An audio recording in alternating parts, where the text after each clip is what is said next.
Our session panelists and speakers. May I please invite Dr. Venkataramana, founder CEO of Avera.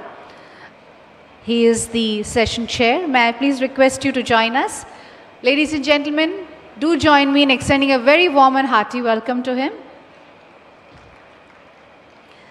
May I now invite our panelist, Mr. Philip Asmus, CEO and founder of Frisch-Gen, Switzerland. Mr. Sachin Gupta, Managing Partner, UV Capital Private Limited. Dr. Julie Riviere, Country Director, GIZ India and Bhutan. An extremely warm welcome to our eminent panel here. Let's have a big round of applause for them, ladies and gentlemen.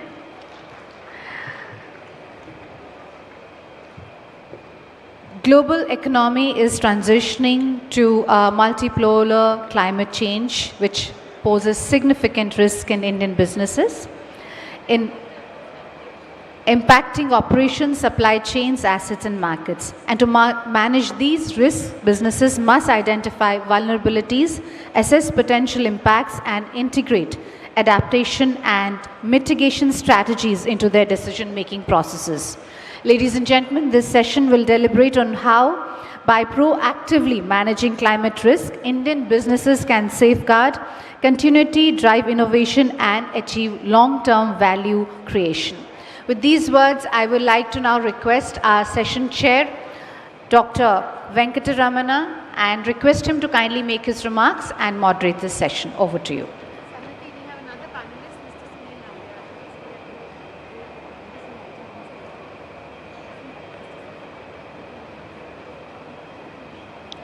May I invite our another panelist who has just joined us, Mr. Sunil Nambiar. Please welcome him with a big round of applause. Warm welcome to Mr. Sunil Nambiar.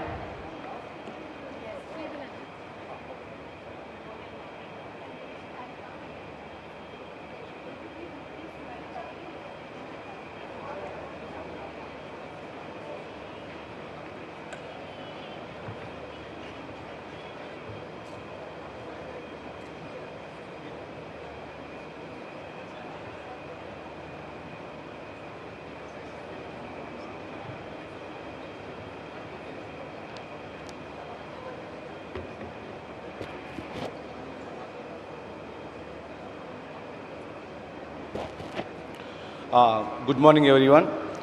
I think everyone had yesterday a hectic task of minute-to-minute meetings and meeting with a lot of B2G and B2B, right? So, welcome to day 2 of 30th CII Partnership Summit. And to start with, I'm sure that we have a wonderful panelist here today who is going to share their experiences and thoughts on the session we are going to discuss here on this stage. And ladies and gentlemen, distinguished panelists and respected delegates, good morning all. It is a privilege to welcome you all for this important session on climate risk for Indian businesses. We gather here today for this pivotal moment in history, one where the global economy is shifting towards a multipolar structure, bringing both unprecedented opportunities and complex climate challenges. The climate crisis is no longer a distant scenario. It is a present-day business imperative. India is experiencing a harsh reality of climate risk, floods, heat waves, droughts, cyclones, etc. These are all disrupting the supply chains, damaging infrastructure, and impacting workforce health. With 33% of India's GDP nature dependent, the stakes remain extremely vulnerable. Research shows that climate change could cost India over 10% of national income by 2100 and push 50 million people back into poverty if left unaddressed. But the risk comes with some opportunity, right? Today's session is designed to explore how Indian businesses can not only mitigate this risk, but also leverage them as driver of innovation, competitiveness, and long-term value creation. We look at practical strategies to integrate climate risk into enterprise operations and investment decisions. These collaborative pathways between government, private sector, finance and academia, all aligned with the state climate strategies, including Andhra Pradesh forward-looking resilience framework.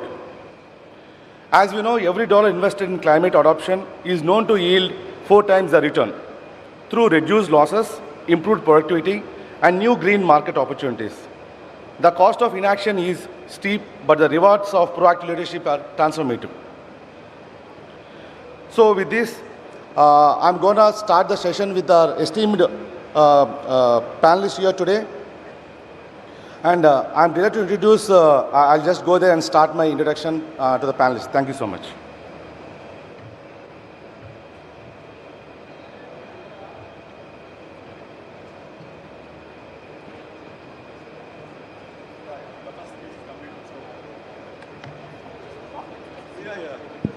Hello. Yeah. So we have wonderful panelists from global to national leaders who bring deep experience in climate resilience, sustainable finance, renewable energy, and industrial transformation. We have esteemed panelists starting from Mr. Philip, who is the CEO and founder of First Gen Switzerland. He has expertise in building and scaling future-ready companies. Then we have Sachin Gupta, who is the managing partner of UV Capital Private Limited, veteran investment banker with decades of experience in sustainable investment strategy. And we have, who is so close to me, Dr. Julie from ZAZ. She is the country director for India and Bhutan. She got Global Authority on Climate Resilience Frameworks and Disaster Risk Finance. And we have Sunil Nambia. He is the head of operations for Group Strategy, Sustainability and Communication to ICS Group. He has expert in supply chain resilience and organization climate strategy. So, thank you so much. I will start with Mr. Philip. Philip, you can just give brief about what you do so that our audience will understand in a broader spectrum. And thanks to all of you that your work, your experience is so close to the session, what we are going to discuss here. And I want everyone to share your personal experiences, how we can address this climate risk, especially from Andhra to India for the global cause. Yeah, Mr. Philip, please. Thank you. Yeah, thank you. Very good morning. It's an honor to be here. And a lot of people seem to get up early as well. So little to my background. In the end, it's all about people, business. Everybody can do what I always say.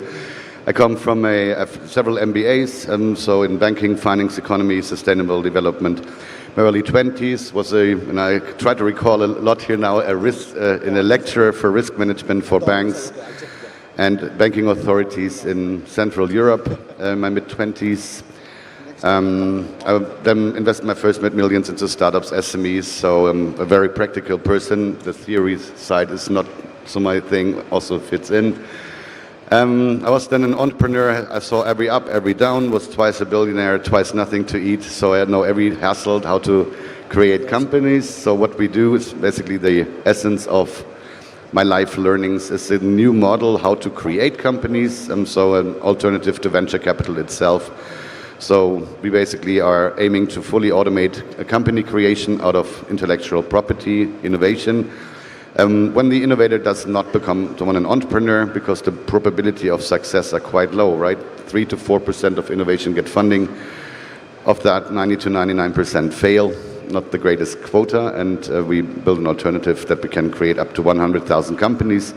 Of course, also directly related to climate change, because you need innovation to be deployed faster in the markets, global markets. It has to be cheaper, that more people can access it. From the risk side, the cool thing, just one sentence to the topic or two, is these risks were basically also existent a couple of years ago, and if you identified the risk, right, you can manage them. And the extreme risk you usually just insure.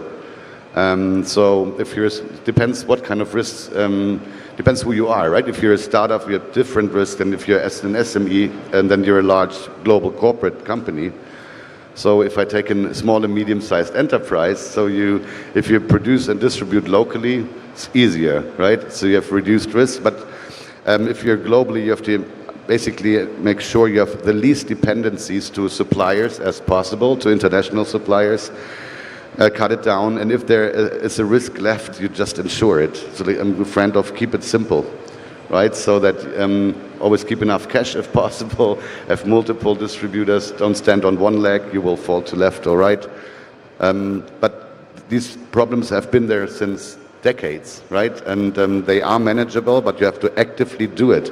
And very few SMEs, they start too late, in my opinion, to manage their risk, right? And they should start earlier when they're not that big as already, because like a shark, right? The fat tails in the regular distribution curve, they actually hit. I experienced it twice myself, and it can kill your life, can kill your company, can kill dreams. So make sure you insure the fat tails, the low probability, high impact risks, and that's how I would see that. Hope that makes sense. Thank you so much, Philip. And now I request Dr. Julie just to give a brief about you, and I want you to present your thoughts on how to work on this climate risk. Yeah. It's working. Yes. Can you hear me? Yes. Okay. Good morning, everybody. My name is Julie Revere. I have been living in India for the last 8 years, and I'm in Delhi, but I'm traveling in the country extensively, up and down. We have over 100 projects in my organization, and we are working with 22 ministries in pretty much all of the states. So I can say that I do have a pretty good overview of what's happening here in this country. And let me start by sharing one experience I had yesterday with all of you. I went to some nearby caves, and many of you might know those caves, about 150 kilometers from here. And the caves were pretty warm inside. And guess what? No more icicles. There were no more icicles that used to be there 20, 25 years ago. There was water dripping from the ceiling and water on the ground and no more icicles. So climate change is really here. It's really here. I've seen it myself yesterday. And the bad thing is, I then went to the ticket booth. I talked to the guy selling the tickets. He couldn't even remember the icicles.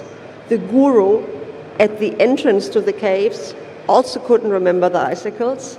But my colleague who was with me and who studied here in Vizag, he remembered the icicles, so we knew the icicles were there.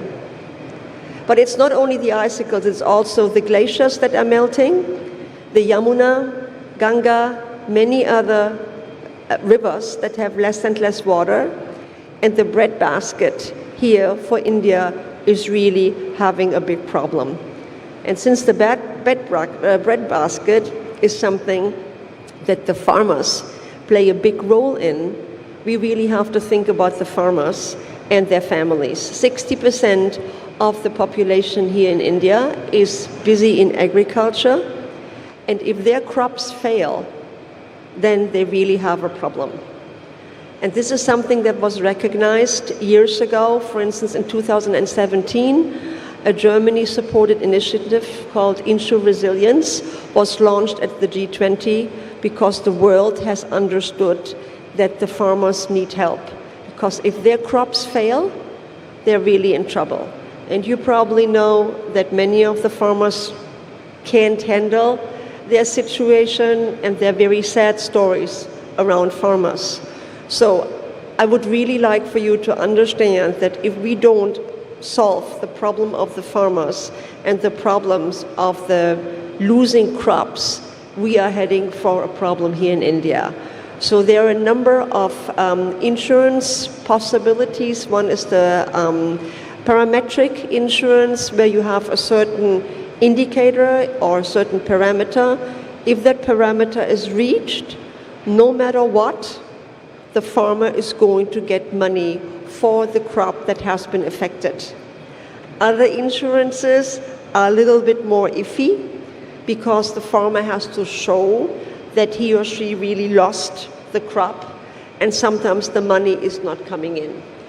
So there are lots of possibilities. There are microcredits, there are social protection programs, there are funds that many of the states have, and it's really a task of bringing all of those different stakeholders together, from the government to private sector to communities, because all of them play a role in one way or another.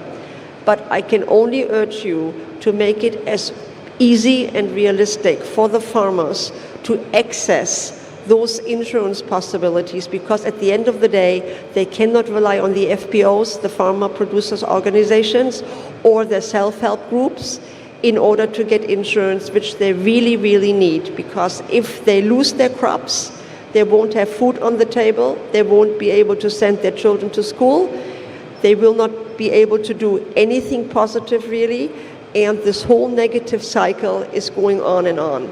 And as I told you, the icicles are not there anymore, the glaciers are melting, we have had really bad droughts, we had super high temperatures. In Delhi last year, where I'm living, over 50 degrees, it is there. So our farmers do get affected, their families do get affected, the communities get affected. So insurances are something that we really have to promote, and wherever you are, whether you're sitting in government or whether you are sitting in a private enterprise, like representing an insurance company, I really urge you to think about it. Think about the lives you can save and what you can do in order for India to really move forward and to reach in 2047 Viksit Bharat. And I think it is possible, but only if we join hands and work together to really challenge that issue together and make the farmers a productive productive stakeholders in order to help India to move forward. Thank you very much. Thank you so much, Julie, Dr. Julie, that I have a lot of respect for her. And I have personally experienced ZAZ when traveled to Germany, to Cologne. The way the training program has been scheduled to understand in different ways. So when Dr. Julie highlighting about farmers, so we have been there to remote places, not especially in Cologne, for across Germany, to understand whatever she mentioned today. And immediately I passed on this message to our group companies, and every year we're taking advantage to the training programs to understand in better way what we can learn, especially small and medium-scale enterprises from Germany. Thank you so much. And Europe also. Thank you. And now I go to Mr. Sachin. As I said, he's the Managing Director of UV Capital Private Limited. He's a veteran investment banker with decades of experience in sustainable investment strategy. So, Sachin, it's your turn now. I want your experiences, what other co-panelists shared, and taking the cues from especially India, from the global level also. Thank you, Sachin. Thank you. I am audible? Yep. So thank you for this opportunity. And as you briefly mentioned, I am working as a managing partner with Unified Vision Capital. We are one of the leading investment banks in mid-sized market in India, and also have a private credit fund of our own, where ESG again is a strong theme. I have 2 decades of work experience working with global investment banks and also the private equity funds, and I have seen that ESG, which was the climate risk management, which was just a lip service 10 years back, now it is an essential part of any valuation framework, not only at the time of the investments, but during the life cycle of the asset class as well. So there are stringent quarterly norms which have to be fulfilled, and there is a regular monitoring that wherever the investment is going, there is a thorough investigation of the ESG factors on regular basis, and that the assets adhere to the compliance which they had promised at the time of the investment. So I would say going forward, this theme of climate risk management and ESG is going to become an essential part of any investment framework, not only when it comes to the equity investments, but also in the debt underwriting. So now more and more commercial banks and the NBFCs, as well as the credit funds, one of our own, here the ESG and the climate compliance is becoming a critical factor even at the time of the underwriting the case. At the same time, you will see that even the insurance premium are going to vary with depending on if the asset or the company is compliant towards these climate changes and the risk management. So all in all, if you are compliant, you will see a superior access to the funds and lower cost of capital. Thank you. Thank you so much, Sachin. And now I go to Mr. Sunil Nambiya. He's the Head of Operations for Group Strategies, Sustainability and Communication, YCS Group, as I mentioned earlier. He got a lot of expert in supply chain resilience. And as you stated in Singapore, so I request you that how Singapore looks at these things. And you got a lot of experiences in logistics, right? Yeah, your thoughts please on this. Thank you so much. Thanks, Venkata, and thanks to CII and the government of Andhra Pradesh for organizing this event. I represent YCH Group, which is a logistics company which started in Singapore in the 1950s. It's since grown to 15 markets around the region, including in India. Sustainability has been a key priority for us, and for two key reasons. I think first, I would touch on what Julie said earlier, that we are feeling the impact of climate change everywhere, right? And for supply chains, this is more acute, this is more existential, because when supply chains are disrupted, when energy sources are disrupted, it means we cannot operate as a logistics business. So this is something that is a key priority for us. We need to look at it closely for the next few years. And we've set two targets in this respect. I think one of it is to get to net zero for scope 1 and 2 emissions in all our markets, including in Singapore and in India by 2040. For scope 3 emissions, we're looking at 2050 as well. So the principle we've taken for this, and very much with the support of both the Singapore government as well as the government here in India, is to start very early. So here in India, we actually built the first LEED certified warehouse across India in the early 2000s. In some of the other markets we're in, we also were the first company to bring in a LEED certified warehouse as well. So the buildings that we operate in become the key part and the most foundational aspect in terms of how we move towards sustainability. It means that our air conditioning costs lowered, our heating requirements in certain markets are lowered as well. And workers at the same time within these facilities are able to operate comfortably as well. It's a nice environment to work in. It is not hardship as well. So we make sure that our buildings are as sustainable and as ethical as possible for everyone within it. At the same time, we're also integrating renewable energy across all our operations. In my office in Singapore, in the building, we have 9,000 solar panels on our rooftops. Here in India, we are also moving towards solarization of our entire warehouse operations as well.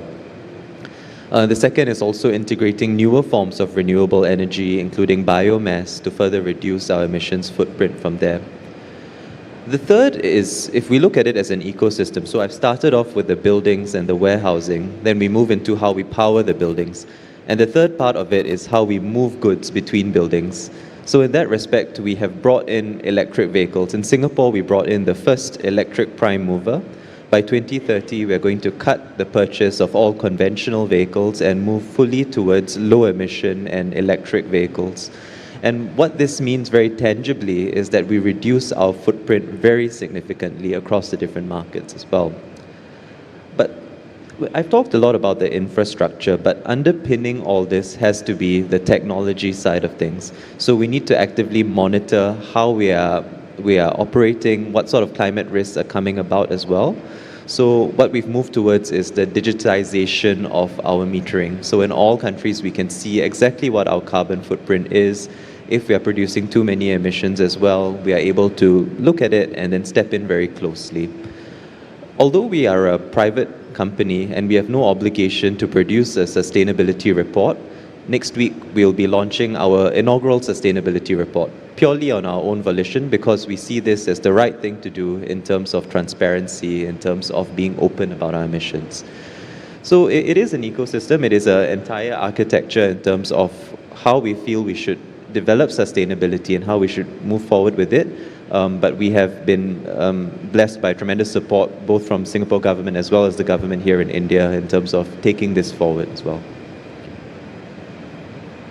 Thank you so much, Sunil, for your sustainable practices, even though it's a private company. Thank you so much. Now, I want to come to Dr. Julie. As you highlighted about farmers, right? So, to get into deeper of the farmers' climate risk faced by them, as you know that CII is one industry body which works so closely on policy advocacy for the government of India and for the government of respective states. So, I want your thought process and any kind of some suggestion or recommendation through CII which can go to government of Andhra Pradesh and then government of India. Anything, because see, end of the day, like, you know, the cyclones, right? It's one of the common factor now. If you see, even our travel got disrupted randomly. That's a very small part. It's a niche. But coming to case of farmers, they are the one we are here today. So I want to add on some more thoughts so that definitely we can make some record and we can make a policy advocacy through the respective governments. Thank you. Okay, I'm going to give it a good try. And it's not only insurance, because insurance is there when it already has happened. Yeah? Let me try and spell out some possibilities, some things that need to be done before it even happens. So there are mitigation and adaptation strategies that really need to be in place. And we all know about that. So what does it mean?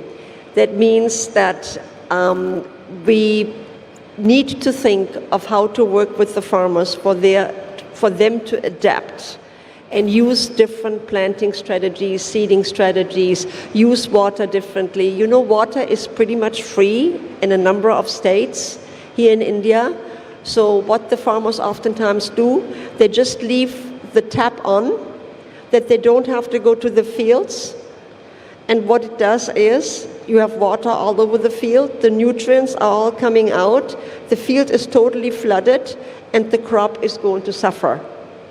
So, it is important to impress on the farmers that that is not the right thing. But then, if they have no other chance but to actually, water all the time, while they sit maybe 2, 3, 4 kilometers back at home, we came up with the idea of developing a digital tool which tells them when to water the fields, so that then they can shut off the constant water supply and only water when it's really necessary. That way, the nutrients stay in the soil and the crops have a chance to really be good crops. Then, of course, we have to think about different seedlings, all of these peach and paniri. The paniri need to really be different, because the ones that we have, for instance, if you're in Andhra and you import them from Punjab, these poor paniri really suffer on the trucks all the way to Andhra, plus they are not the right ones for this kind of an environment. So you need to really have paniri, these little seedlings, that you grow in some kind of a greenhouse that can be done here in Andhra, much less expensive, they're available, and they are going to be drought or whatever, climate resistant, and that is another way of them saving money and having the right seedlings for their soil. Thirdly, you have to think of what to grow, because what was possible years and years ago might not be possible now, so you have to think about different crops, you have to have different crops during different seasons, so it's a whole cycle that is really necessary to consider if you think about how to mitigate the risks of them losing their crops. So the insurance comes at the end, but there is so much that needs to be done before it gets there. So what is necessary is that you work with the self-help groups, you work with all of the communities that are there, that feed into the FPOs. That whole ecosystem needs to be dealt with in order for the crops to really have a chance to be good crops, and for the tomatoes to really have a chance not to be sold only in the village, but also to go to the next village, and for the farmers to make more money. Then I'm coming to solar water pumps and all of these things. So if there are solar water pumps and the fields get watered by those solar water pumps, the people do save money, because they don't need electricity anymore, and because they save money, they're possibly then able to invest in scooters or whatever to transport their tomatoes and potatoes and whatever it is to the next village. So there's so many things that can be done to help the farmers, and specifically the women, to actually improve their current situation. But in order for that to happen, we really need to work with organizations on the ground, and all of that takes a lot of time and a lot of people and hand-holding to actually change the mentality and capacitate these farmers who are eager to learn, because they see that they're heading for disaster and they don't have the knowledge to actually change anything. But I can tell you from my experience, they're so eager, and specifically the women, they are so eager to learn, and what they're all coming up with, it is absolutely amazing in all of India. You know, from fish farming to mangoes, to drying whatever there is under the sun. It is unbelievable. And these women really emerge as leaders of the community, help other women, and are doing fantastic jobs. So wherever you are, just think about it, reach out to the closest communities, or make sure that they get the help that they need in order to change, because they are willing, they want to have a better life, they want their children to go to school, and they are necessary, as I said earlier, for the for India to move forward and to reach the goals that they have set themselves to reach. They're there and they're eager, and I think it is for all of us to think what we can do from wherever we are to help them. Thank you so much, Dr. Cholli, on your inputs. We definitely make observations on these things so that it can go to the government. Thank you. And coming to Sachin, that because the time restriction, I want you to request to make it simple and crystal clear. How the climate risk influence the investments portfolios, especially in this scenario? Sachin, it's to you. Yeah. Maybe I think we are not able to hear. Yeah. Well, over the next decade, the climate risk will fundamentally reshape the way India Inc. and the investors make equity investments in India. I clearly see 4 channels wherein there is a direct impact of the climate risk.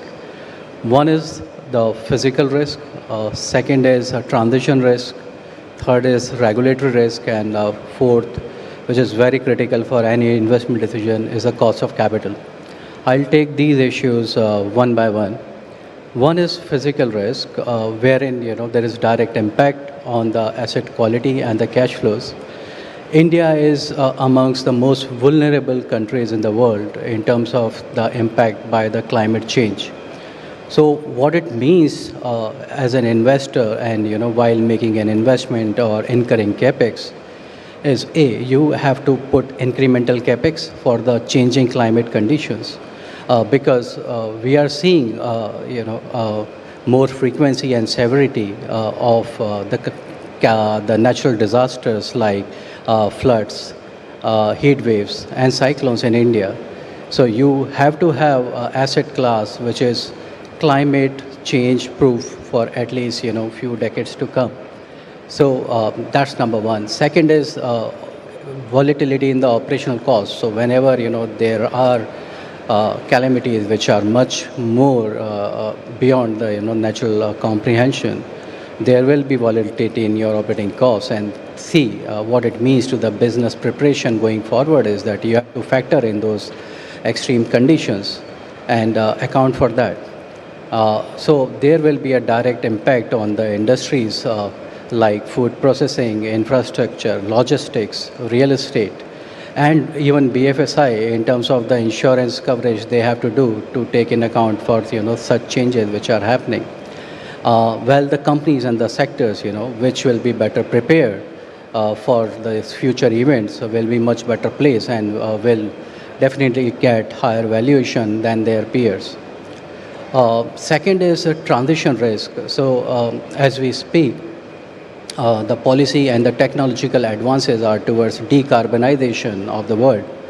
For example, there is a global supply chain pressure from the European Union's CBAM regime, wherein the heavy industries and which are the major cause for pollution, like the steel, the metals, the chemicals, they have to undergo transition and become greener in their operations. What it means to them is loss in the margin and regulatory pressure going forward. The brown assets, for example, the thermal power plants, we are already seeing they are being penalized, for being in the wrong place. And there is a valuation discount which the market is putting to them. At the same time, you would have seen that no institutional investor is touching or putting more investments into the the asset class which is polluting. So this means going forward that there will be a pressure on this particular sector, and any investor who is looking to invest going forward into the future, he will think whether this asset or asset class it adheres to the global norm of keeping the climate change temperature within 1.5 degrees Celsius, which is the global target. Third risk, which I feel is the regulatory risk. For example, SEBI has already put in norms, ESG norms for the top 1,000 listed companies in India. Earlier, this norm was voluntary. Now it has been made mandatory. And going forward, there will be more pressure and compliance requirements from the government body side, including SEBI. For the bigger companies, it's even more stringent because they are integrated globally. And so while they have to adhere to the domestic norms, they also adhere to the global norms of the West. Sachin, with the time restriction we have, because we have something to do, so I want to finish it off. Yeah. Okay, so I'll just summarize So in terms of regulatory risk, so the companies which are adhering to those plans and preparing in advance, they will definitely trade at a higher multiple. And fourth, which is the most critical for my discussion point, is the cost of capital. Very close to my heart, being an investor myself, I know that if you are climate change and ESG compliant, you can get a longer debt at a lower cost. You attract superior equity capital, which again comes at a lower cost, and you get lower insurance premium. So all in all, it means that your cost of capital is going down, and the market will provide premium to the valuation. So ESG and climate change risk matrices, they are not just a lip service or ESG norms anymore. They are going to change the way we are going to invest, and they are the valuation drivers. Thank you. Thank you so much, Sachin. And may I now invite CI, where they are prepared to release two important reports. One is on resilience framework of Eluru and West Godavari districts. And the second one is on building climate resilience for Indian industry. And I request the technical team to keep the QR codes ready. Yeah, please. Thank you.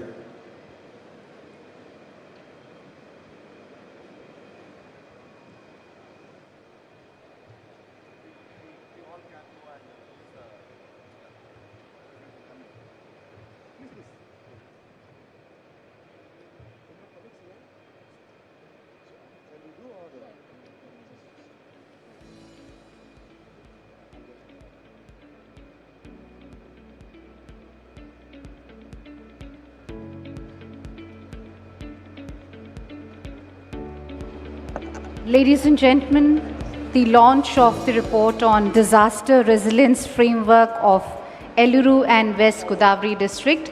As you can see that we have a QR code on screen. You can scan this QR code and download this report. Let's have a big round of applause.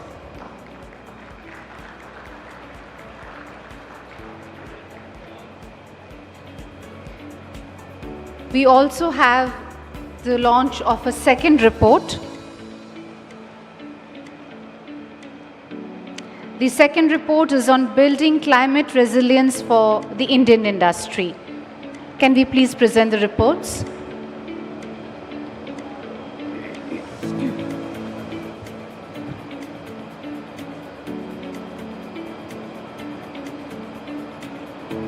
Once again, as you can see on your screens, we have the QR code.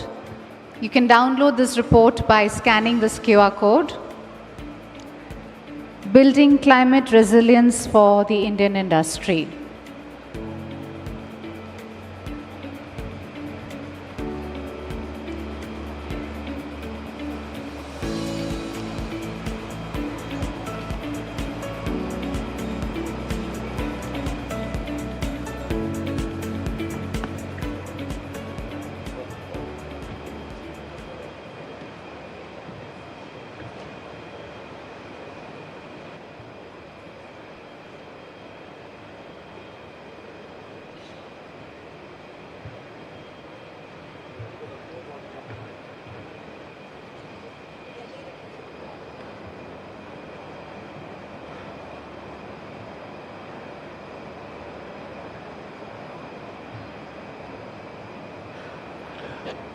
Thank you so much, all the panelists, for your insightful contributions for today's discussion, where the key examples what you have shared with us definitely will give a lot of deliberations and to the government through our policy advocacy through CA also.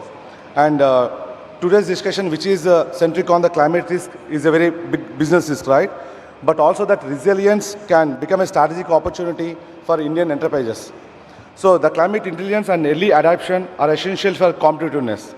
And this business can integrate climate risk into strategic planning, supply chains, and value creation models. And I represent Avera, where and manufacturing electric scooters, our own journey from pandemic resilience to global climate dialogues has shown us when businesses, policies, and come together, sustainable becomes a multiplier of growth. I hope today's discussion inspires, and much more collective action. Let us move forward with a collective commitment to build a climate resilient, competitive, and sustainable Indian economy. And I request CII to take this forward. CII, please.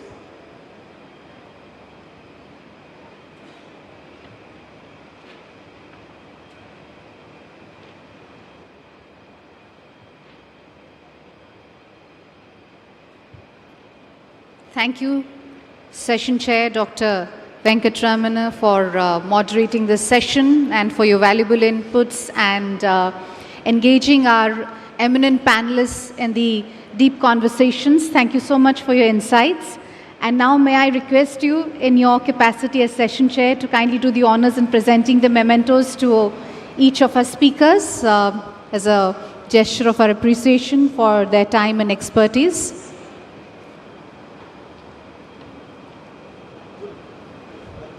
Ladies and gentlemen, may I request you to join me in giving a big hand to our panelists.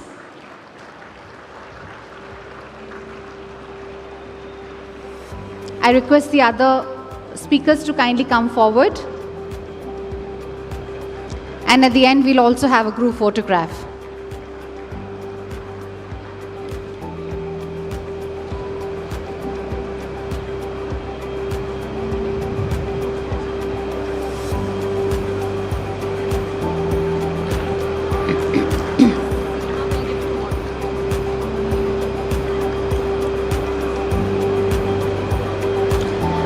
And on behalf of CI, may I invite Ms. Seema Arora to please join us on stage and present the memento to our session moderator.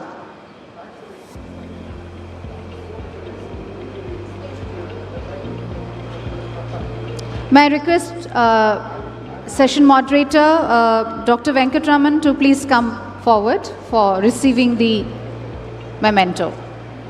Sir, please, we'll have a group photograph.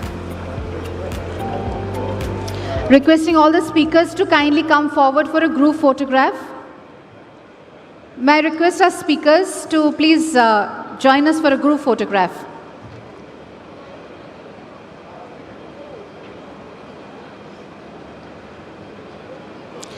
And with this, we conclude the first session of second day of the summit. We will be moving on to our next session. We'll request you to kindly be with us while we just take a few minutes to make the necessary table arrangements. Thank you.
Minister in the center.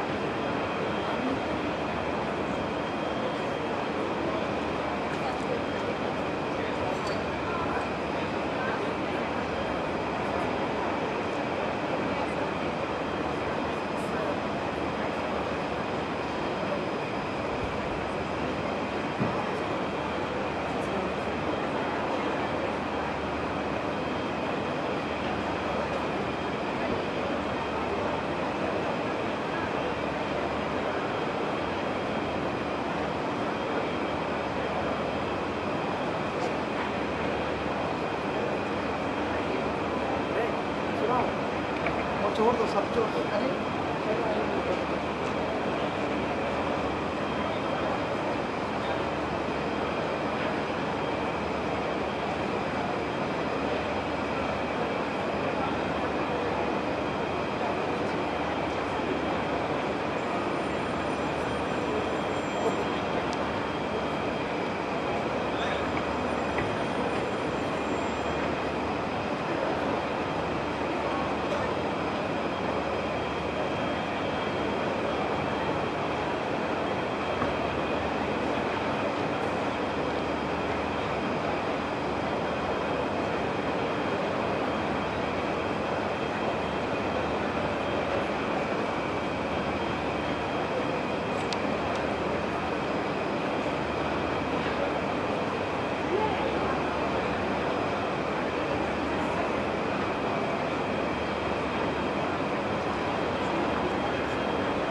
by Honorable Minister Shri Nara Lokesh and also be moderated by the President of CII. We will begin this session in just a few minutes from now. May I request all to kindly take your respective seats and settle down. We will be beginning this session very shortly.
Ladies and gentlemen, we are now ready to start the session. Once again, if I may quickly ask everybody to settle down and take their respective seats, especially people at the back, if I may please request you to take your seats.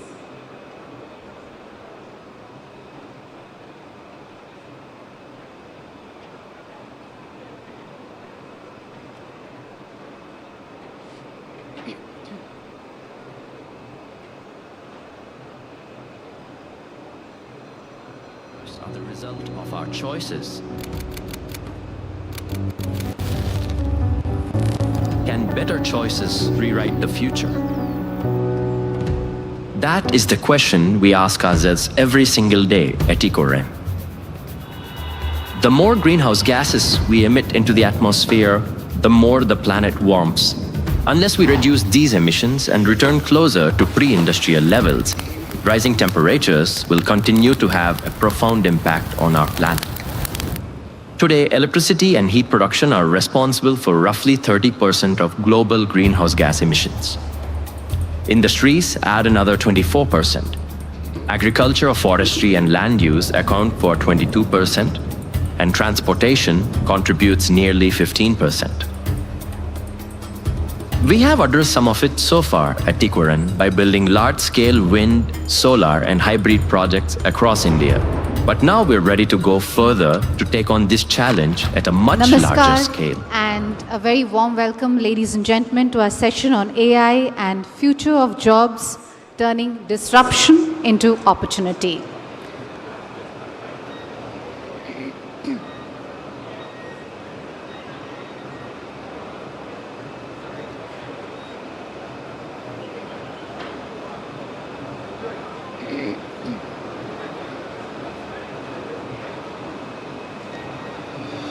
Ladies and gentlemen, please join me in extending a very warm and hearty welcome to Shri Nara Lokesh, Honorable Minister for Human Resources Development, IT Electronics and Communication, RTG, Government of Andhra Pradesh.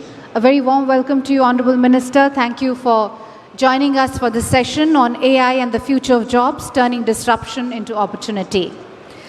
Ladies and gentlemen, please also join me in extending a very warm welcome to Ms. Devjani Ghosh, Distinguished Fellow, Niti Aayog and Chief Architect of Niti Frontier Tech Hub, who will be joining us virtually.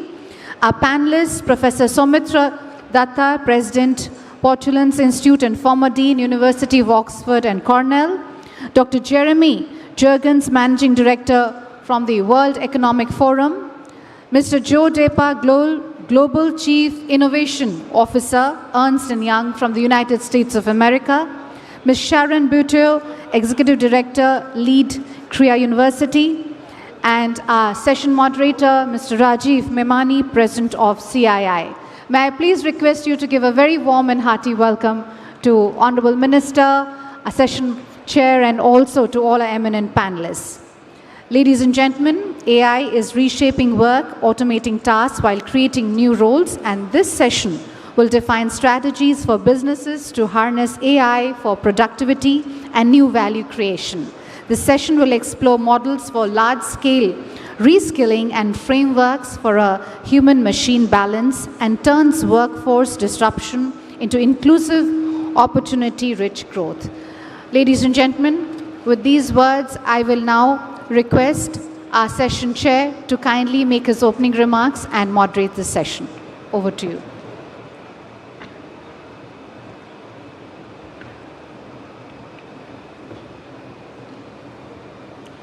Good morning, ladies and gentlemen. A very warm welcome to this important session on AI and the future of jobs, turning disruption into opportunity. Artificial intelligence is no longer a distant concept. It is transforming how economies function, how industries grow, and how societies create value. The question before us is not whether AI will change the world, but how we can shape this change into an opportunity for inclusive and sustainable employment. It is my privilege to welcome Sri Nara Lokesh, the Honorable Minister for Human Resource Development, IT, Electronics and Communication, and Real-Time Governance, Government of Andhra Pradesh. Honorable Minister, we are honored to have you with us. Thank you very much. I would also like to congratulate you for your visionary leadership in making Andhra Pradesh a national hub for digital transformation. And in the last few days, having experienced what's happening, and interacting with you, your Honorable Chief Minister, I think what you're doing is way ahead of what many parts of the world are doing. So congratulations, and also for the landmark data center, the $15 billion investment by Google in the state, I think which will strategically so important to position AP as the future AI capital for India. A very warm welcome to Ms. Devjani Ghosh. She's on the screen here. Distinguished Fellow at Niti Aayog and Chief Architect of the NEET Frontier Tech Hub. She joins us virtually. She is a very well-known face, and her leadership in driving for India's frontier technology agenda and in building a strong foundation for AI-led innovation and competitiveness. I am equally pleased to welcome our other panelists, Professor Soumitra Datta, President, Portland's Institute, US, founder of the Global Innovation Index, and former Dean at Oxford and Cornell Universities. Mr. Jeremy Jurgens, Managing Director, World Economic Forum. Mr. Joe Deppa, Global Chief Innovation Officer, EY. Ms. Sharon Butau, Executive Director, Lead at Kriya University. The title of our session today is AI and Future of Jobs. For many, this phrase sparks immediate anxiety. Will my job survive? The narrative is often of replacement, fear, and a looming job apocalypse.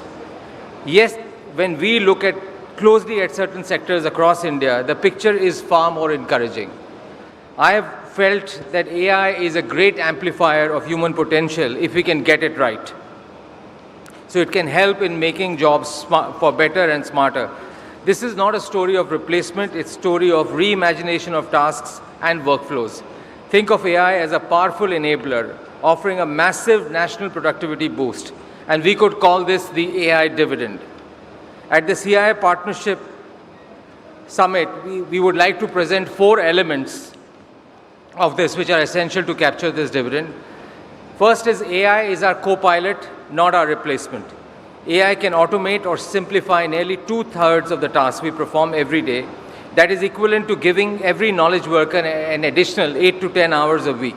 The real challenge ahead of us is not mass unemployment, but a mass mismatch between the skills people have and the skills the economy will demand. Addressing this mismatch must become a national priority. The second thing is let's stop testing and start transforming. We will be releasing a report, CII, in partnership with EY, the report called The AI of India, and is India ready for agentic AI? And what we saw was that half of the enterprises have multiple use cases already in production, not just in pilot mode. But more than 95% of companies spend less than 20% of their IT budgets on AI. And there is a lot of excitement in almost every organization to try and see how they can use AI not only just for optimization, but also transforming their business models. And I think the state of Andhra Pradesh is probably a great example of how they are leveraging AI and data to make the quality of decision making much, much, much better. The third thing we are saying, partnerships are a foundation of success. Today, 4 of 5 industry leaders are partnering with platform providers and service partners, and nearly 60% are co-innovating with startups in generative AI. There are 3 kinds of partnerships which are very, very important. First is the innovation partnership between industry and startups, talent partnerships between industry, universities, and academia, policy partnerships amongst industry, regulators, and policymakers. The fourth thing that we want to present is skill is non-negotiable. Talent remains at the heart of this transformation. Almost 60% of the business leaders that we studied in the report are already experiencing difficulty in hiring the right AI skills. So reskilling is no longer just a matter for HR departments, it's a national mission. And we must ensure that we provide basic AI literacy to everyone, enabling safe and productive use of AI tools, build deep technical expertise in data, AI and AI safety, and create new roles for domain experts. In CII, we are working towards reskilling workers of a number of organizations through our Center of AI and our COEs on skills. Over 10,000 MSMEs have been trained on adoption of AI in the last 6 months alone. So these are some of the initiatives which we think are very important to make AI a transformational agent for India and a great enabler to India's success. I'll now invite Shri Nara Lokesh, Honorable Minister for Human Resources. Thank you. And shall I hand it over to you, Minister? And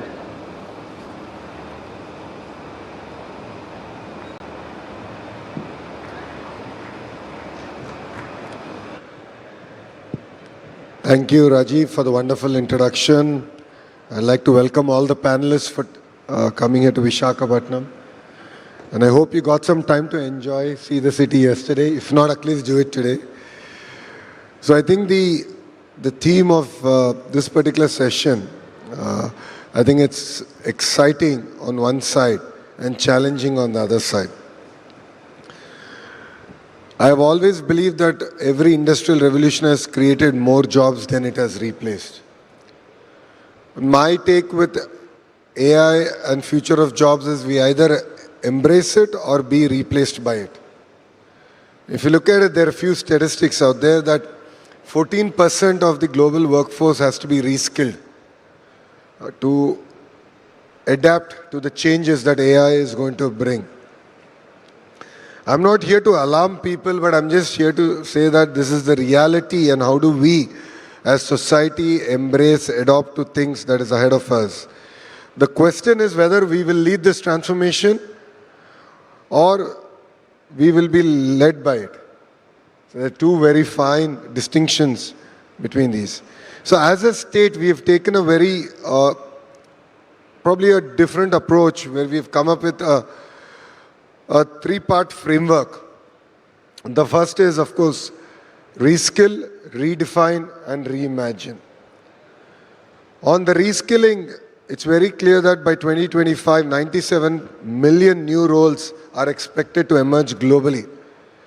So we as a state have created a platform called Naipunyam, which we are going to launch, which is not merely an aggregator of supply and demand, but we are using conversational AI to assess their skill level across various trades. So it could be a carpenter, an air conditioning mechanic, or even a lift mechanic, all the way to an AI engineer, and to look at how we can use online and offline courses to ensure they're reskilled and they are up to date and they are able to adapt to the changes that are happening across board. The second is the redefining productivity and human-machine collaboration. You know, honestly, AI is not a replacement to our creative thinking. So the other day I was in a university and we were talking about higher ed reforms. And the Vice Chancellor there was telling me that almost all the letters, permissions that students give for availing medical or whatever leaves, they were saying that everything is out of a chat GPT this day and age. So my concern is our creative thinking cannot be outsourced to AI. So it's very, very important to look at the fine line in the way we're going to redefine productivity and human interaction. And the third vertical, as I said, is reimagine and reimagine inclusion. One challenge that I've seen every industrial revolution bring about is the divide between the haves and have-nots.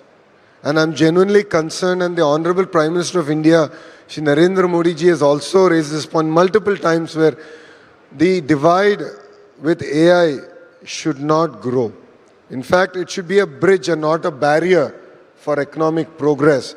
So as a government, we are really excited on how we can use this AI revolution to bridge the gap between urban and rural and ensure that the underserved are really skilled. And AI enables us to build an amazing platform to do that.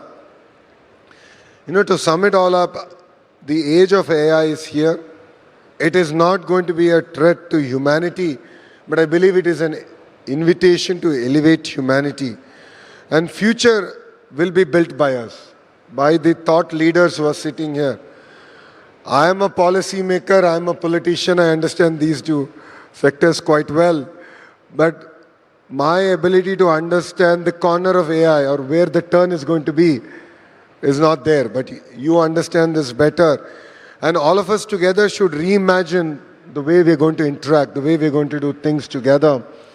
And what we as a state here offer is a platform. A platform that will stand the test of time and politics, that will live its sense of purpose and ensure that the changes that we bring about is not merely cosmetic, but it's fundamental. And it will transform the way people of Andhra Pradesh, people of India will embrace and use AI going forward. So it's important that all of us ensure that future of work is not just about productive but purposeful. It's not just automated but augmented. It's not just intelligent but inclusive. Thank you very much.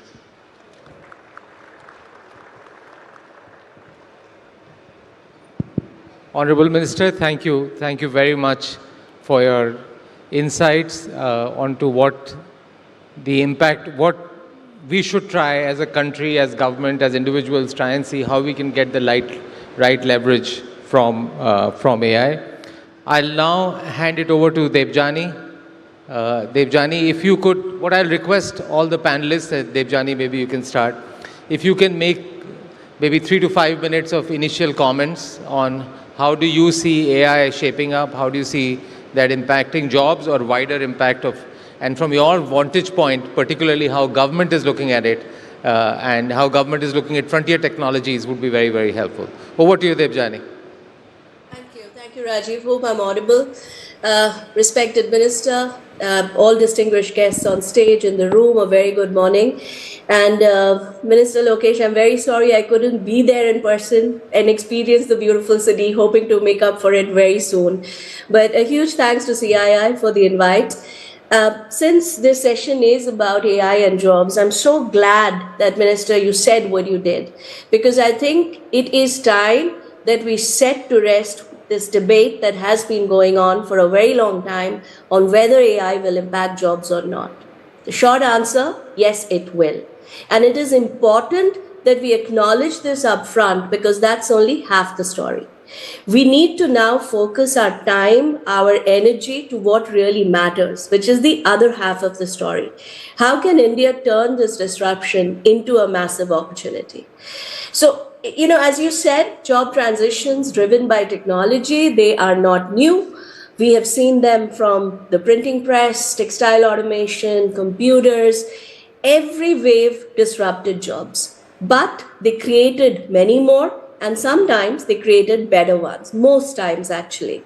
So the job disruption, as I keep saying, is just one half of the story. And to understand the full picture, the Niti Frontier Tech Hub, along with the industry partners, undertook a very detailed study of India's 8 million tech workforce, of which 6 million is in the tech industry, 2 million in other industries.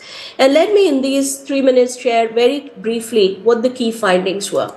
First, yes, jobs will be disrupted. Areas like software development, customer experience, call centers, data entry operators, etc. AI is already giving a 15 to 20% productivity gain. And we believe this will get to around 40 to 50% very soon. This, we believe, will lead to around a 2 million disruption in the tech roles in India in the next 3 years. But that is again only half the picture. AI is also creating an entirely new universe of jobs. But it's very different. The jobs that are getting created are very different from the jobs that are getting displaced. These jobs are far more specialized. So roles like prompt engineer, AI DevOps engineer, AI architects, none of them existed 5 years back. You go and search Google or whatever your search engine is to see when these names started propping up. They started coming up in 2022. And today, they employ thousands of people globally and in India. So, but what we are seeing is there won't be one single large job category like we've had in the past, like data entry operator, which employed millions of people. Instead, what we will have is a combined growth of many specialized roles, which we expect will expand India's tech workforce significantly. And our estimate is it will add around 4 million more jobs to the country in the next few years, provided the tech spend stay the course. That's a major assumption we are building in. And two, we are building the right skills in the country. So if we have to change this narrative, and I would sincerely request Andhra to take the lead in changing this narrative, the narrative has to shift from job loss to job transformation. And as we talk about job transformation, 3 things we need to look at. First, work will change. So we apply what we call a 3W lens. Work will change, as I've said. Second, workers will change. Today, a developer, it's not going to be enough for a developer to just know coding. They have to know LLM APIs, for example. QA engineers will need to know edge case analysis, for example. So the job roles are changing, the worker roles are changing. And third, the workforce pyramid is changing. The routine entry-level jobs that you've had at the starting point, the end of the pyramid, these are shrinking. The mid-level jobs are getting way more specialized. And then there's a new top layer of hyper-specialized jobs that is emerging, AI architects, AI DevOps, etc., etc. And this is a shift we cannot ignore as we build out the skills framework. So I'll sum up by saying AI is not going to create millions of similar jobs, but it will create thousands of deeply specialized jobs, which will result in millions of employment for the country. And we believe that if we can act with urgency, coherence, our tech and CX workforce can grow from 8 million today to 12 to 13 million by 2031, positioning India as one of the world's largest AI talent powerhouse. But there is a need for coherence. And this is why the Niti Frontier Tech Hub, in its study, has recommended that we need a national AI talent mission, which is a whole of government approach that brings together the different skilling initiatives that exist in silo into a national effort. So in closing, the difference between job loss and job creation, I strongly believe, will depend entirely on the choices we make today. We have the talent, we have the scale, and I do believe we have the intent. So now what we need is urgency, collaboration, and unity of purpose. And Minister, as Niti Frontier Tech Hub, we would love to partner with you, with CII, to see how Andhra Pradesh the framework that you're building, how that can create a framework for the rest of the country to achieve this purpose. Thank you very much. Thank you, Debjani. Very clear comments. I think very similar to some of the findings that we have in the report, that it's the nature of jobs that will change, and how, as a country, as a society, how we equip ourselves to be ready for that change will determine our future with AI. So thank you very much. I will now hand it over. Maybe we'll start from this corner here. Joe is my partner in crime in EY. He is based in the Valley. Just came here for a day. So Joe, it'll be great to share your perspective. You heard a little bit about where India is, but it'll be great to get your perspective on what's happening around the world, in the world of AI, in context of jobs and generally overall how the development is going on. Thank you, Rajiv, and thank you for the hospitality to CII. It's always amazing to be in India, and the hospitality of the people is something that I think is really special. From an innovation perspective, I think what's important is every single client and every single organization and every single government around the world is asking this same set of questions. The speed of technology evolution is something none of us have ever seen before. And so really there's three key components that are going to be required in this next wave of transformation. One is around the digital workforce. And when you think about the digital workforce, and we're in India today, what you're looking for is digitally native and AI-led workforce. India actually has the youngest workforce and the most generative AI usage in the world. So India is really well positioned from a workforce perspective. That's number one. The second component around the next wave of AI evolution is data infrastructure. So without data, there is no AI, and the data infrastructure is so critical. That includes everything from the infrastructure that the government sets up. It includes digital commerce, as well as the network capability that is in place. And again, India, I think, is leading the way from that perspective. The third is what we've talked a lot about already today, which is, I refer to it as the innovation muscle. So innovation muscle means the training, the reskilling, the culture, the entrepreneurial spirit of the organization or the country is going to be actually, in my opinion, the most important component as we think about the future of jobs. Now, to be clear, and I think we've heard this today, I think every industry is going to have a massive transformation as a result of AI. Every industry will be impacted. We are seeing some industries impacted more quickly than others. For example, finance and professional services. Those jobs can be, those jobs today that are repeatable, they can actually be automated with agentic AI.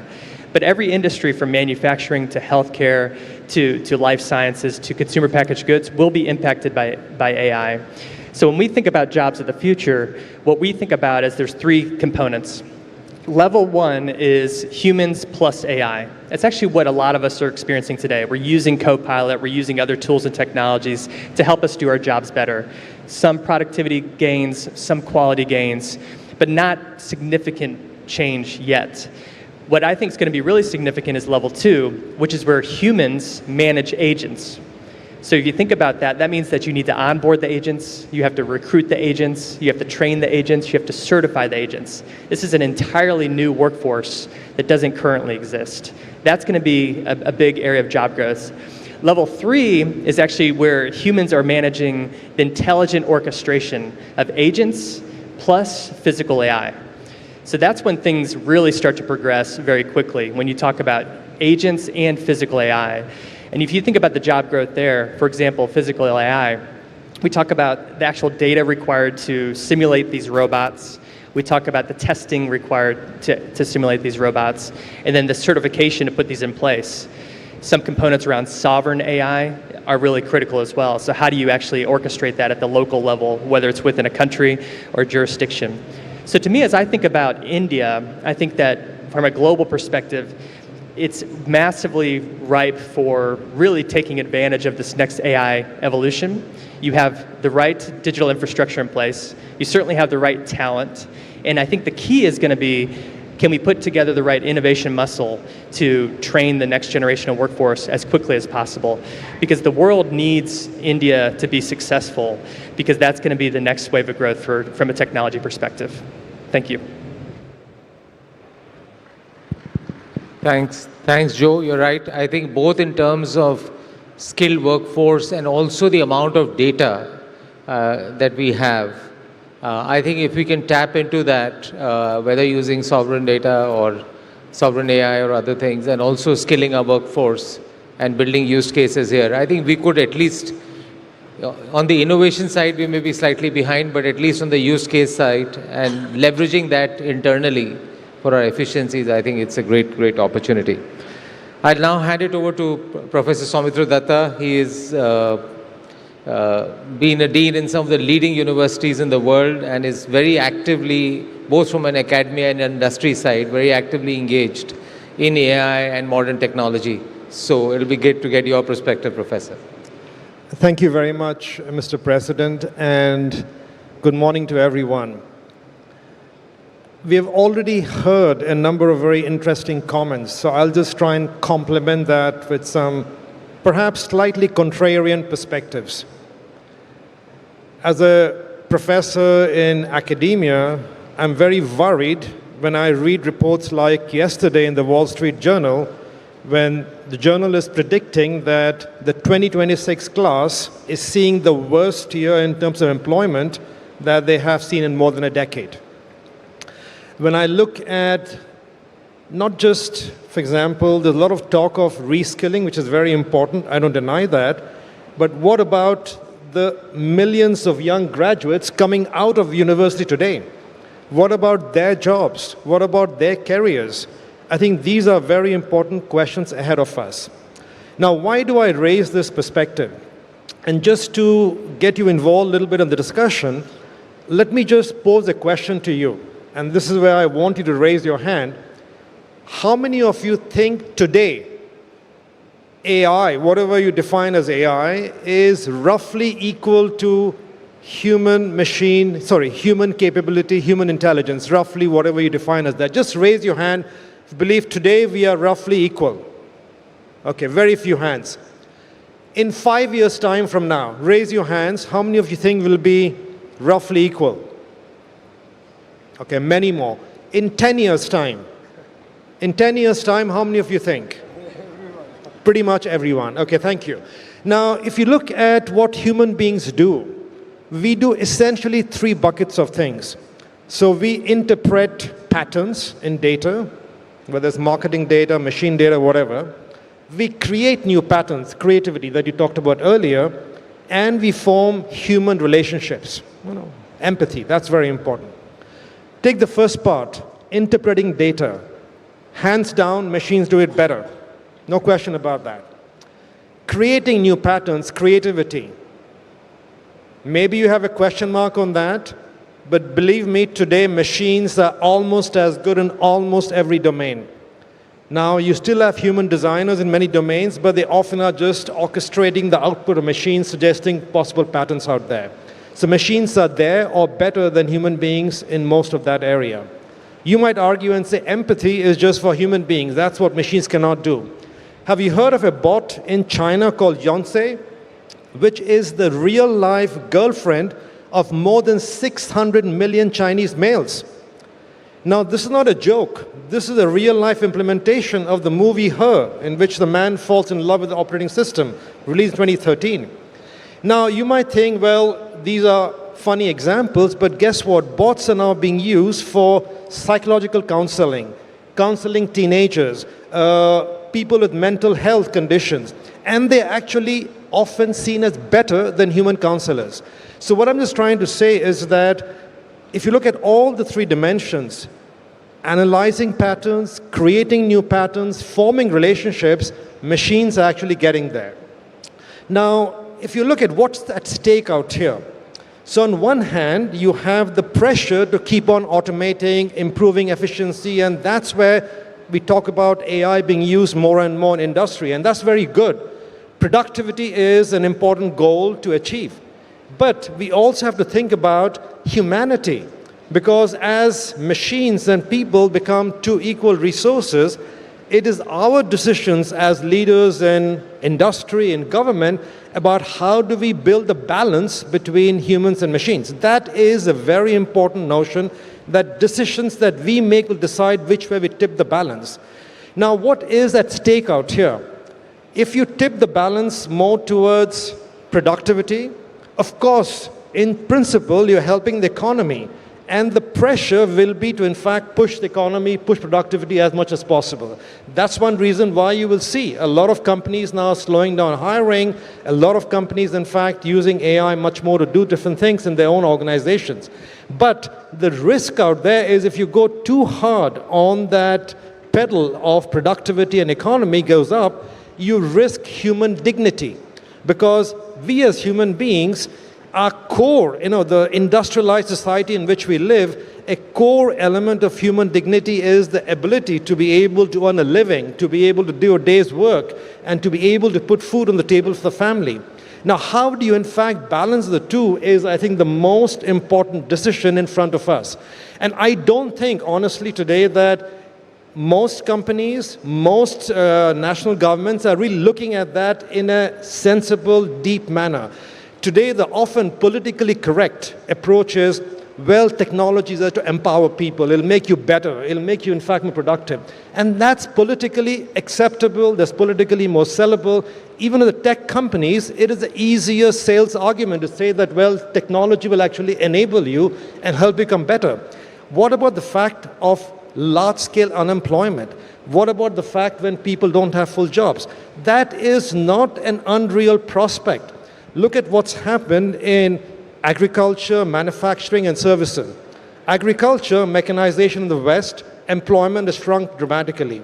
Manufacturing, go to the latest manufacturing shops, typically in anywhere in the world, the number of people employed has become very, very small. It's mainly robots, mainly machines. In services, today, of course, you have a lot of people employed, but the reason for that is mainly that humanoid robots are not yet at the price value point at which you can use them replace humans. Because the cost ratio is just simply too high, the value ratio is too poor. So we're not yet at that point of replacement. What will happen in 10 years' time when humanoid robots will become cheap enough and good enough to replace replace a nurse, replace a hotel worker? That is the big question mark for us that we have to grapple with. So let me stop out there, but I just want to say that I think the real question, the real challenges out here that I don't think we are really fully addressing in government and industry. Thanks, Sumitro. Thanks for a slightly different viewpoint. And just on humanoid robot, that's where China is investing the most. So if you go to China, their largest investment in AI is not computational AI, but humanoid robots. So that change will also come much, much faster than what we are anticipating. I'll now pass it on to Sharon. Sharon is an executive director, lead at Korea University. Sharon, your opening remarks, please. Great, thank you.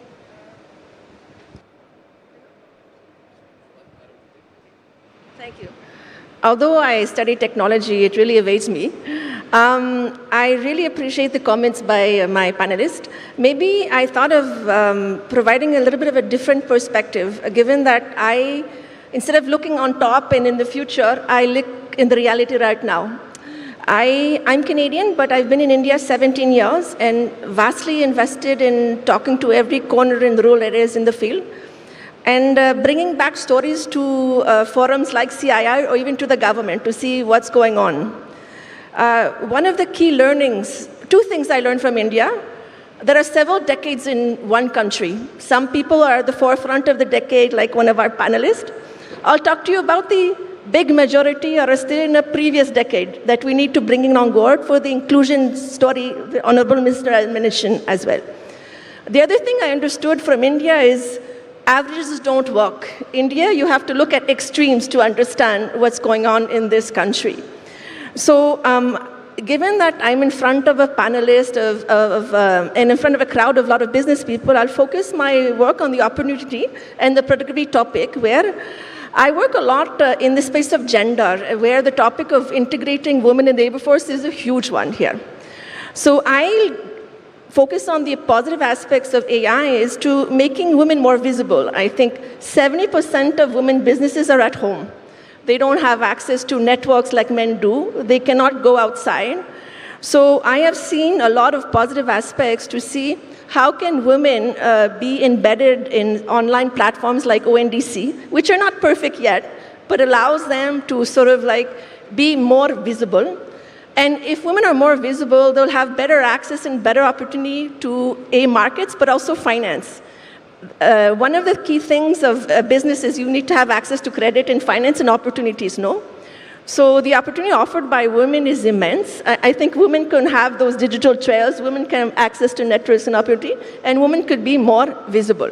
So that's one aspect I feel that's very important. I think that would also increase a lot the work for women.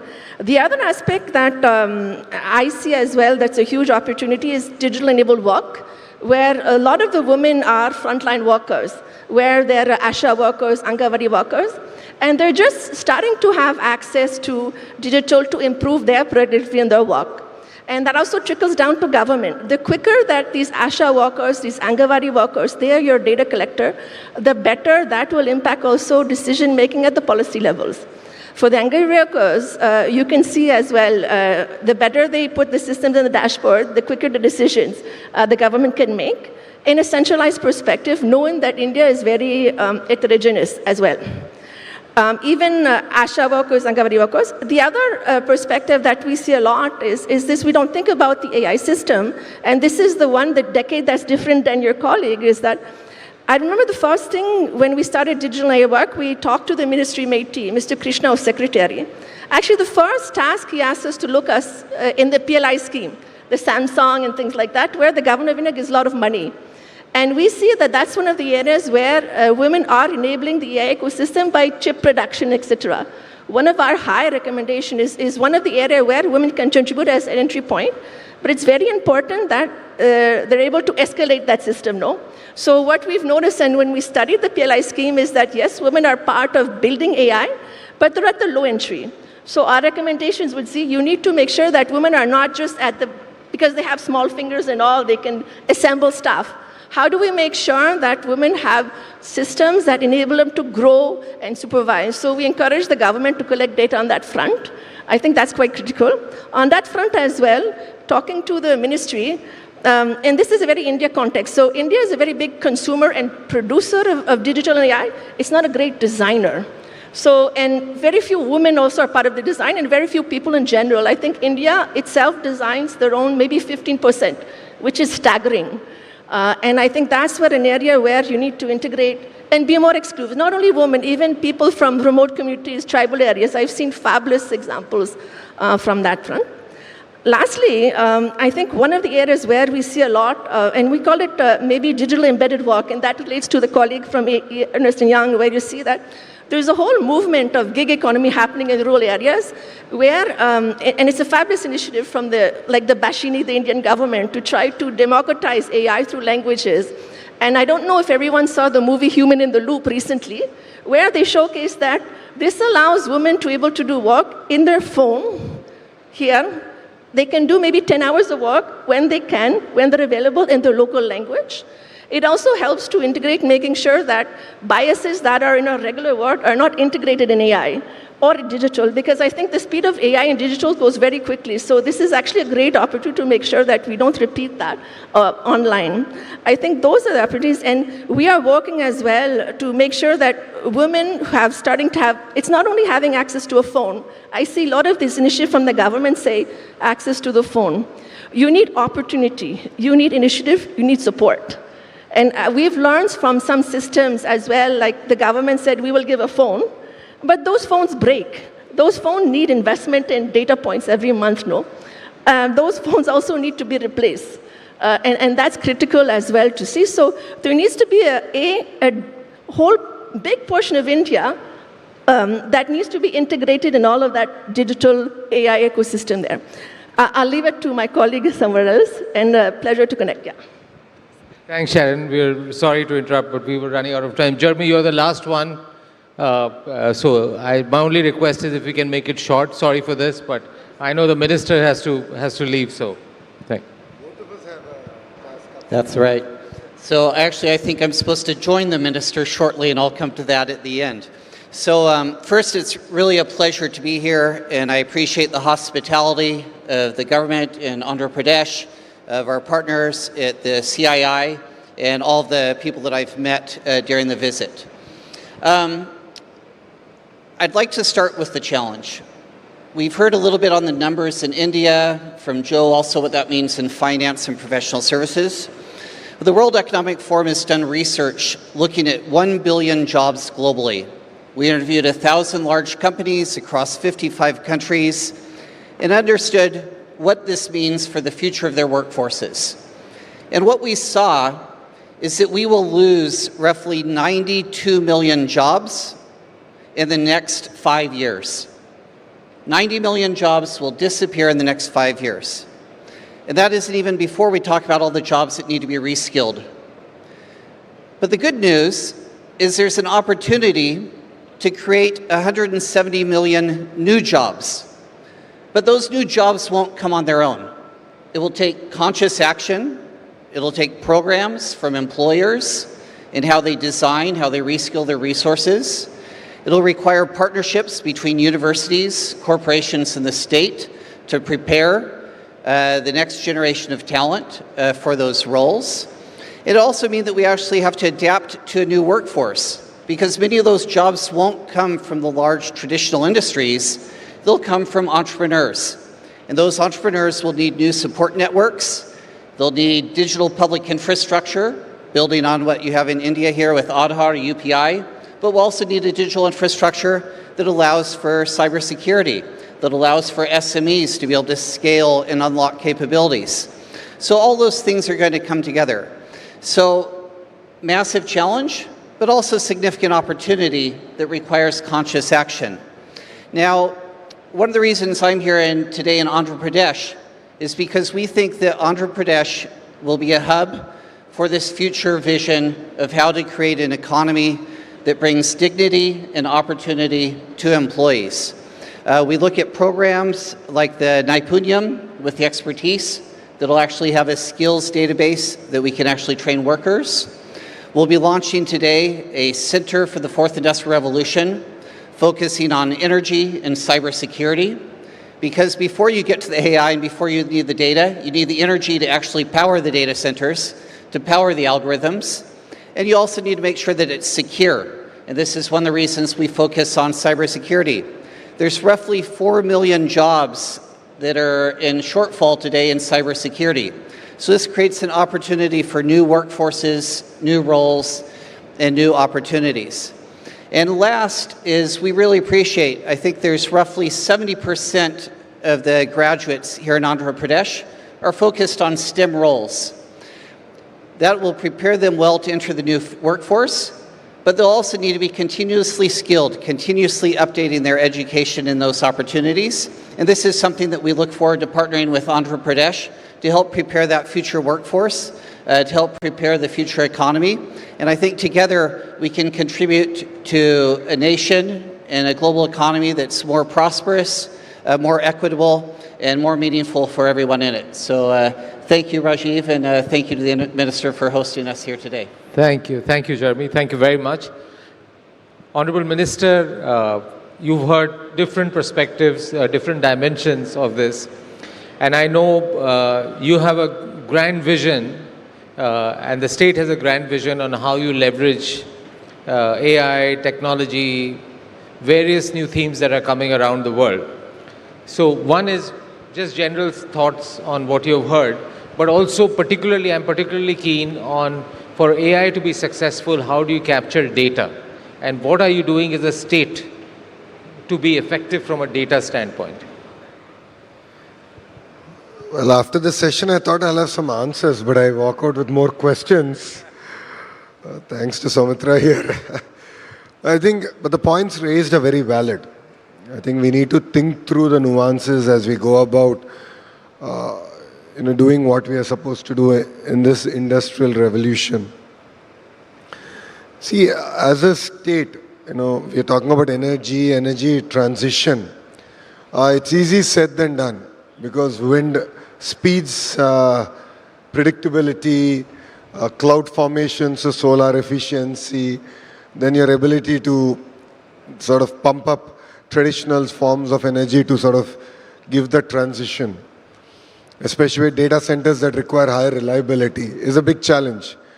And that is exactly where we're using AI. Our ability to predict, understand this. In terms of state, we are one of the very few states, and I was actually quite pleasantly surprised that I had counterparts in Australia at the state level who have something called Minister for Customer Service. It's similar to what we are trying to achieve in real-time governance, is how do you deliver governance at the doorstep of the citizen whilst keeping in mind the entire data that we are able to capture and give a much more predictive analysis. So a great example of that is how we've handled the recent cyclone, which we thought will be a lot more intensive, but our ability to understand where it's going to land, the speed at which, the track, we were far better than the other institutions out there because we have over a period of time built those data sets, we are able to hone on those data sets, and that will again be very core to us as we go forward. So as a state, we are continuing to collect the data points that are relevant for us to ensure better governance delivery. But then yes, we also have to keep in mind the ethical framework on how this data is going to be used and not be used against underprivileged sections of the society. So that's equally going to be important. And that is why we have something called the Core Data Authority that has the framework in place to ensure that this is not used against them. But then honestly, I think all of us sitting here are just trying to understand what is AI, its implications on humanity and how it's going to change our lives here. Definitely 5 years from now, maybe the 35th Partnership Summit that we're going to do here, I think we'll come back and reflect on whether we got our predictions right or we were off. I think because all of us here are pretty much guessing where we'll be 5 years from now. Thank you. Thank you very much. I think we are run out of time. I think only thing I probably like to add, Honorable Minister, and hearing everyone, very insightful comments from all the panelists, is it is a reality, and the question is, how do you make the most of it? I mean, you can see half full, half empty. Different people can have different perspectives. But if this is going to come, then as a country, as a society, as an organization, how do you make the most from this? Be ready, be prepared for this transition. And I think that's what, at every level, I can see that there's a worry, there is fear, but there's also some sense of opportunity of change. And I think what Debjani mentioned, what they're looking at from a government standpoint, if they're able to create that institution, that will be really good. So before I let you go, CII, in partnership with EY, we have put together a report, and we would be really grateful if you could launch the report, which captures the present state of agentic AI in India. May I invite Mr. Chandrajit Banerjee and Mr. Hari Balaji, leader EY India's Center of AI Excellence, to please come on stage for the release of this report. Ladies and gentlemen, this report is on AI. Is India ready for agentic AI?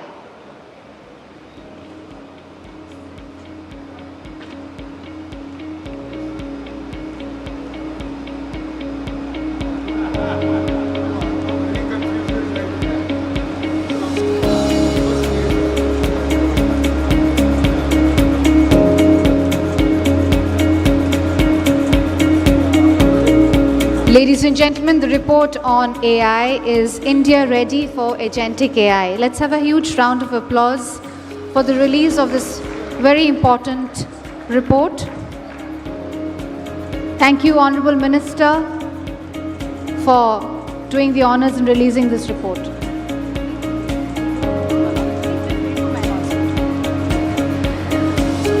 Ladies and gentlemen, may I please invite Dr. Mrs. Suchitra Kela, Vice President of CII and Co-founder and Managing Director of Bharat Biotech International Limited, to kindly come on stage. We have the MOU exchange between CII and Bharat Biotech Limited.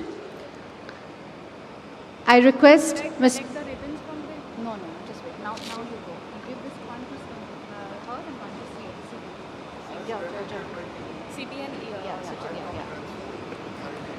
I'll request Mr. Chandrajit Banerjee, Director General of CII, to kindly join in for the MOU exchange. Ladies and gentlemen, this is between CII and Bharat Biotech Limited. Through this initiative, CII Bharat Biotech will equip 30,000 youth in Vijayawada with soft and employability skills and provide career counseling and placements over the next 5 years. This is being done under the gracious presence of our Honorable Minister, the MOU's exchange between CII and Bharat Biotech Limited.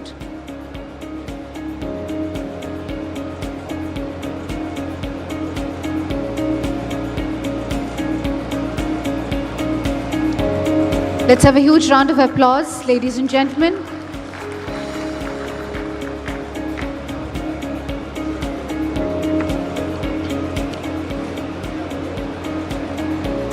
We will now present the mementos. May I please request President CII to kindly do the honors in presenting the mementos.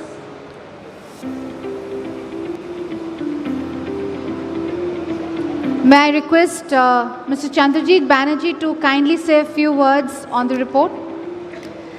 May I please request President CII to kindly present a memento to Honorable Minister. Let's have a huge round of applause for Honorable Minister. He's indeed given a lot of his precious time and been deeply involved and participated in the sessions, giving his deep insights and guidance. He's doing the honors of presenting the mementos to all the speakers. After you're done, I just want to make it small.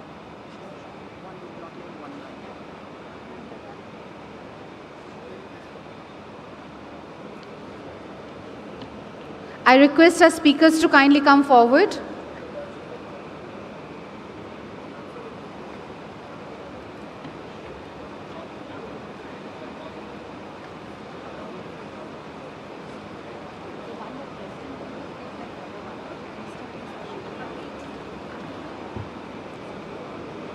May I please request speakers to kindly come forward for the memento presentation.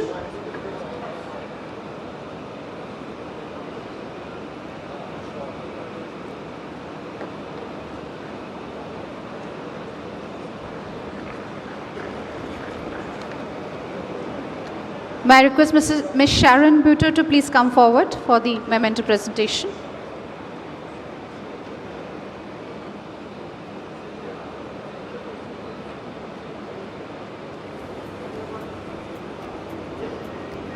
Can we have the applause going, ladies and gentlemen?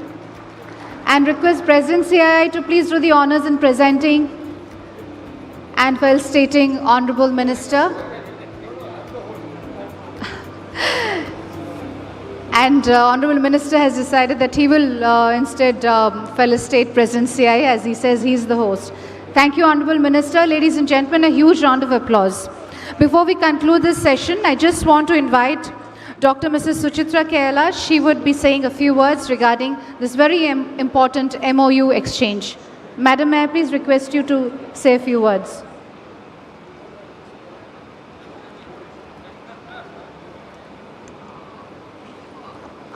I just would like to make a small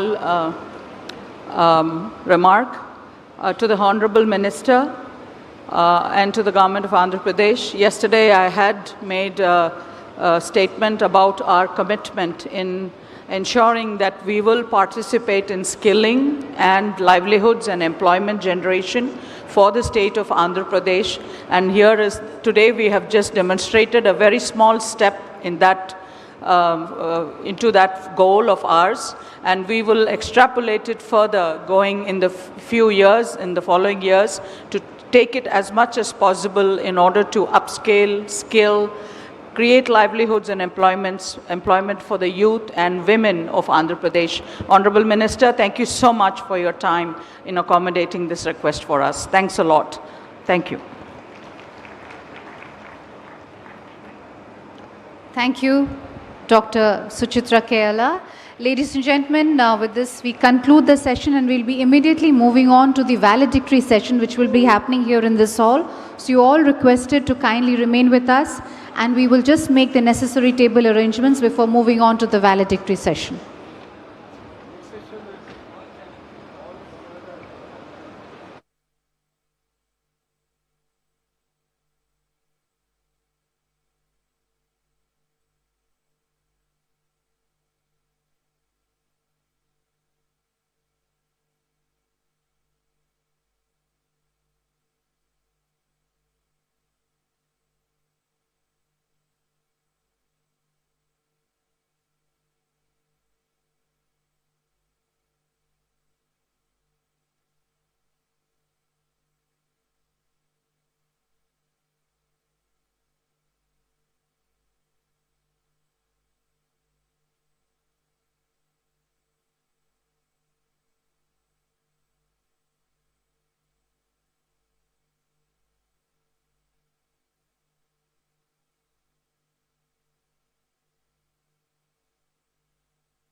Can you kindly not switch off this mic, please?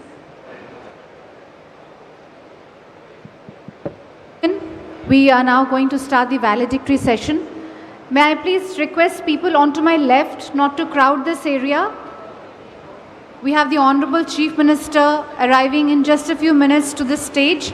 So I'll request people onto my right, onto my left to kindly clear this area, and also people at the back, if I may request everyone to kindly take the respective seats.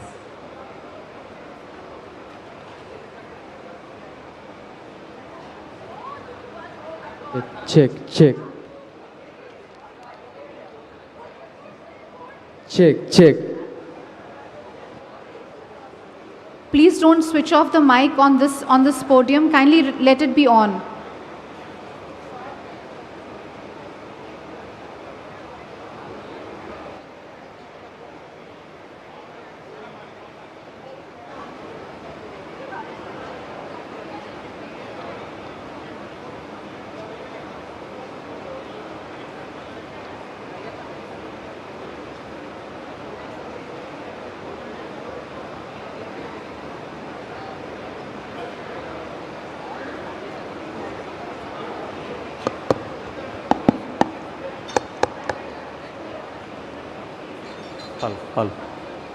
Hal.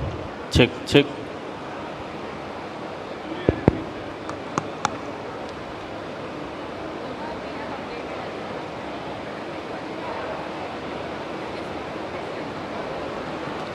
Test, test. Check, check, check. Test one. Test one.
will be commencing the valedictory session in just a few minutes from now. Honorable CM of Andhra Pradesh, Shri N. Chandrababu Naidu ji will be joining us for this valedictory session along with a host of esteemed dignitaries. We request you to kindly settle down and take your respective seats, especially people in the front. If I may please request you to take your respective seats. We will begin the valedictory session very shortly in a few moments from now. And just a gentle reminder to all to kindly switch off your mobile phones or put it on the silent mode during the entire proceedings of the valedictory session. Thank you. Thank you so much for your patience.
Contact number నేను అక్కడ పెడతా అంటే అందరూ online software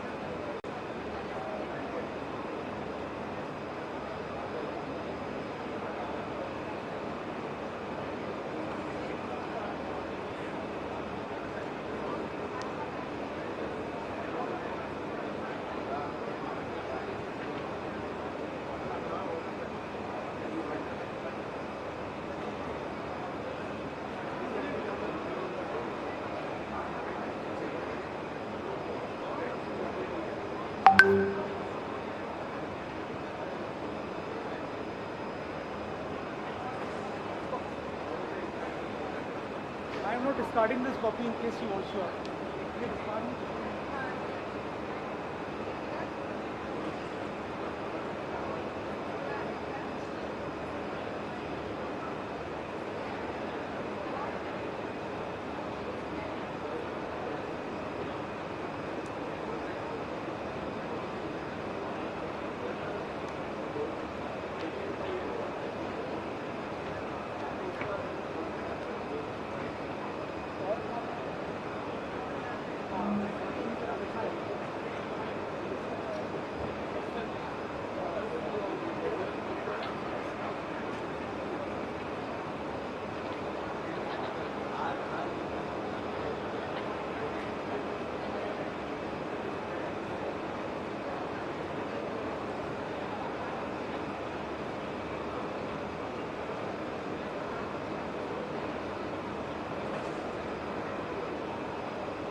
Ladies and gentlemen, we have been informed that Honorable Chief Minister of Andhra Pradesh is just about to reach and will be joining us at the plenary hall for the valedictory session. We once again request you to please settle down, and a gentle reminder to kindly switch off your mobile phones or put it on the silent mode during the entire proceedings of the valedictory session.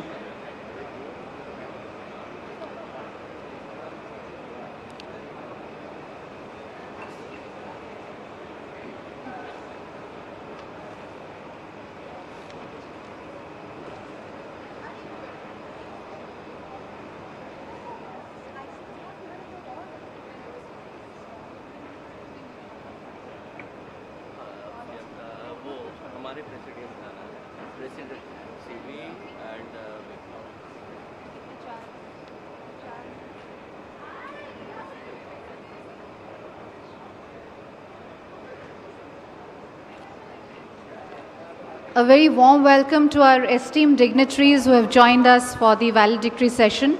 May I request you all to please welcome them with a big round of applause.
In Andhra Pradesh, tomorrow takes shape.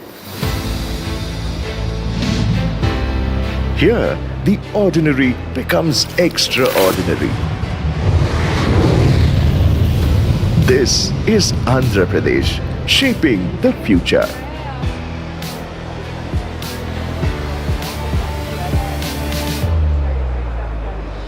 Where every sunrise sparks a new idea. Where tradition meets transformation.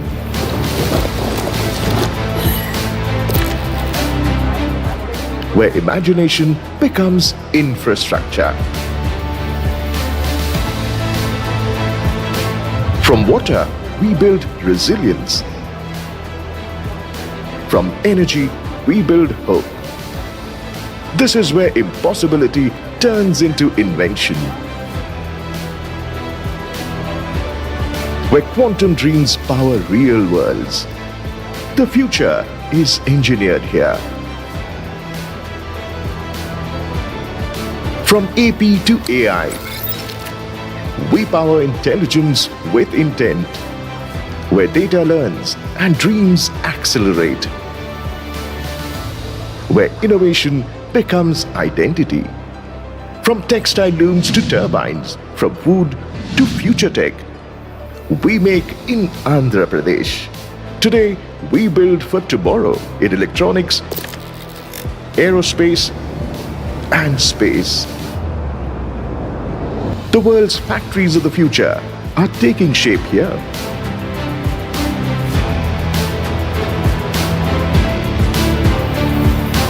Our ports, rails, and roads drive growth.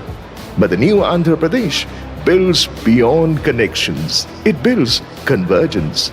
Efficiency is our new infrastructure. At the heart of Andhra Pradesh rises a city of the future, Amravati, rooted in heritage, designed for tomorrow. A capital shaped by ideas, not just buildings. Governance in Andhra Pradesh runs at the speed of trust, where decisions are digital, delivery is real. Swarna Andhra 2047, a promise powered by people and led with vision.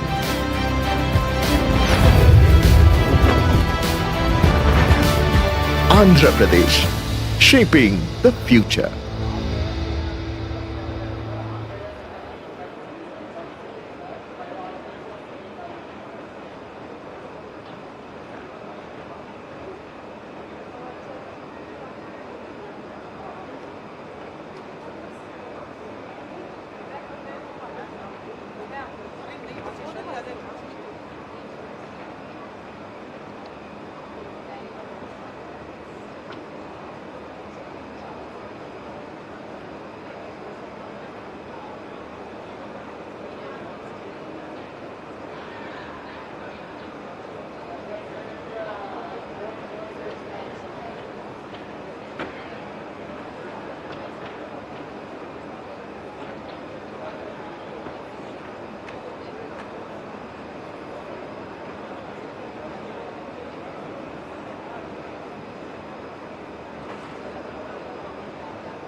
Coffee.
Ladies and gentlemen, thank you so much for being so patient and being with us. We will commence the valedictory session on the arrival of the Honorable Chief Minister of Andhra Pradesh, Shri N. Chandrababu Naidu ji. He will be joining us in just a few moments from now, and then we will commence the valedictory session.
Give.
Good afternoon, ladies and gentlemen, and welcome to the valedictory session of the Partnership Summit, of the 30th Partnership Summit, and it's a great pride, pleasure and honor to welcome our Honorable Chief Minister once again to be with us. It's actually spent the last 3 days completely with all delegates, with all members who have approached him. I think he has not regretted to anyone to meet, but he has given time, he has given space, he has interacted, and he spent that type of time.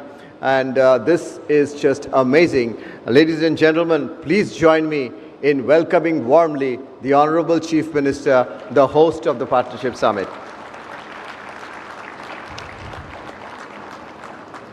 Honorable Chief Minister, you and your colleagues in Andhra Pradesh have really, under your leadership, laid out the red carpet for business and laid out the red carpet for Indian as well as global business. Sir, through your leadership, we have seen partnerships developing between global businesses over here in Vizag.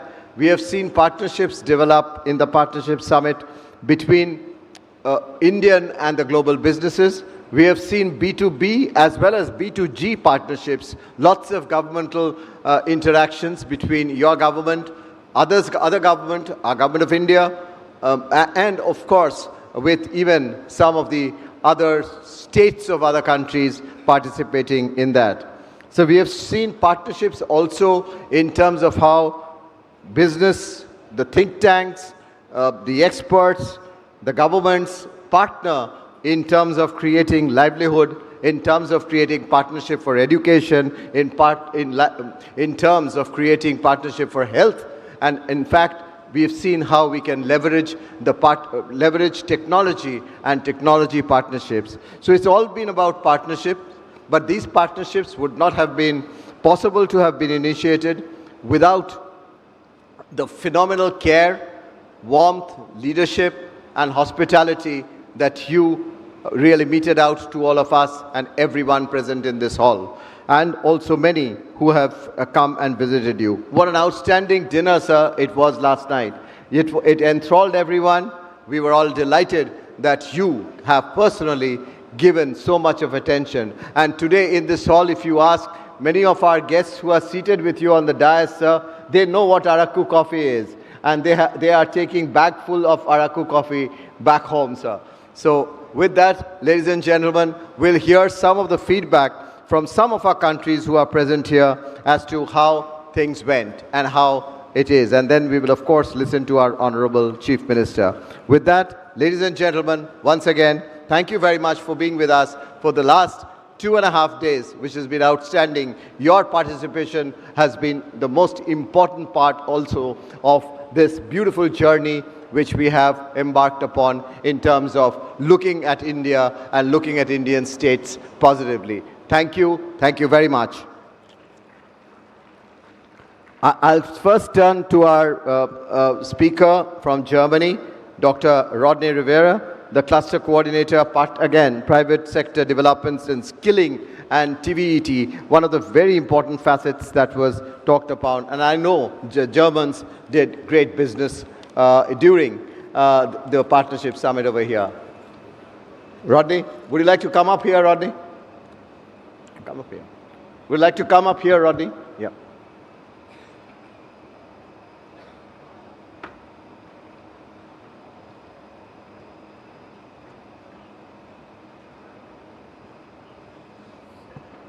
Thank you, and good afternoon to everyone, Honorable Chief Minister and fellow panelists.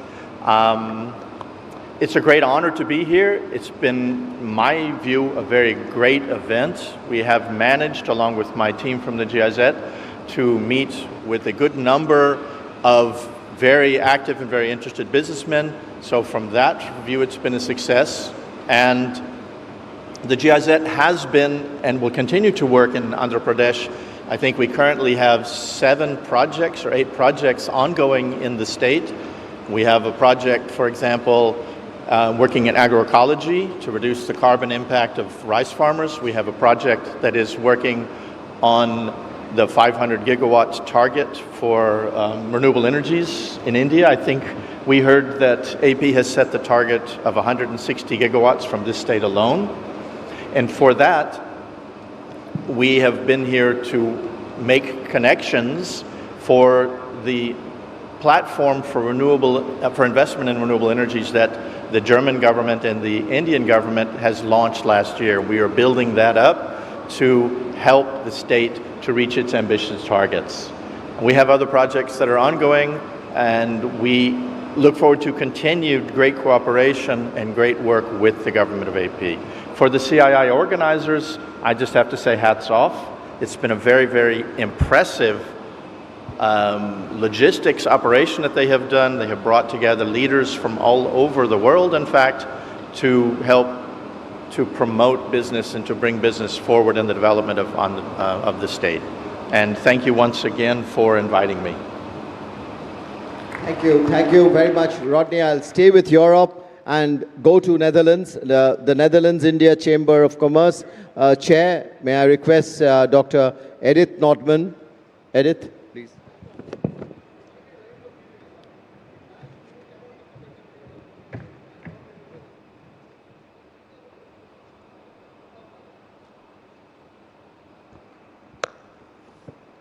Honorable Chief Minister, distinguished guests, it has been a privilege to be part of this dialogue here in Andhra Pradesh, a state that is clearly positioning itself at the forefront of India's next phase of industrial and technological growth.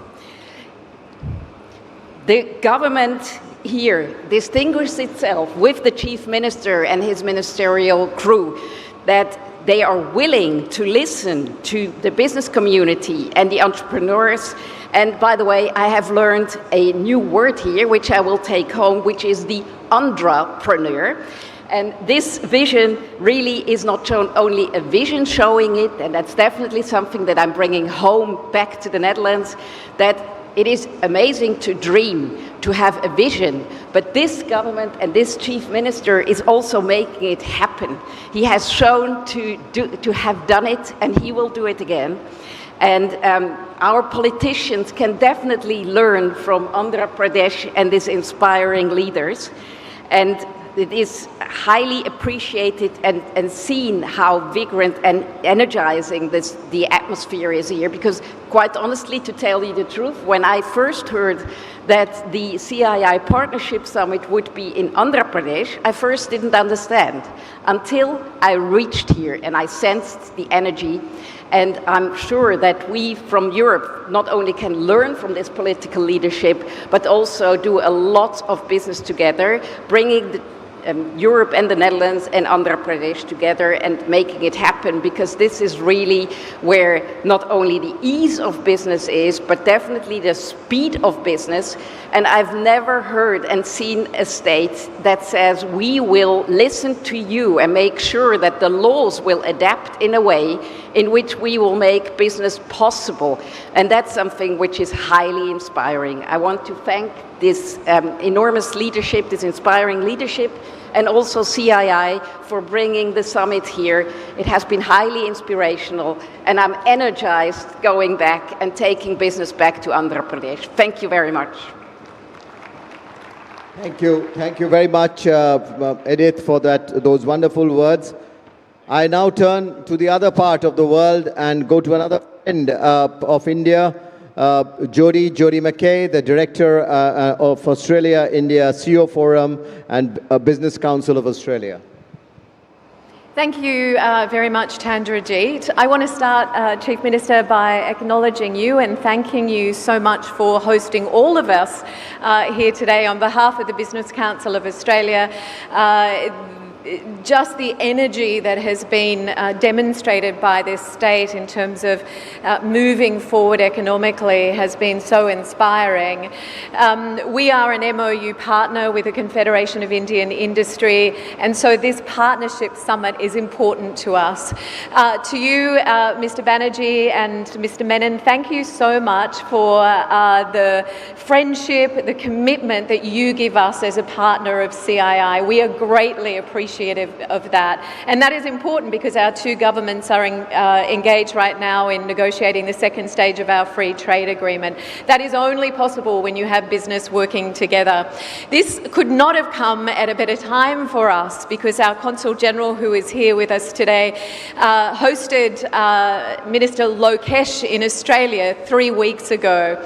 I was very fortunate to be able to take him on the beautiful Sydney Harbour with our wonderful harbour bridge and Sydney Opera House, and I know he was impressed. But I come here and I see the beauty of Andhra Pradesh and your coastline, which is just breathtaking. So it's not just the beauty of this state, it is also the economic potential and the hunger that Andhra Pradesh has demonstrated to take forward this state. So again, Chief Minister, I thank you and the Andhra Pradesh government for hosting us. On behalf of Australia, thank you to all of you. Thank you very much, Jody.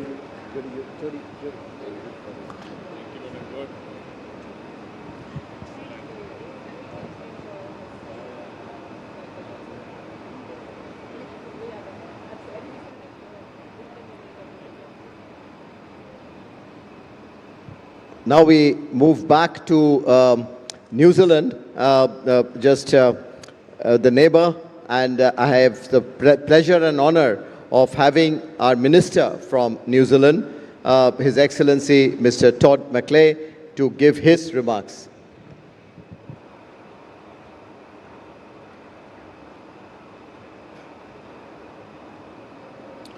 Well, namaste, kia ora, good afternoon, and may I also start by thanking you, Chief Minister, for the gracious hospitality not only you and your government have shown us, but all of the people of this beautiful city and this wonderful state. It didn't take me long to get here, only 30 hours on the aeroplane from New Zealand. And when I arrived at the airport, the colour and vibrance and the wonderful welcome that we received was heartfelt. And so a gracious thank you, not only from the government of New Zealand, but for the people. Can I congratulate you on an exceptional 30th hosting of this important event? It really is known around the world for being exceptional and driving great thought and direction when it comes to trade and some of the challenges that we face. But for my part, what I enjoyed the most today was the solutions that have been dreamt of, the opportunities that have been spoken of, and the real bonding that happens between the many of the countries that are here. Chief Minister, I think 19 trade ministers from countries around the world have been here in your city over the last couple of days. And each of them will go home not only with great memories, but an opportunity to talk about the real opportunity that exists here in India for the whole world. As with my friend from Australia, New Zealand is now deep in negotiations with India for a free trade agreement. My good friend, Minister Piyush Goyal, the Minister of Commerce and Industry, was in New Zealand just a week or so ago for negotiations, and I'm so grateful for the invitation to come up here so soon afterwards. The government of New Zealand was formed not quite 2 years ago, and this is my 6th visit to India during that period of time. So much that some of my colleagues think I have an apartment here somewhere that I'm living in. But we're coming because the relationship is important. We see great opportunity to cooperate. Our governments think very similarly. We are working together well on the world stage. We want to land a high-quality free trade agreement that is well-balanced, that is respectful, and offers opportunity for every single company and every single person in India and every single company, business, and every person in New Zealand. And so we're committed to doing that. You know, the world is always a challenging place. At the moment, no more so or less so than other times. But it is when governments come together and show direction, focus on solutions to the challenges that we face, that we enable the business community to stand up and do what we need to, which is trade with each other, form very strong, warm relationships, and grow economies that are good for people. So can I again, Chief Minister, thank you for your gracious hospitality, the way you've made us feel so welcome, the way you have hosted every single person that's come to this conference over the last few days. And I go back to my country to talk to my Prime Minister about the significant opportunity I see here and why we were so right to decide to build that relationship, and why this 6th visit won't be my last. I'll be back many more times. Kia ora, thank you.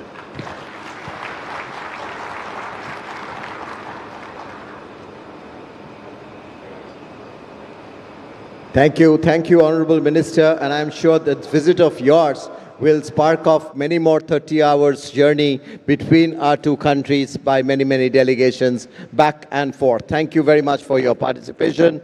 I was moving to US from New Zealand, and we were also to have here the Japanese delegation, but they had moved about 50 kilometers away from Vizag to go to a plant, and they said that whether they need to come back. We said they need not, and so therefore we don't have them because they were very keen to speak. But therefore now I come to the last but not the least, my old friend Rick Rosso from USA.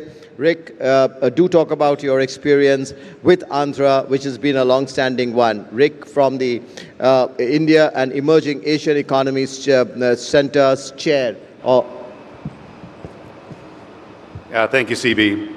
As a think tanker, we're supposed to be kind of impartial when we talk about leaders and issues, but it's kind of hard to be when I'm in the presence of Chief Minister Chandrababu Naidu, who I've known for a very, very, very long time. Back in 1999, when I was with the U.S.-India Business Council, we organized a significant foreign investors forum in Chennai, and we had all these great Southern chief ministers just as we began to see the South begin to take off. And think about that all-star cast. S.M. Krishna, A.K. Anthony, Karnanidhi. But one leader stood taller than all for his vision, for what he wanted to do for a part of the country that not a lot of people are paying attention to. 1 year later, I was in Hyderabad, my first trip to Hyderabad, in charge of the business delegation that was accompanying President Clinton for that visit. And to see that one single tower hosting the event with CII, and it was such a deep partnership we had with CII in those times, to see that one cyber tower, but again, the vision about what Hyderabad could become, and to go back 5 years later and see indeed that vision had really come to pass. We're talking a lot about business here as well, but I remember, part of the reason that Hyderabad was chosen over other southern capitals was not just for the business interest, but Chief Minister Naidu was willing to cut the ribbon on, I think it was the country's first HIV clinic, and that was part of the reason that President Clinton chose that, because it wasn't just business. It's people to people, it's health, it's so many other reasons and issues.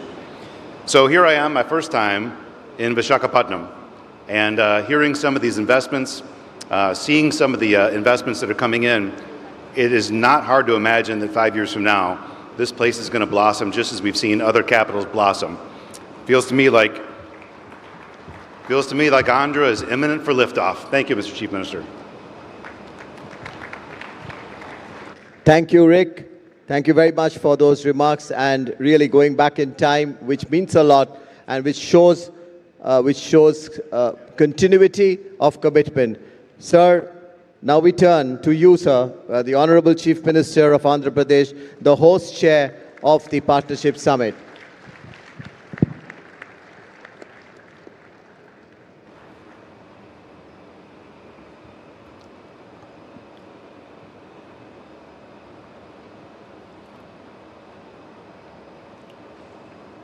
Respected Chandrajit Banerjee,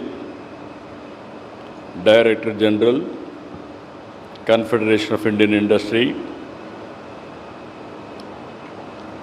His Excellency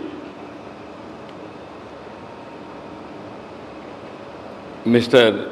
Todd McClay, Minister for Trade and Investment, Agriculture and Forestry, and Associate Minister for Foreign Affairs, New Zealand, His Excellency Richard Rosso, Senior Advisor, Chair India and Emerging Asia Economics, Center for Strategic and International Studies, USA, His Excellency Jody McKay, Director, Australia-India CEO Forum Business Council of Australia,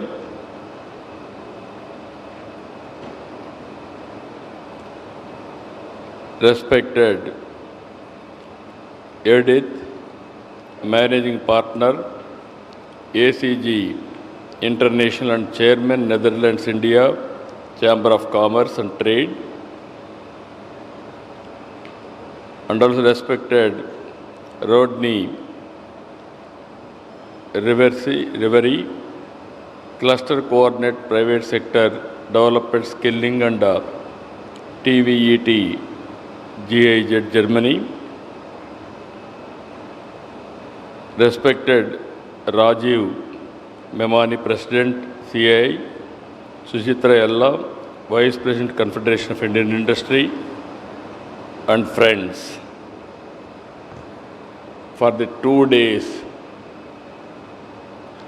you brought happiness to Visakhapatnam. Today you are all leaving this city. We are feeling very, very disappointed. You have to stay some more time here. You brought happiness and pleasure, and also we are very happy for your visit to our city. By this time, you have experienced our hospitality. In India, I can say always, one of the most beautiful city, Visakhapatnam. No other city is comparable to Visakhapatnam. One side sea, one side hills, and also beautiful people also. I am confident nobody created any problem for you. That is the confidence I am having on people of Visakhapatnam. For the last 1.5 days up to evening, I am very happy to see that 30 ministers have come from different countries. 67 plus sessions, parallel sessions we have conducted.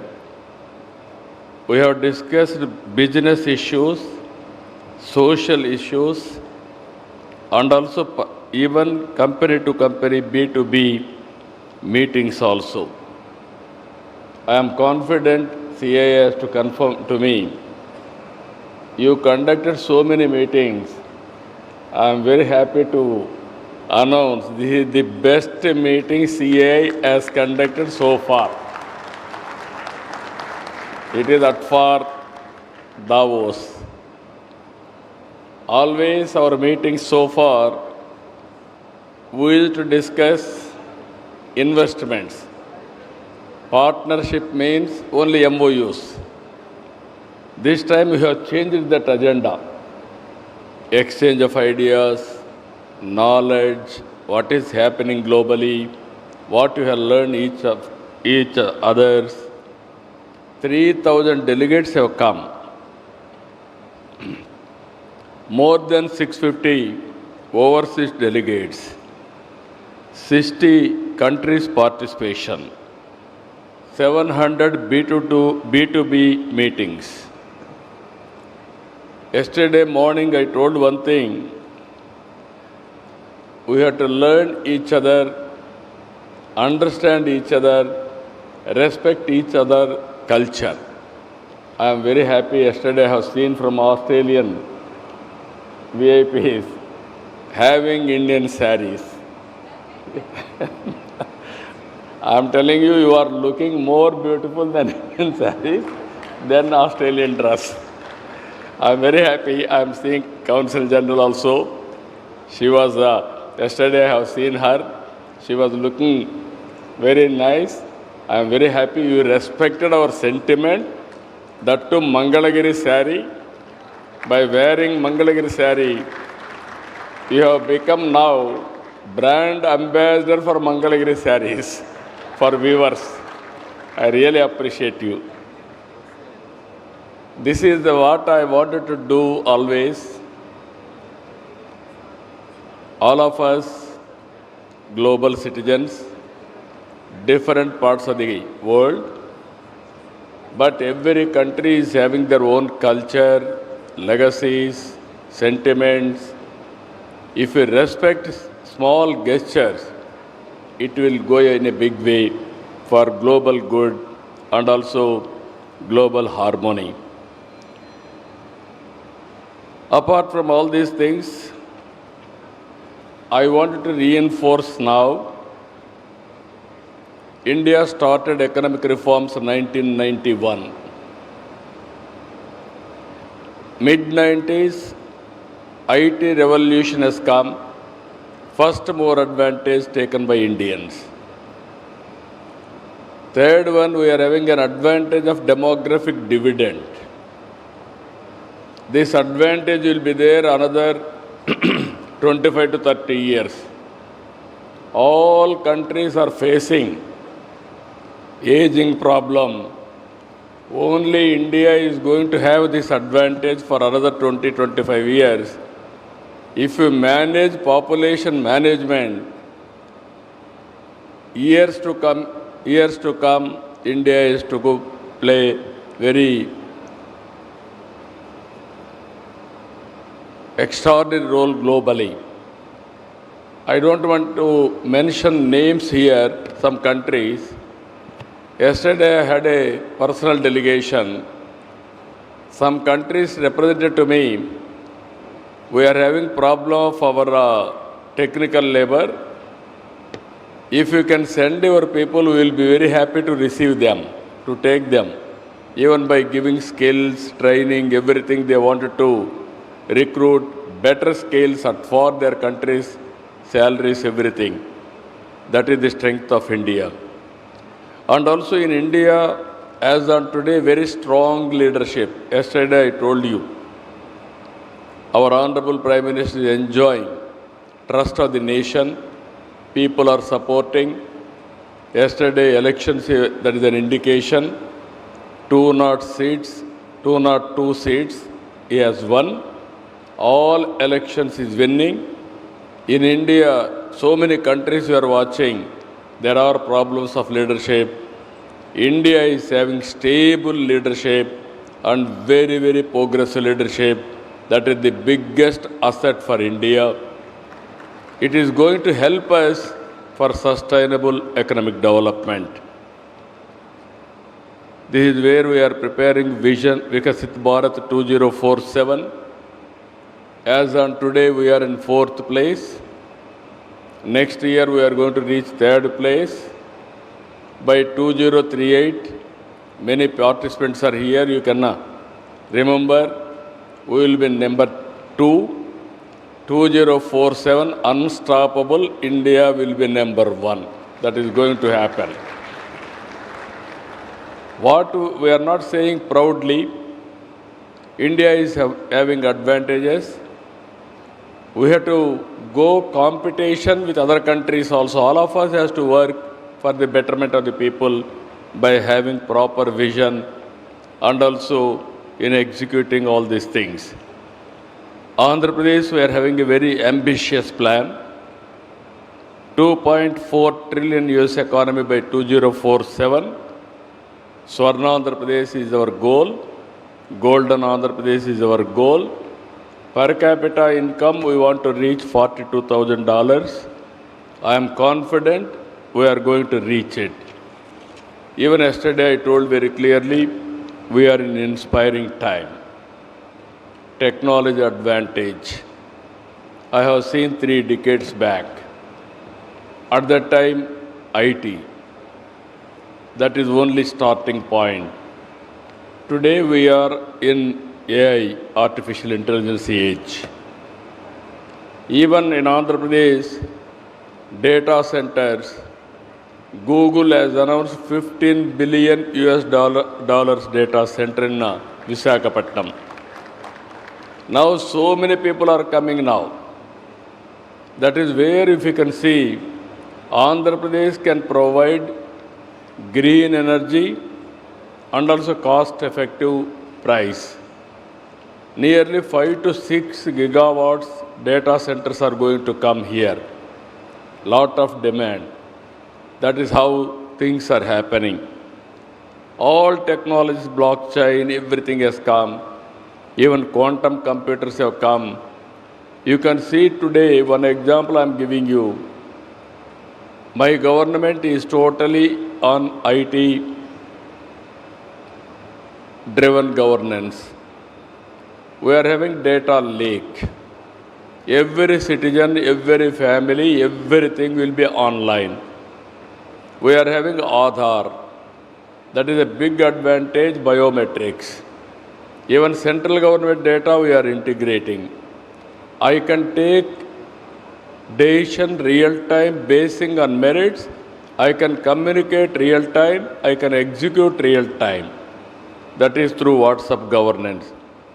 Even if you see here, why I am saying we are in inspiring time, historical data is available. Everyday data is updating. And also real-time data we are collecting outside, the temperature, humidity, reservoirs, water levels, groundwater, soil moisture, wind direction, wind quality, everything we can collect it now. I can take decision, I can communicate to the last mile real time.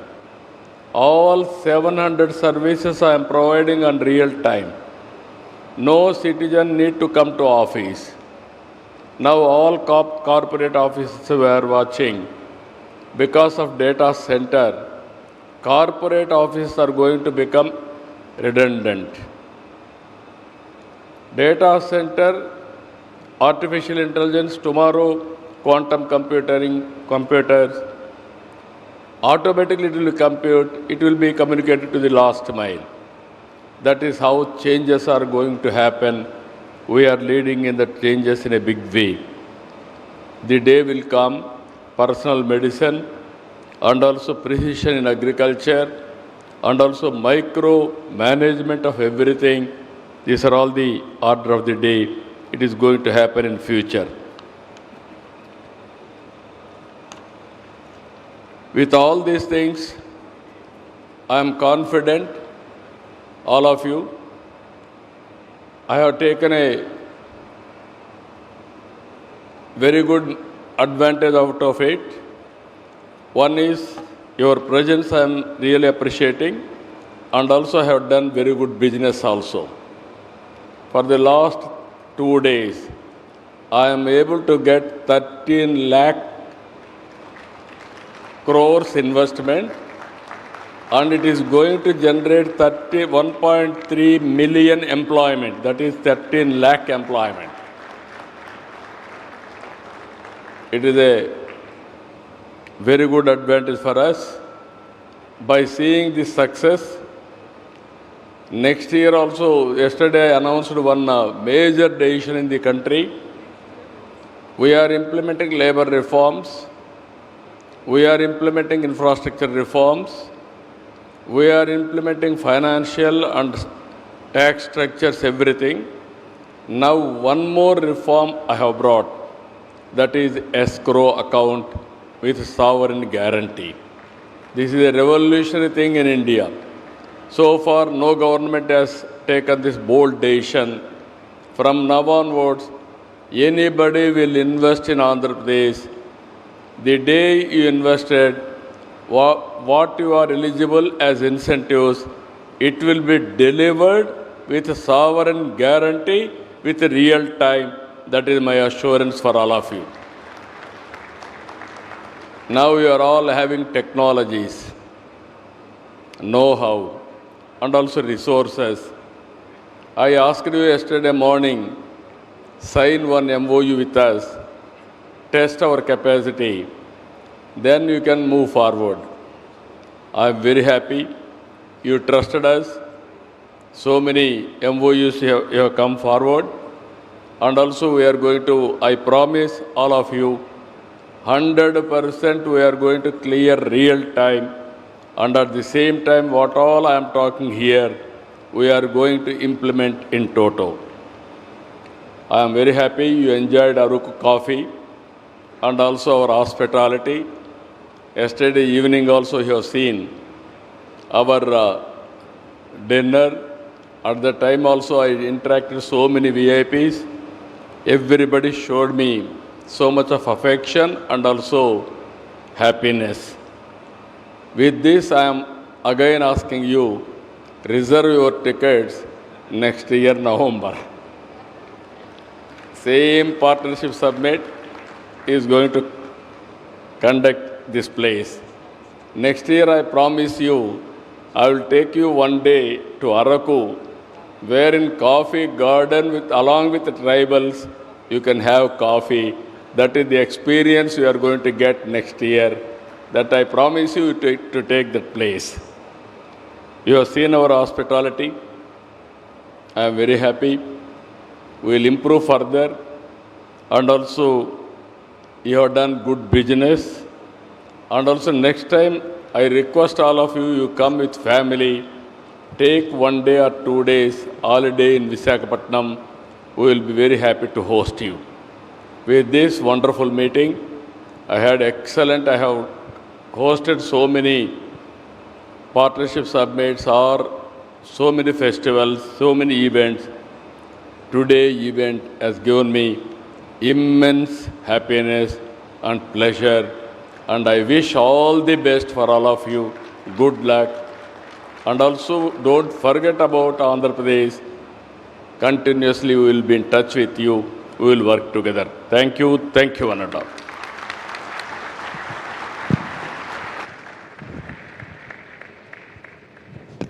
Thank you very much, sir. The Indian business, along with the businesses from overseas, have benefited a lot. And it would be most appropriate that Indian business and Indian business lead, Mr. Memani, Rajiv Memani, concludes this session with his remarks and how do we take this huge challenge and also opportunity forward. Rajiv, please conclude with a vote of thanks.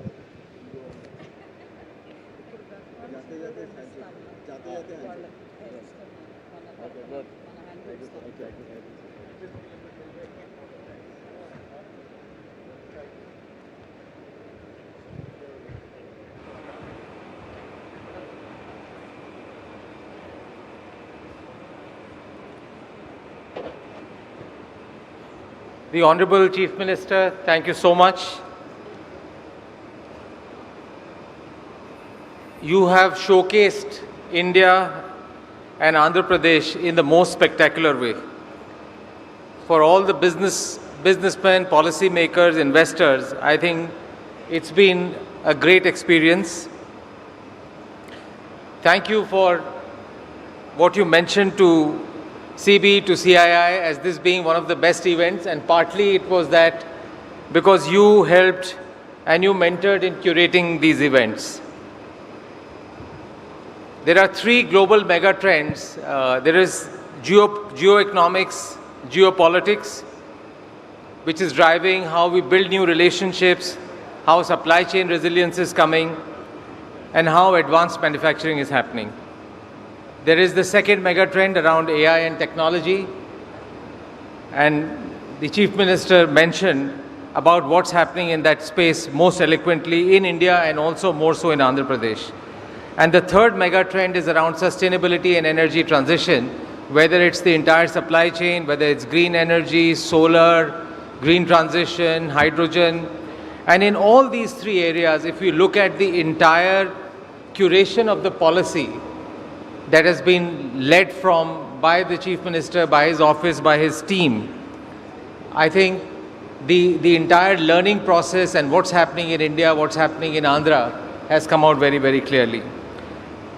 And I had mentioned to the Chief Minister what I have heard from everyone who has signed MOUs. So this is just a warning notice for all the people who are signing MOUs. So as industry, as CII, we are trying to collect feedback. What is the feedback that we can provide to the Honorable Chief Minister for all those people who have signed MOUs in the last 1 year, 12 months? And what are the suggestions, what are the improvements that we can provide to him? And the uniform response that we got was, please don't give him any more ideas. Please don't give him any more thoughts. He's running ahead of us. We are blessed to have a country where the aspiration of the political leadership of the country, whether it's India, whether it's Andhra Pradesh, is far more than the people of the country. And I think that we are blessed as a country, and the purpose and the vision that you have and the honesty of that purpose and vision that you have, Honorable Chief Minister, that gives you the energy and the clarity to execute things. So as citizens of India, as citizens of the world, we are most grateful to have leaders like you, and we feel blessed. Thank you very much. May God provide you with greater energy, greater vision, and greater vigor, so that collectively as a team, we can help you implement the vision that you have for the betterment of the country, betterment of the world, and betterment of the citizens. Thank you so much. Really appreciate it. Thank you very much. Thank you.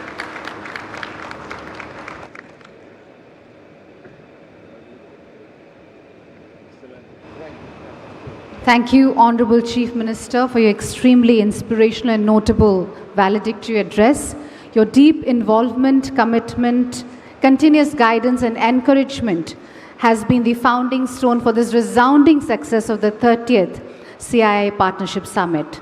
Honorable Chief Minister, may I kindly request you to present the mementos to all our esteemed foreign dignitaries on the dais.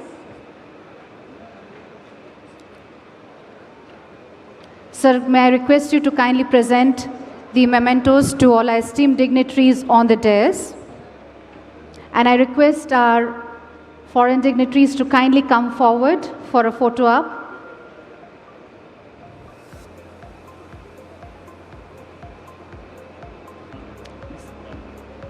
Can we have a huge round of applause?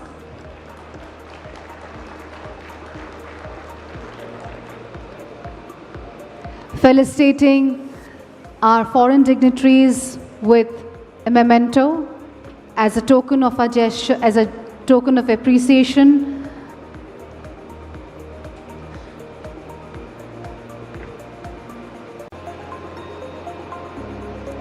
May I request our foreign dignitaries to please come forward for receiving the mementos from the hands of our Honorable Chief Minister.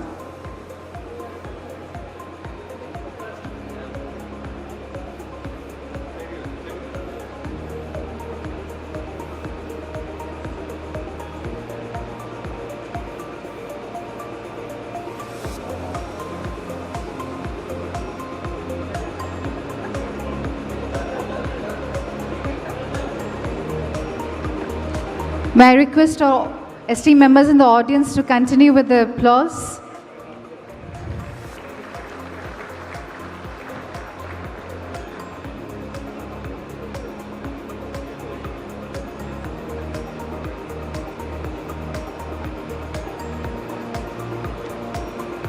May I request other foreign dignitaries to please come forward.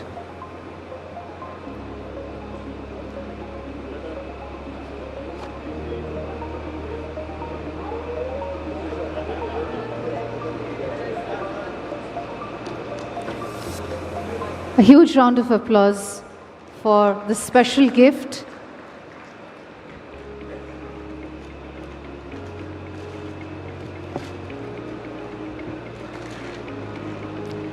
And it's a beautiful handloom sari being presented to our honorable dignitary, and it is indeed so beautiful.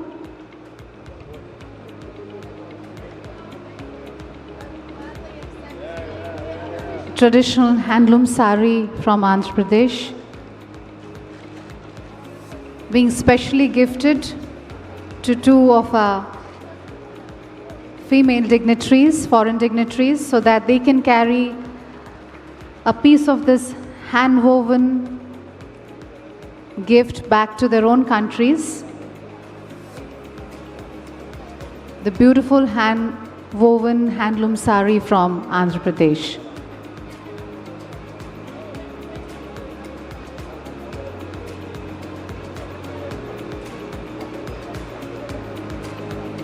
I request our other distinguished dignitaries to kindly come forward to receive the mementos.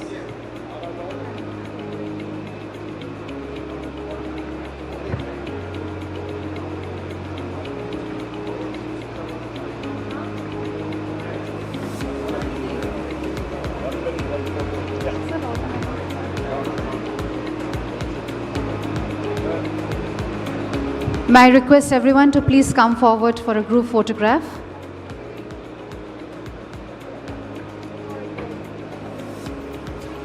Ladies and gentlemen, let's have a huge round of applause. We come to the conclusion of the valedictory session, and once again I'll request everyone to have a huge round of applause for Honorable Chief Minister of Andhra Pradesh for his unwavering support for this resounding success of the 30th CII Partnership Summit. Thank you, Honorable Chief Minister. With this, ladies and gentlemen, we will break for lunch. We will have the next session right here at the plenary session at 2:30 p.m. We request you to join us back for that session on civil aviation. Thank you.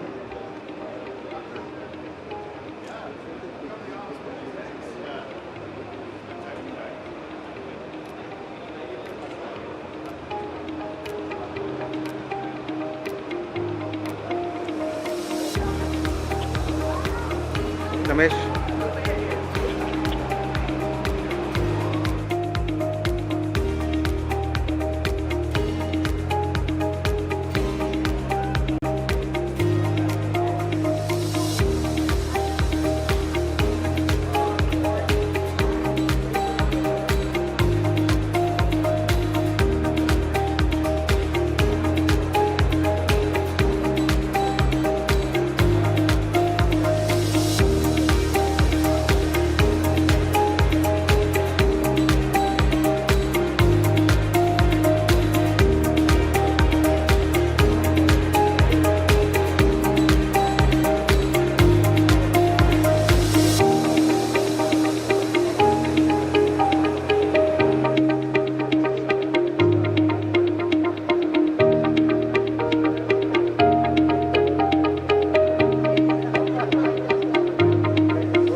ये भी निकाल दो ब्राइनर से ना नीचे रख दो ब्राइनर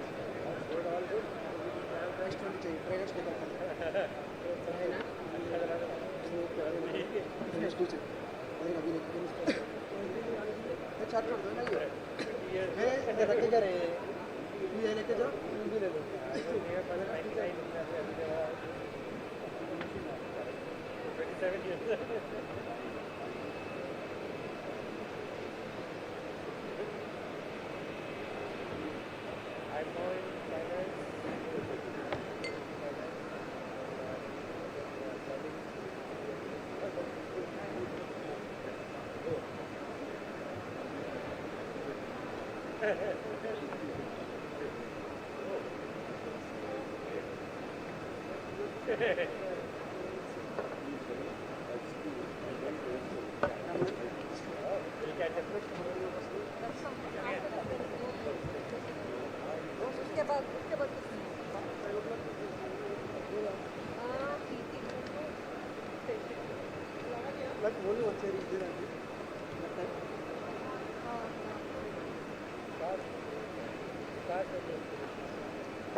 Good afternoon. May I have your attention, please?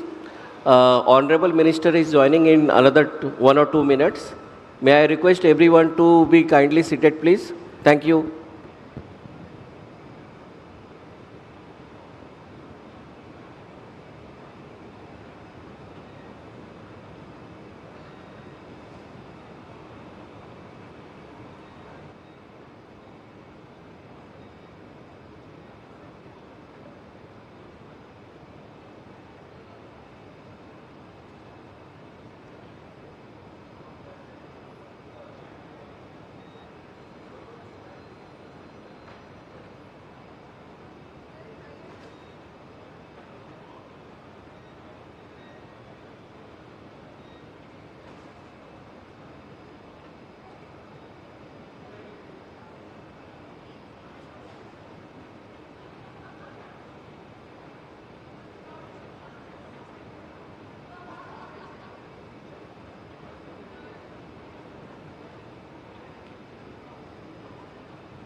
Good afternoon, ladies and gentlemen. Welcome back after lunch. I hope you had a nice lunch. We have the standalone session with the Honorable Minister of Civil Aviation, Shri Chandrababu Rammohan Naidu ji. We will begin the session in just a few moments from now. We'll request you to please settle down, take your respective seats, and enjoy the session.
Good afternoon, ladies and gentlemen. We will begin the Honorable Aviation Minister's standalone session in a few minutes from now.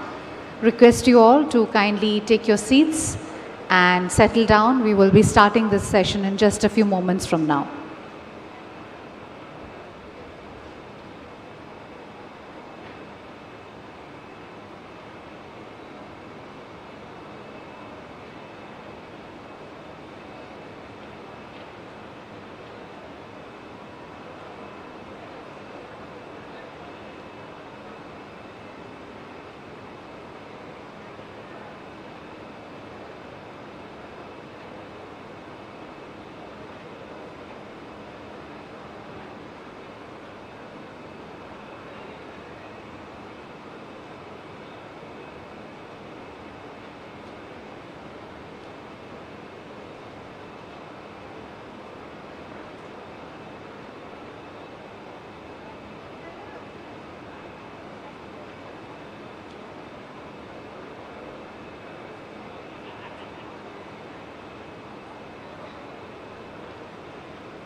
Namaskar, ladies and gentlemen. Please join me in extending a very warm and hearty welcome to Shri Chandrababu Ram Mohan Naidu ji, Honorable Minister of Civil Aviation, Government of India. Sir, a very warm welcome to you to this standalone session.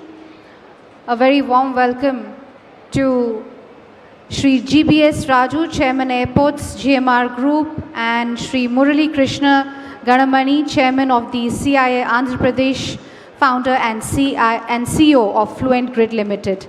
A very warm welcome to all our esteemed dignitaries on the dais.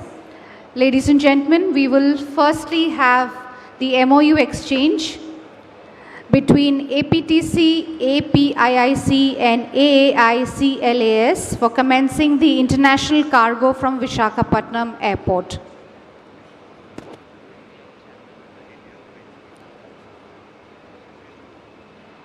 May I please request Chairman AI to please join us on stage for this MOU exchange.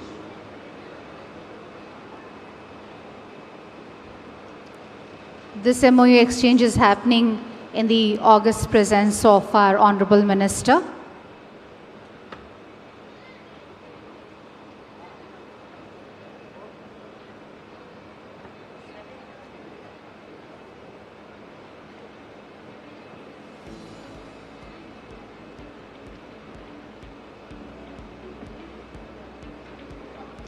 Can we have a big round of applause as a gesture of encouragement?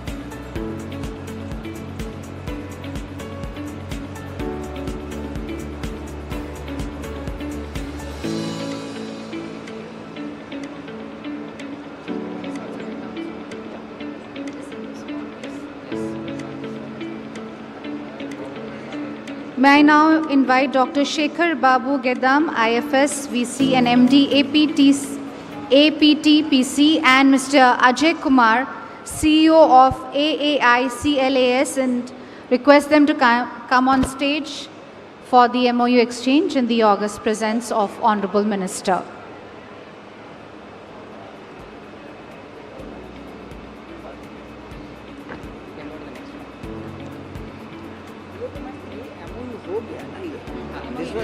Now next one, this one, FTO. This one is done? This one is done. Now last one. The virtual NOC sharing between the Airport Authority of India, AAI, and the Flying Training Organization for giving the land of AAI to FTO for the Aviation Training Institute. Can we have a big round of applause? This is an important landmark agreement.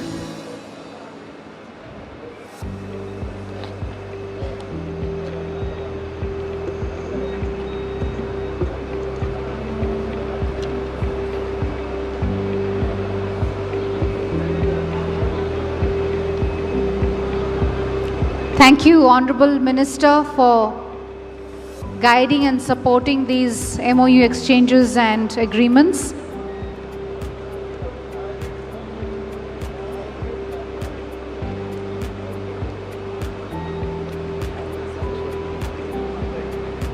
Without any further ado, I would like to request Session Chairman to kindly make his remarks and take it over from here.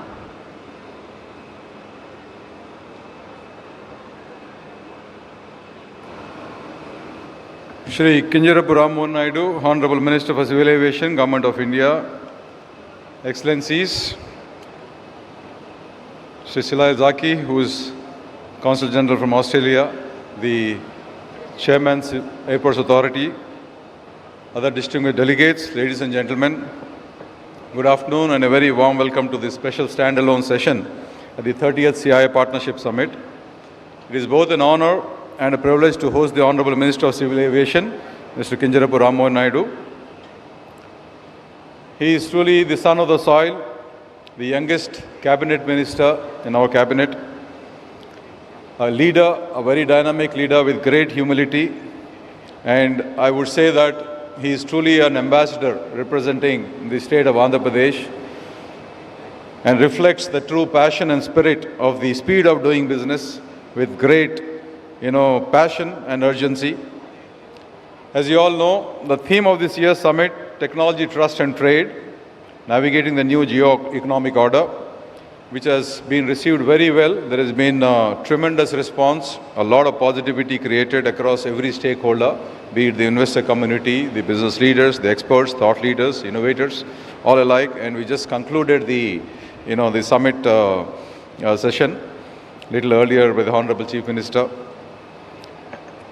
So aviation is not just about connecting destinations, it is about connecting aspirations, as we all know. It connects economies and opportunities. And today, India's civil aviation story mirrors a national growth narrative, ambitious, resilient and rapidly evolving. Over the past decade, Indian civil aviation has undergone nothing short of a transformation under the visionary leadership of our Honorable Prime Minister, Shri Narendra Modi ji, and translating that vision into action and reality is our young and dynamic leader, Honorable Minister Shri Mohan Naidu Garu.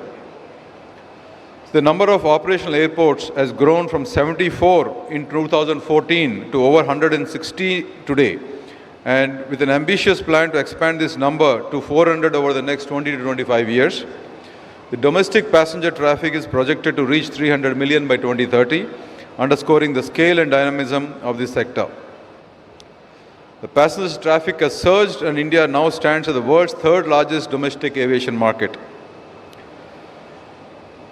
Aligned with this vision, in just the next 5 years, the government is committing to add 50 new airports, continuing to strengthen regional connectivity under the UDAN scheme.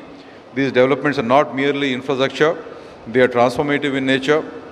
Airports catalyze local economies, spur tourism, and enable small towns to connect with opportunities. And I'm sure our Honorable Minister will share his vision and roadmap as he addresses us. Honorable Minister, under your leadership, I have to say that the Ministry has set out a transformative roadmap, making India a true aerospace service powerhouse.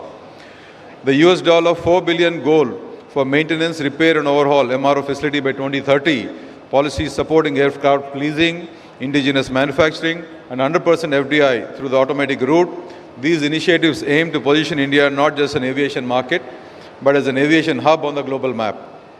However, as we race ahead, the shared global challenges must remain central to our aspirations. Sustainability in aviation is no longer an option, it is a necessity. The push towards adopting sustainable aviation fuels, electrification and smarter, greener infrastructure is vital for India's commitment to net zero and climate goals.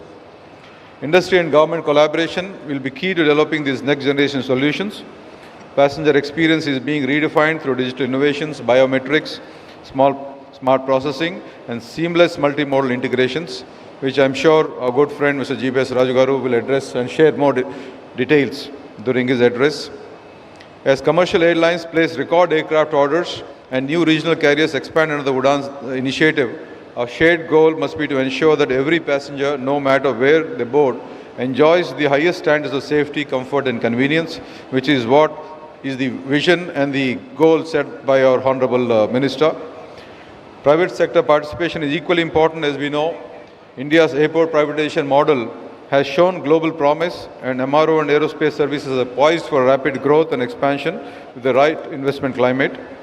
CII actively advocates for strengthening partnership models and industry engagements, including in regulatory innovation, skills development, and sustainability initiatives. Today, I'm very proud to say that we are at an inflection point.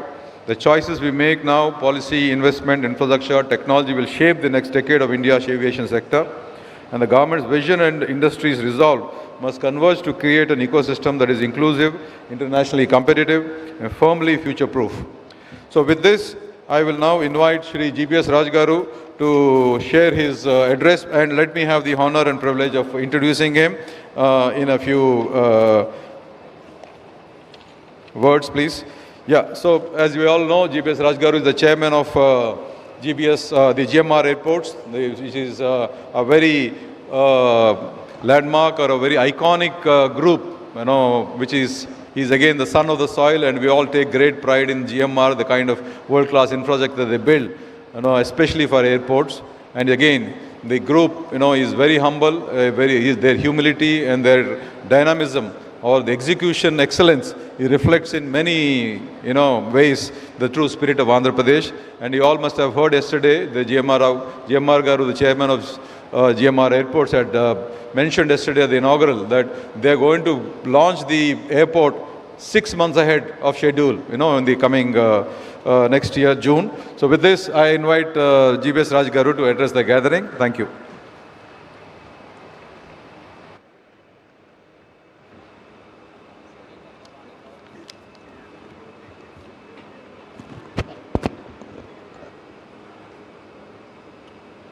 Good afternoon. Respected Honorable Minister of Civil Aviation, Government of India, Sri Ram Mohan Naidu Garu, and Mr. Murali Krishna Garu, Chairman CII Andhra Pradesh, and dignitaries of Andhra Pradesh, Government of Andhra Pradesh, industry colleagues, ladies and gentlemen. It's truly a pleasure to be here in Visakhapatnam, a city rich of heritage and poised to play a pivotal role in India's future economy. And as you all know, that India's infrastructure and aviation growth is a story of optimism and opportunity. As we are the fourth largest economy with a GDP of 4 trillion and promise to go to $10 trillion in 10 years down the line. And studies indicate that every 1 rupee spent on infrastructure yields 3.2 rupees in GDP gains. By this, infrastructure investment supports trade, employment, and income. This growth story has played out in India's civil aviation sector. India is already the third largest domestic aviation market. In 2020-24-25 fiscal year, Indian airports handled 411 million passengers, growing at 9% year-on-year. Out of total passenger traffic, projected to cross 1 billion annual passengers by 2040. This phenomenal growth is driven by rising income, a growing middle class, and a push for regional connectivity. To cater to this demand, Indian carriers have placed record aircraft orders. Today, Indian Airlines operate about 680 aircraft for passengers, and the order pipeline, which is unprecedented to roughly 1,620 new aircraft are on order, which are getting delivered in the next 5 to 7 years. Over the next 10 to 15 years, the Indian fleet is expected to triple from around 800 aircrafts today to around 2,300 in the coming years. It also signals tremendous opportunity for aerospace manufacturers, MRO providers, and to develop the entire ecosystem of the aviation industry. Overall, the number of operational airports in the country has more than doubled from 74 in 2014 and to 163 today. Fundamentally, these numbers represent optimism. Aviation in India is not just growing, it is soaring. This sector expansion will create an estimated of 25 million jobs by 2047. From pilots, engineers, staff, technicians, and the entire development of the tourism industry. This is especially coming to Andhra Pradesh. This region has a rich industrial legacy and is now leveraging its strengths to emerge as a front runner in India's economic transformation. The state has been clocking impressive economic growth. For instance, in the first quarter of 25-26, Andhra Pradesh has recorded a 10.5% of gross state GDP, outpacing India's national GDP growth of around 6%. The state economy is now 16 lakh crore, 200 billion in size, with an ambition to double by 2029. To achieve this, Andhra Pradesh aims to mobilize 40 lakh crores of investment in the next 5 years across the sectors. It's a bold and a very ambitious and aggressive goal that this government has set in. diversified industrial base. The economy here is broad-based from agriculture and marine products to heavy industries and technology. Andhra Pradesh, long coastline, 974 kilometers, the second longest in India, is a huge asset supporting major ports like Visakhapatnam, Gangavaram and Kakinada. And also 3 more ports coming up, one in Molapeta, Machilipatnam and in Ramaipatnam, which will further support the growth of the state. The state is a leader in marine exports, contributing roughly 30 to 40% of India's seafood exports by value thanks to the aqua and fishing industries. It has also become a pharmaceutical manufacturing hub, notably Visakhapatnam, Srikakulam district, hosting many bulk drug and generic pharma units. Coming to Visakhapatnam, with its natural harbor and steep hills and the beautiful scenic places, Vizag has long been an industrial base and a port city.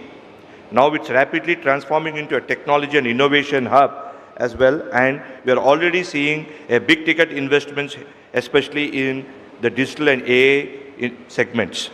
Likewise, investments are flowing into green energy, electric mobility and electronics manufacturing in the state, and also large manufacturing establishments in steel and aluminium industries are coming up in this region. All these facts reinforce that Andhra Pradesh is poised for the economic leap. The state's investor-friendly governance, world-class infrastructure and a sectoral strength are covering to create unparalleled opportunities. GMR Group's commitment, our roots in Andhra Pradesh and the Bhogapuram Airport project for GMR Group is not just another geography, it's home for us. Over the decades, we have contributed to the state development in multiple ways. Today, GMR Group has become a leading infrastructure player, not only in India and globally. We remain deeply committed to Andhra Pradesh and this region. We bring our global experience in airport development and management back to Andhra Pradesh in the form of Bhogapuram International Airport.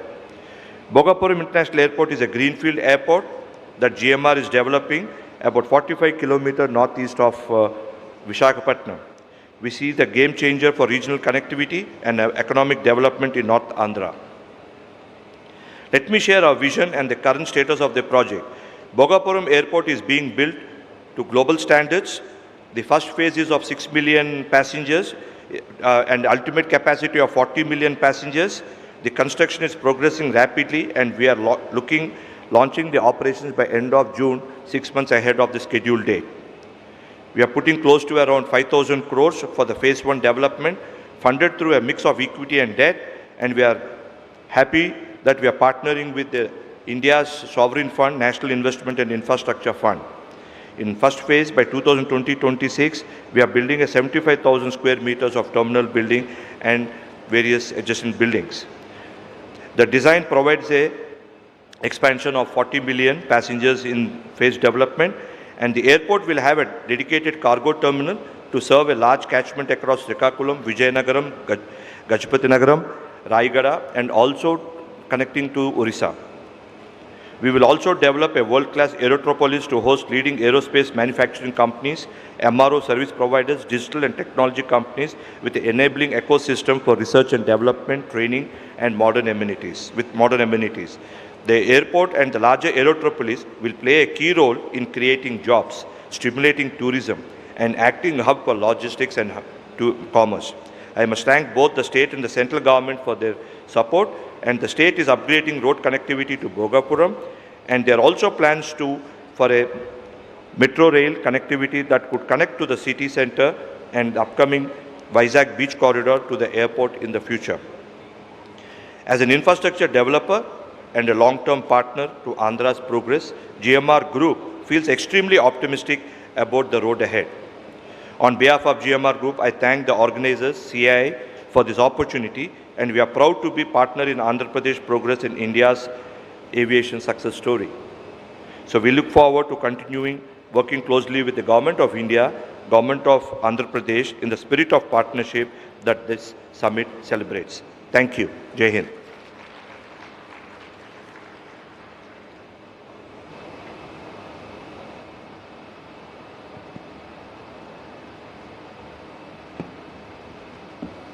Thank you, Mr. GBS Raju, for sharing your vision, your commitments to creating world-class infrastructure with your investments and your, engineering excellence. And we have seen that, at play, at action in every initiative, every project that you have taken up. It's truly created a world-class, great experience for the passengers and all the stakeholders alike.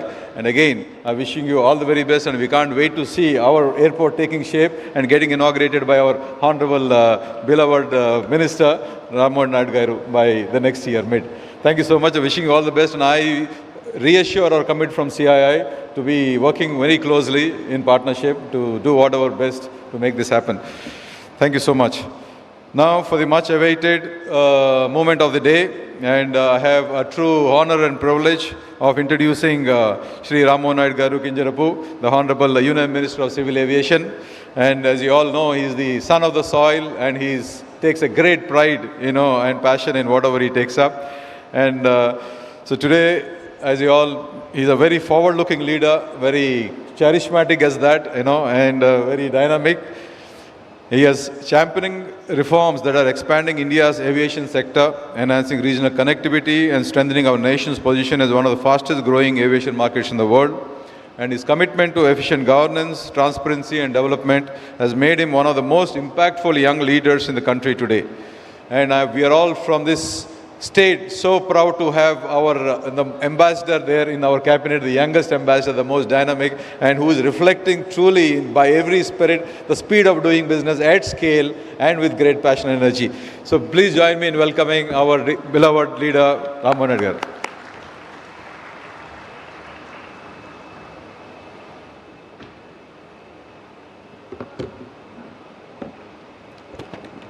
Thank you very much, CII Andhra Head Murli Garu, and also Chairman GMR Airports GBS Raju Garu, and all the wonderful dignitaries, guests and friends that are here. A very warm good afternoon to each and every one of you. I always find this time very tricky. I don't know if it is the afternoon time or evening time, right when you hit this 4 o'clock. But I can see a lot of enthusiasm in the crowd, and this has been the emotion for the last 2 days, yesterday and today.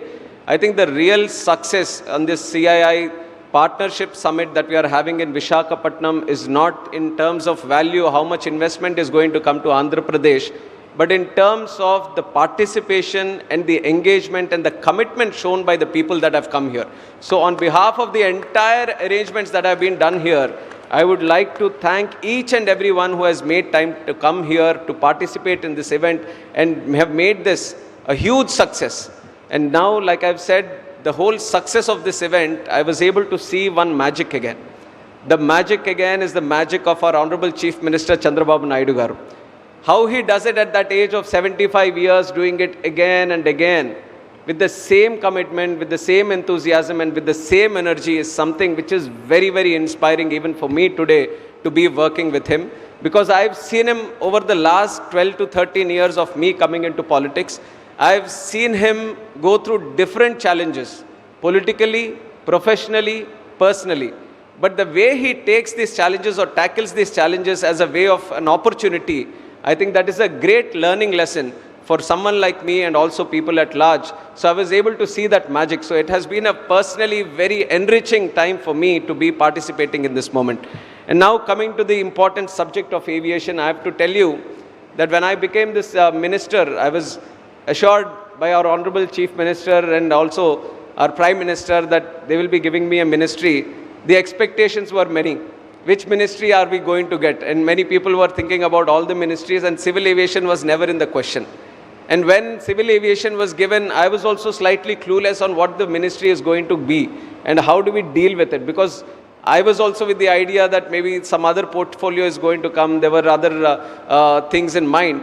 But now I can proudly say that this is one of the best ministries that anyone can deal with. And the way the sector has been progressing in the last 11 years under the visionary leadership of our Honorable Prime Minister, I can stand here very proudly and say that in the whole world, this kind of success India has seen in aviation, no other country has seen. That is where we stand today. We are the third largest aviation market in the whole world. And the capacities that we are dealing with, 74 airports in 2014. 74 itself is a very huge number, and people would have said that we have 74 airports, good connectivity all across, so we can just slow down a little bit, but that's not what happened in 2014. Because our Honorable Prime Minister understands that if we want to achieve Viksit Bharat, if we want the country to grow both inclusively and exclusively, domestically and both internationally, connectivity is the key. You study any country across the world which have achieved tremendous success in the growth story of their country, then you would see that the propellant has always been logistics. Either road sector, railway sector, air connectivity or ports. One of these have been the major driving sector for any growth sector that you would have seen. So this was the understanding and this was the vision our Honorable Prime Minister had. And he has taken aviation as one of the core subjects, and he has given it such a good drive in the last 11 years that 74 airports in 2014, now we are 164 and counting. That is the magnanimity of the growth that we have seen in this country. Now with 164 airports also, I would also like to simplify my speech and just give you a little bit of insights into what we are going ahead with. We have seen tremendous success in the last 11 years, but what we want to see is continue on that progress. 10 to 12% growth rate, that's what we are seeing in civil aviation today. So on one stage, we want to continue the growth story that we have achieved. And on the second side, while we are going, we want to transform the sector also. As we are transforming, we see in terms of the services that we are giving to the passengers and in terms of the manufacturing ecosystem that we have in the country and the future technologies which have the capacity to change the way we are seeing and visualizing civil aviation. All these things we want to have the platforms built in the country itself. So as we are progressing, we want to transform the sector also. I've given you the number of airports that we have seen in the country and some other statistics. If you see in 2014, there were around 1.8 lakh domestic passengers in the country. And today we have on an average of 4.6 lakhs, kind of 3 times, 1.8 lakh to 4.6 lakhs today. And almost 5.3 lakh people flew on November 10th. 5 lakh people traveling in a single day in any country seems to be the magic figure. It is an achievement where most of the countries are like ambitious to achieve that, but every other week we are touching the 5 lakh number today, and on November 10th we hit the highest point of 5.3 lakh passengers. And domestic passengers from 6.7 crores in 2014, we have grown up to 7.2 crores. And international passengers from 4.5 to 7.2 crores. Domestic flights, the number of flights that are moving around is from 6 lakhs in 2014 to 11 lakhs in 2024. And the international flights, the Indian carriers are 1.1 lakh flights in 14 to 2 lakh flights in 2024. So if you look at all the numbers, they have kind of doubled in the last 11 years. So the push has been not only to build the infrastructure and the ecosystem, but whatever existing infrastructure is going to build on the capacity, we have tried to expand it and do it, and that is the vision that we have for the future. Like I've said, we are at 164 airports today. So how do we move ahead in the future? We are seeing that India has come to a position where we have to rethink on how we are looking at airports. Till now, when we are looking at an airport, we are packing up 1,000 acres or 1,200 or 1,500 acres of land, and we are saying this is where the airport is going to come. It's going to have a runway which is where the big flights are going to come, small, everything is going to come, and then there's going to be a terminal, big terminal, and all those things. But now we feel India should move into the idea of having hub and spoke model. So we have the metropolitan airports where they are going to be the hubs like Delhi, Mumbai, Chennai, Hyderabad, Bangalore, Kolkata. These are the major airports that we have which are handling crores of passengers every year. And then we have the other airports. And the other airports are supposed to be the feeding system into these major airports and let them create their own hubs. So when we are trying to do this, then we have come up with the model saying that, see, when you are trying to build airports in the tier 2 and tier 3 cities, they don't need to have such big, huge land bank in their this thing. So what we are trying to design now in the way we are looking at airports is we are going to classify them as mega airports or large airports. Then we will have medium airports and the small scale airports. So once the idea around building an airport, we have these different sectors, then we can go with the idea of how much land is required for that airport. Suppose it's a tier 2 city. No matter how much you want to grow the passenger capacity, there is always going to be a mega airport which is close by where it is more convenient for people to travel from there to any part of the world or the country. So it is easier to start and have a small airport itself. Then how do we construct the small airport? So what is going to be the ecosystem? What are going to be the parameters? What kind of flights are going to come? What is the terminal building capacity that you want to handle? So an interesting intervention that we are trying to do now for the future airports that we are going to build is classify them as large, medium and small airports. And the other introduction that we are doing is cargo airports also. We believe the unutilized sector in the Indian aviation market today is how we are imagining the cargo sector. We don't have the policy of immediate courier of things where you want to see them done in 24 hours. If you have had the experience of United States, then you have the express delivery. Within 24 hours, you order something or you want to get something, you are able to ship it within 24 hours, you're getting with the convenient fees that is going to be added to it. But India doesn't have that. We are just ordering and it's coming at its own time. So the mindset of having it as an express delivery, that can only be achieved if you can crack the Indian air cargo model. And for that air cargo, when I see it to the airports, and GMR is also running the airports, the major concentration is on the civil operations. Their major concentration is on the passengers because they are very sensitive element. You have to take care of them. And when it's with the existing passenger network, if you want to do the cargo always takes the back seat, and you are not able to create the proper ecosystem through which cargo can also flourish. And the most important thing there is to bring down the costs. The costs as compared to the rail and the road. Today, rail and road is giving a tough competition. Under Modi ji, even the rail network is spreading across all the country. Even Northeast is having a rail network now, which was unbelievable before. And you are seeing the roads also, how Gadkari ji is expanding 2-lane to 4-lane, 4-lane to 6-lane, 6-lane to 8-lane. So everything is getting faster, all the other networks. So only way we can compete with the existing networks in terms of cargo is how do you make it more economically viable. So to crack that model, we also felt that you somewhere need to have cargo airports. This is what happens in the US, where FedEx has a separate airport just to handle cargo. And with an ecosystem, with a population of 140 crore people and such huge economic demand and big GDP country that we have, why can't we have cargo airports? So that is one intervention that we are going to do. We are going to select some areas dedicatedly and make them cargo airports. And also in the existing airports. Now what do we do with the existing airports to prepare cargo? So now you know that our Honorable Prime Minister, just to promote products according to the region, he has started one district, one product. So we are trying to streamline the ecosystem in a district so that all the people who are there get connected to producing or developing or creating a certain product, and that gets connected to the whole ecosystem there, and that specialization and the expertise in developing that product comes in that area. So similarly, taking that idea and stretching it into aviation, just like how we have one district, one product, now all the airports we are trying to analyze them with a concept of one airport, one product. So what is the best product that is available near that airport? And in the cargo ecosystem of that airport, you create all the necessary elements so it gets streamlined. Now you have like Vizag airport, there's a lot of pharma that is happening. For pharma, you need cold storage, you need a specific way of handling that cargo. So why not concentrate and improve the necessity around that? There are some airports where there is aquaculture happening, so that requires a certain expertise. There are some airports where there is a flower market there and the flowers are supposed to be exported to other countries also internationally. So how do you develop the cargo ecosystem in that airport so that it gets specifically designed and streamlined for a certain product? So one district, one airport, one product is another concept that we are working on. These are some of the airport related concepts that we are working on. Other than airports, which is the infrastructure, we are looking into the passenger amenities.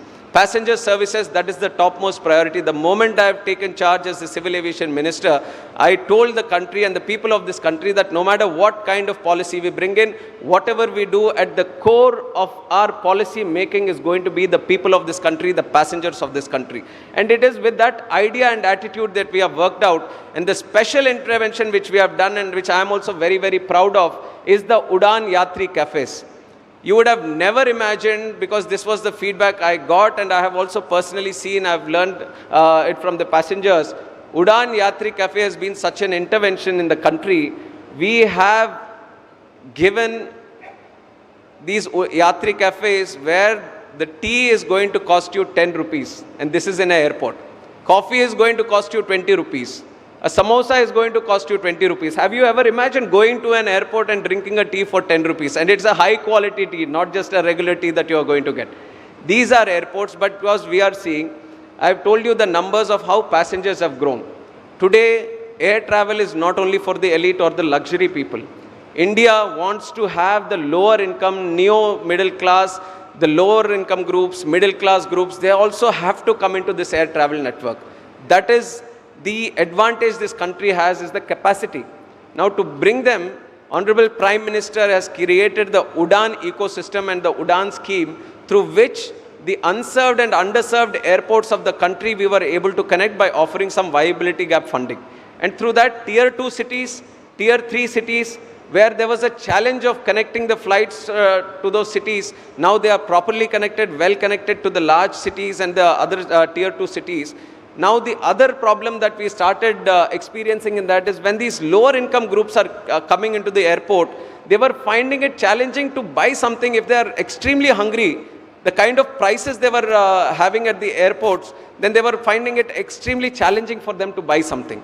Then we thought there was an intervention that is required here, and we started the Udaan Yatri cafes. We started one in Kolkata airport last year, and the celebrations of 100 years of Kolkata airport, and the kind of success we have, the response that we have achieved from the people was tremendous and unbelievable. It was the top sales store in that airport itself, which was the Udaan Yatri Cafe. And then we started getting calls from all airports that we want a Udaan Yatri Cafe here and there, and we have been doing it consistently in all the airports, and that is one intervention that we are going to do. In all the airports in the country, wherever you go, you will find one Udaan Yatri Cafe where tea is going to cost you 10 rupees, coffee is going to cost you 20 rupees. So that is the intervention that we are bringing in the Indian airport system. And the second thing that we want to do, an initiative, very small initiatives, but this is how much we are trying to care for the travel of the passengers. There is a concept called Flybrary. This was started in Bhubaneswar airport. So there is a rack where there are books. So these are all free books that the airport is giving it to you. The rack is there.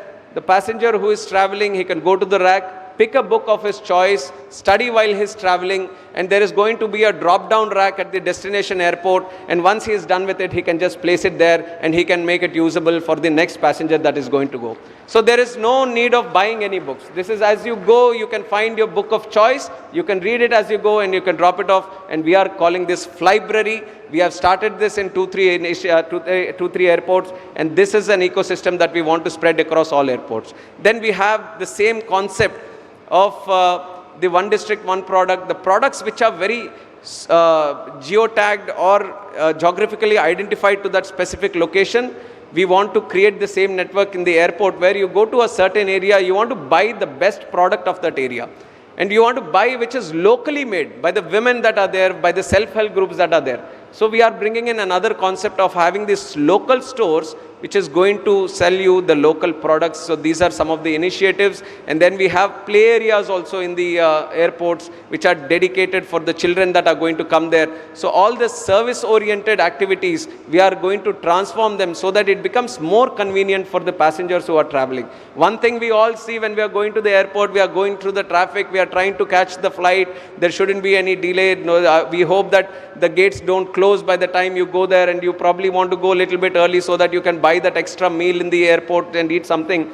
So it is always a very anxious affair. Whenever you go into the airport, you are hurrying and your mind is on the nervousness that gets created, the anxiety that gets created. So we want to create these airports as a less anxious, less nervous, it should be a nervous-free zone. So we are bringing in a lot of concepts. Psychologically, we are trying to build the airports in such a way that your whole, your anxiety at the airports gets down. So these are some interventions that we are going to do in the future, and some opportunities that are there in aviation. Especially I see a lot of young people that are there here wondering, what can I do with aviation? So there are multiple concepts. One, the technologies that are associated with aviation, the engineering that is associated with aviation, it is continuously evolving.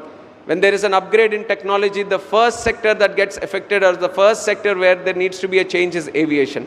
So there is a lot of opportunity for tech-related people to continuously associate with this sector and bring in new technologies, right from dealing with the aircrafts, their movement, traffic control, and right from operating in the airports, creating digital twins, creating a better model ecosystem for flow of things in the airports, and many other areas where technology can do a change. So this is one area where people can work in. And the second thing is manufacturing. We have an ecosystem of around 400 to 500 MSMEs who are supplying global standard products which go into the manufacturing of an aircraft, like Airbus, Boeing, Lockheed Martin, and other engine manufacturers. They are all procuring now components from India. So this is a major change that we have brought in the country under the leadership of Honorable Prime Minister. We have made the country an attractive destination for manufacturing. With the idea of Atmanirbhar Bharat, we are developing the whole manufacturing ecosystem into a new level where people are willing to trust India to get their products manufactured here. So we have $2 billion market right now where the aerospace components, aircraft components are getting manufactured here. By 2030, we have a target that this should go up to $4 billion, and we are very much on the track. And this is an area of investment that people can make to explore and see how you can use this ecosystem that is getting built up and make more parts which go into the aircrafts. So this is one area. And then from the ministry, we have another goal, a prime goal of having a full aircraft designed and manufactured in the country itself. That is a long-term goal. It has been there for a long time, but no considerable filling up of the gaps. But now we see that India has come to the stage where we can manufacture, we can design, we can maintain our own aircraft today. So that is one area we are actively working on. I want to see more investment coming into this area of manufacturing either components or either aircrafts. I see a lot of interest in this area, so that is one area where people can look into in the future also. And there are new technologies that are there. Drones you have all seen, our Honorable Chief Minister also continuously talks about it. Civil operations, defense operations. You have seen in Operation Sindoor how important it is for a country to have their drone ecosystem in a very strong and very comprehended manner. And now defense sector, we are seeing a lot of investment in drone sector and also civilian operations, because the ground level utilization of drones from agriculture, sanitation, law and order, construction, land management, there are numerous amount of advantages that drones have. So drone infrastructure is something which we are actively looking in for investments, and the state government has been very active in making the drone city, which is going to attract more than 2,000 crore investment in the 300 acres that has been designated. One advantage the Kurnool drone city is going to have in Andhra Pradesh is that it is going to have a dedicated sandbox. One challenge we are finding with the drone industry is that once they manufacture the product, it is very difficult for them to go and test it. They need a wide, vast area of land which is all free from all the limitations so that they can test the drone perfectly. So that sandbox ecosystem where they can test their drones is what we are going to cater for in the Kurnool drone city. So that is a very interesting area for investment. And these are some of the concepts. And one future technology that everyone should concentrate on, and which India is also trying to get a lead on, is the eVTOLs, electrical vertical takeoff and landing vehicles. This is going to be the future. And the huge market and capacity is there in India, especially in the urban cities where traffic management is becoming an issue day and day. And there is a huge challenge of expanding the roads or widening the roads there because of existing challenges. So the important intervention we want to bring in is eVTOLs. And if you are there in the session yesterday, Honorable Chief Minister has given a deadline that within 2 years he wants to see them in the country. And the one reason he has put the deadline is because I am the minister who is handling it. He has taken the goodwill of announcing it, but we are very much on track. We are very much on track for seeing eVTOLs in the country within 2 years, but that is a very strategic and important area of investment that people can look into. So technology, future technologies like drones and eVTOLs, manufacturing and MRO ecosystem, these are some of the other verticals in aviation which are continuously going to grow, and we are going to see huge investment in that area. And one thing that we are specifically concentrating on the ministry. Now I've given you the growth statistics, I've given you what the future is going to look like. What is required now? We need people. We need skilled people, we need trained people, we need pilots, we need cabin crew, we need engineers, we need ground handling systems. We need all the ecosystems to be powered by people. Unless you continuously train them for the requirement that you have, the growth that you're trying to see, the growth that you're going to foresee is not going to be achieved. I'll just give you one example on how we are going to tackle this skilled ecosystem or skilling and training. The FTOs, which is the flying training organizations which creates the pilots. The number of pilots today is roughly around 8,000. I think around 2,000-3,000 are not actively in the operations. We have 1,700 aircraft orders right now pending in the country.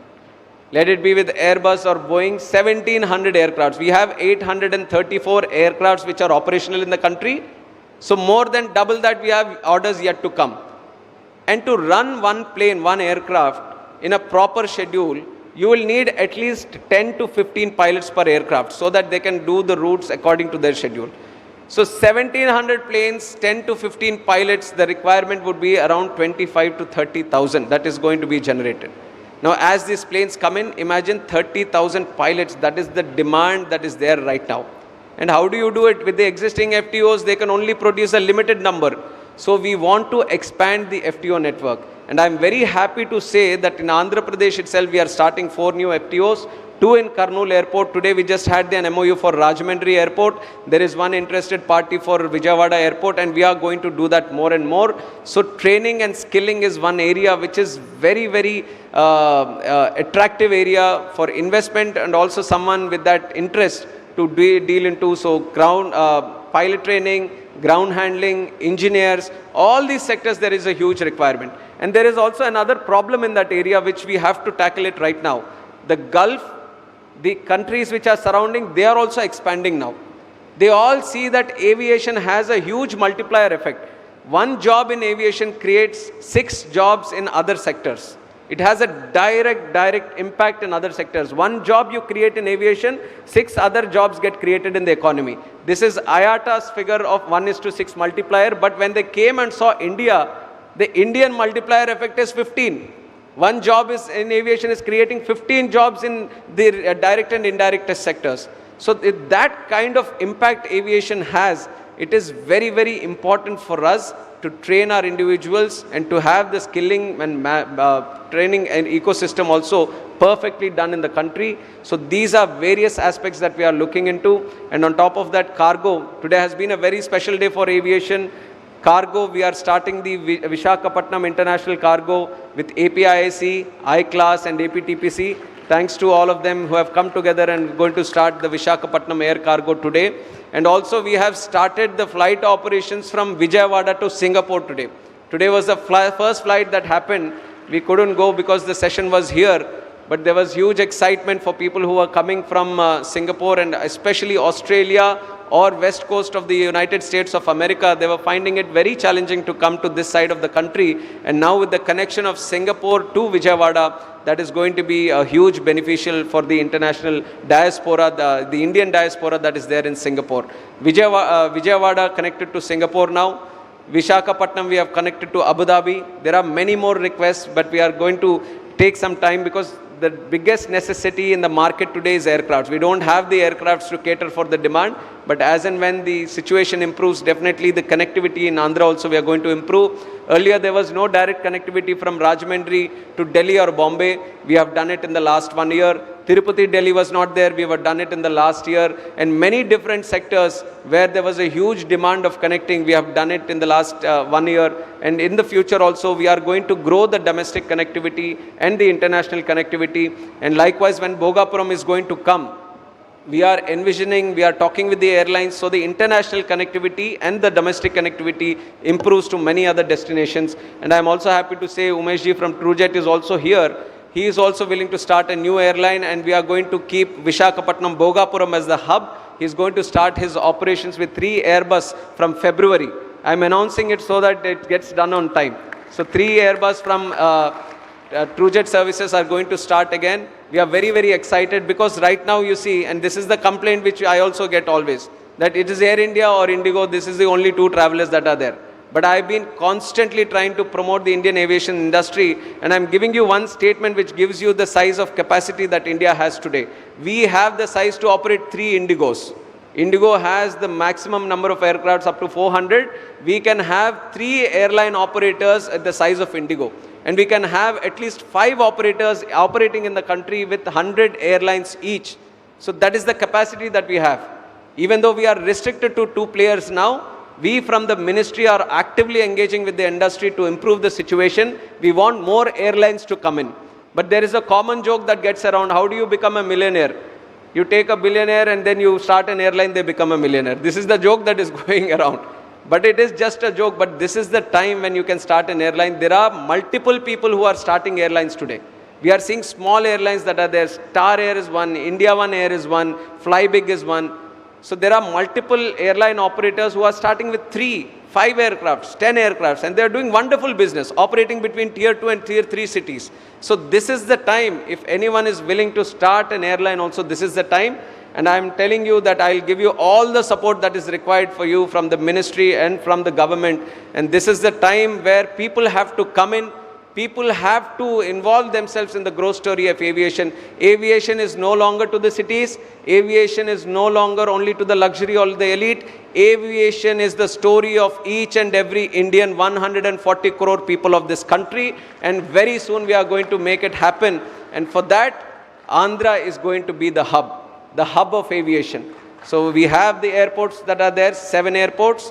And you know how Honorable Chief Minister works. He understands the true potential of aviation. 7, another 7 he wants to add. Like I've said, small and medium airports which feed into these hub airports, he wants to add another 7 airports. He wants to create a skill aviation university.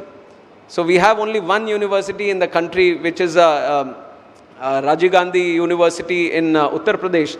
The second one is going to come here with international standards. We are trying to have partnerships. GMR is also working with it. And we are trying to have international partnerships with the best aviation schools across the world.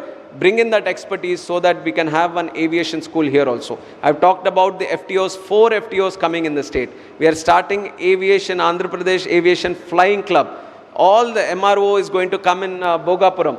Every single vertical that is there in aviation, you are going to see a piece, and the best piece of it in Andhra. So each and everyone who was there, I know there have been multiple sessions, but from my side I want to say and I want to push that aviation is going to be the best sector for investment. Why don't you come in? Why don't you help us in the growth story that the demand is going to create? So these are some of the things that I wanted to put in your notice, and thank you for all the attentive audience that I've got here. It is very much encouraging for us also dealing in this sector to see a lot of interest and excitement from the crowd.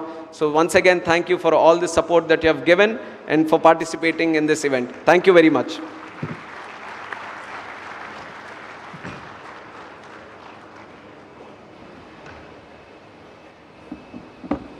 Thank you so much, Honorable Minister, for sharing your inspiring vision and the roadmap. It's truly transformative, and I think it's unprecedented, the pace and scale at which they want to implement these initiatives, these interventions is truly unbelievable. And I'm sure under his great leadership, we'll see this taking shape and reality very soon. And I have to congratulate your innovative initiatives, be it the UDAN, the dedicated cargo terminals or the airports, or the one district, one product. The rotational libraries, that's truly innovative, and the playgrounds for maybe a creche for the babies. And all this will truly transform the passenger experience, open up many opportunities for our youth, and of course, opening up opportunities for our MSME, the industry, and truly unlocking the full potential of civil aviation sector. And I believe it can happen only under the great leadership of our beloved Minister, under the honorable visionary leadership of Honorable Prime Minister. And I am so excited because our state of AP will be the biggest beneficiary of and take the maximum advantage of this. So I truly wish you Godspeed and to all your proactive initiatives and all your interventions, and we'll all see, we'll reap the benefits of these great initiatives. So thank you very much, GBS Rajgaru, for sharing your wonderful insights. And thank you all dignitaries and the panel members as well as the attendees for your wonderful participation. And I have just maybe a time for a 1 or 2 questions with the permission of the Minister. Can I take 1 or 2 questions if you have the time, or in a rush to? I think he's extremely running out of time, and sorry? With the permission of the Chair. Yeah, just one last.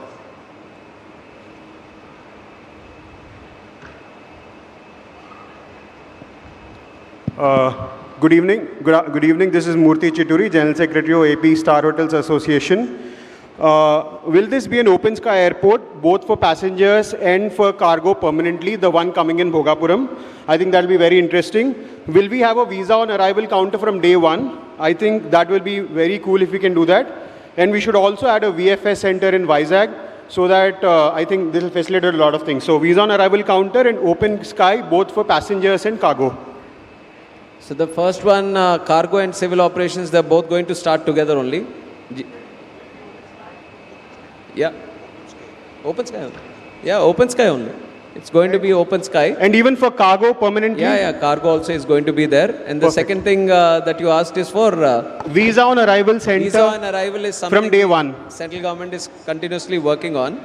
We are trying to create those systems also, and in the tourism program that we have of attracting tourists into the country, that is one strong measure that we are going to do, and very soon we are going to do. And it works as a bilateral between countries. It's not just a visa on arrival for the country, but it has to be an agreement between two countries that are there, and definitely we are going to work that out also. So what we are saying is, like in Delhi and Bombay, you have visa on arrival centers which are there. So if we have that from day one itself, I think it will be highly beneficial, because we already have international flights, but people are not coming directly because they need to go to other cities. We are working on that suggestion, and it is between the Ministry of Home Affairs, Civil Aviation, Tourism Department, all collectively working on this, and it's not airport based.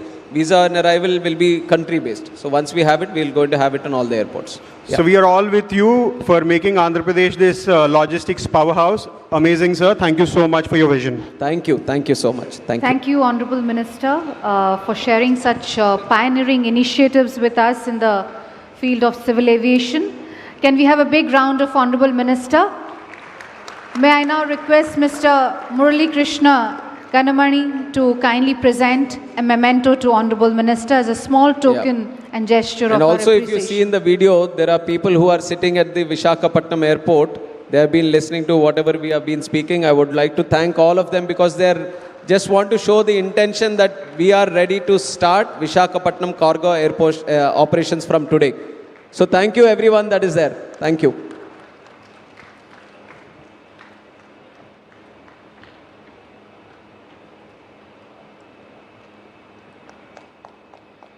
Thank you, Honorable Minister, for sharing your time and expertise with us. May I now request Session Chair, Mr. Murali Krishnan, to kindly present a memento to Shri GBS Raju.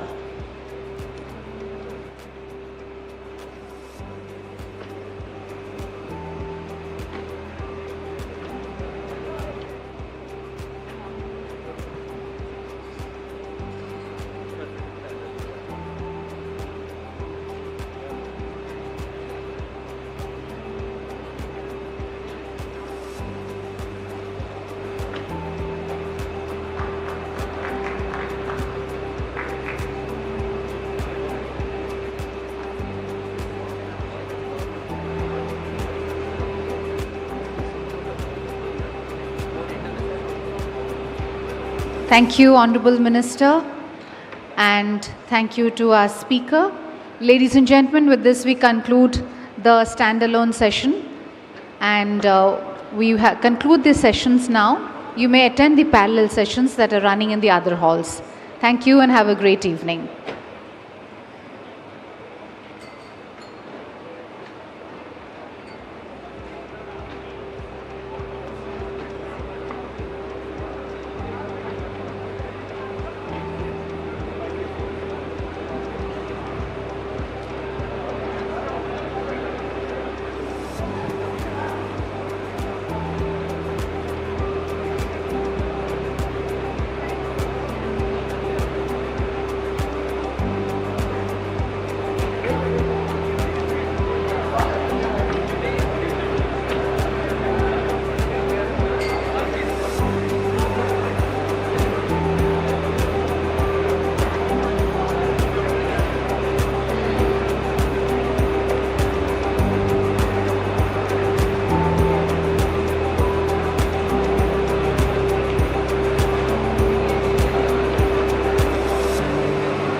రెండింటికి ఒకటి పెట్టేసి నేను అక్కడ లోపల MOs కలిసాను కానీ ఆయన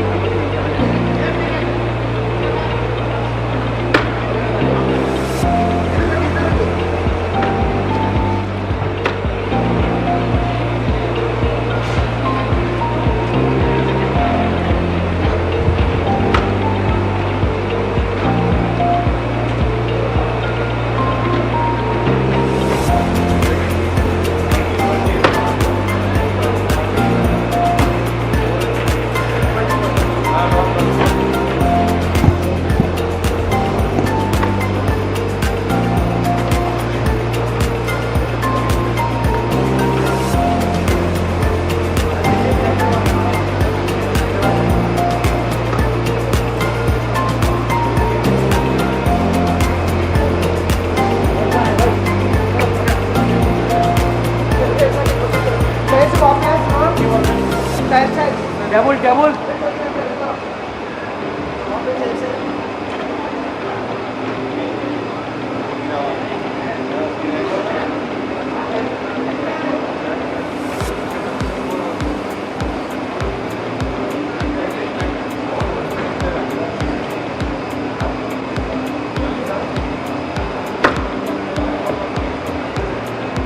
See.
Hello.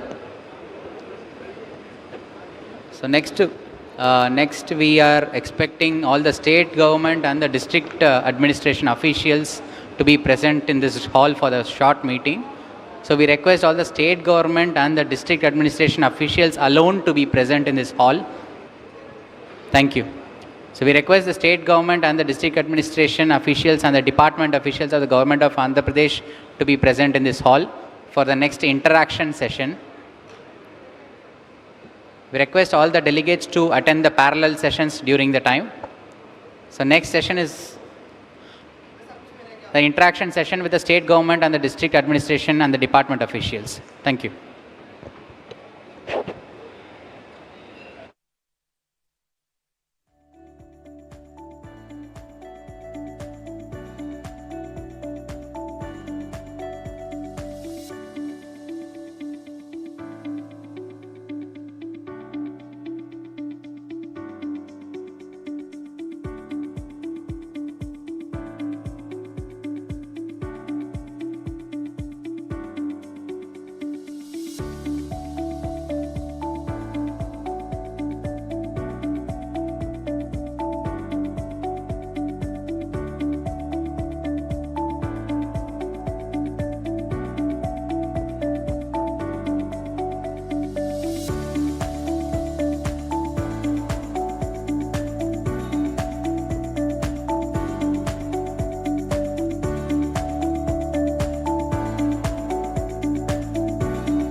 Check. Check 1, 2, 3. Monitors.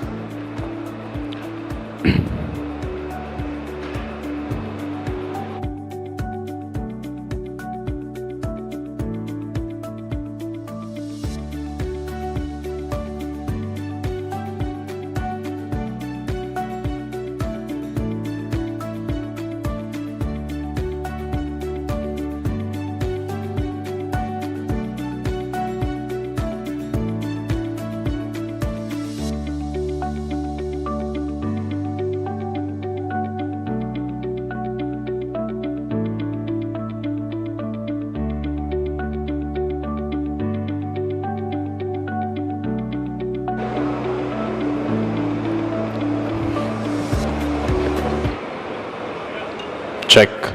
Check 1, 2, 3. Mic testing 1, 2, 3. Ladies and gentlemen, a warm welcome and good evening, one and all. A small announcement on behalf of the government of Andhra Pradesh. This session is only an interaction between Honorable CM Sir and the government officials in the alternate place who worked hard for the success of this 30th CII summit that is being held at Visakhapatnam. The people who are not concerned with this session are kindly requested to leave these premises. దయచేసి గమనించాలి, ఈ 30వ CII summit ఈరోజు విశాఖపట్నంలో జరగడానికి కృషి చేసిన ప్రభుత్వ అధికారులతో ముఖ్యమంత్రి గారు మాట్లాడే సమావేశం మాత్రమే. ఇది ఏ ప్లీనరీ సెషన్ కాదు, లేదా ఏ ట్రేడ్ అండ్ కామర్స్ సంబంధించిన సెషన్ కాదు.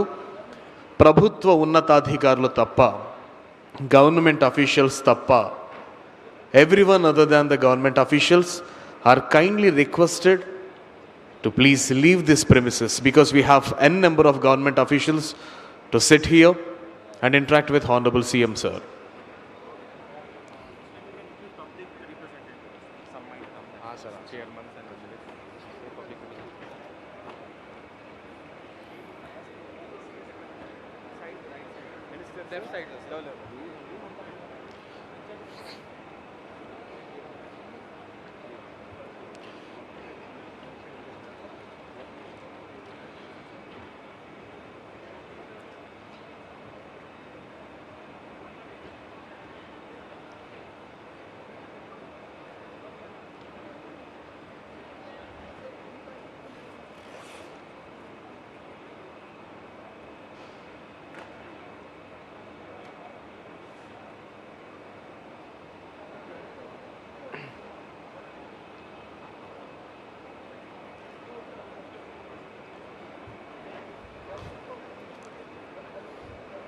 I'm announcing it again.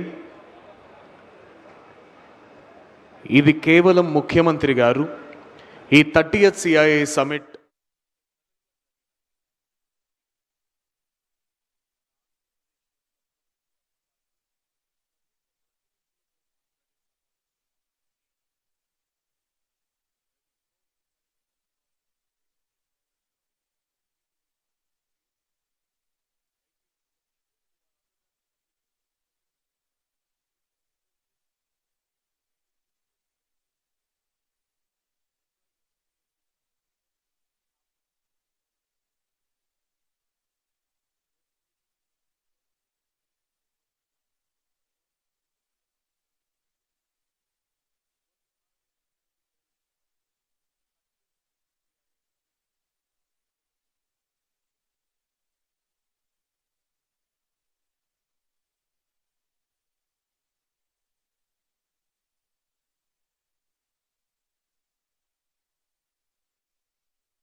And అదేవిధంగా ఆంధ్రప్రదేశ్ రాష్ట్ర ప్రభుత్వ కార్యదర్శులు, special CS sir and all the secretaries of the government of Andhra Pradesh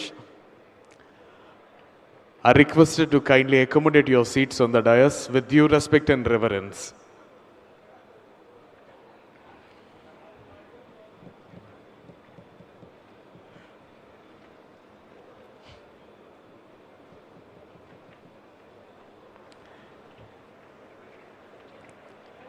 I request Honorable Ministers for the Government of Andhra Pradesh and Honorable MP Vishakhapatnam, Honorable MLA Vishakhapatnam East, Honorable Mayor, Honorable Whip, Government Whip, and other secretaries are here. Hearty welcome, sir.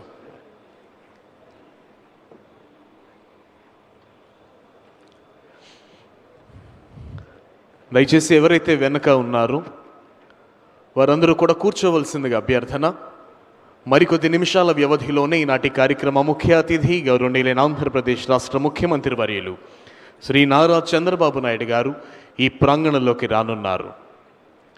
Andhra Pradesh రాష్ట్ర ప్రభుత్వంలో చరిత్రను సృష్టించి నభూతో నా భవిష్యత్ అన్న రీతిలో ఈ 30th CII సమిట్ని అంగరంగ వైభవంగా ప్రపంచ దృష్టిని ఆకర్షించే విధంగా ఆంధ్ర రాష్ట్రంలో ఇంతటి గొప్ప CII సమిట్ జరిగిన విధానంలో ఇక్కడ కూర్చొని మీ అందరి యొక్క సహాయ సహకారాలు ఎంతో ప్రశంసనీయం, అభినందనీయం.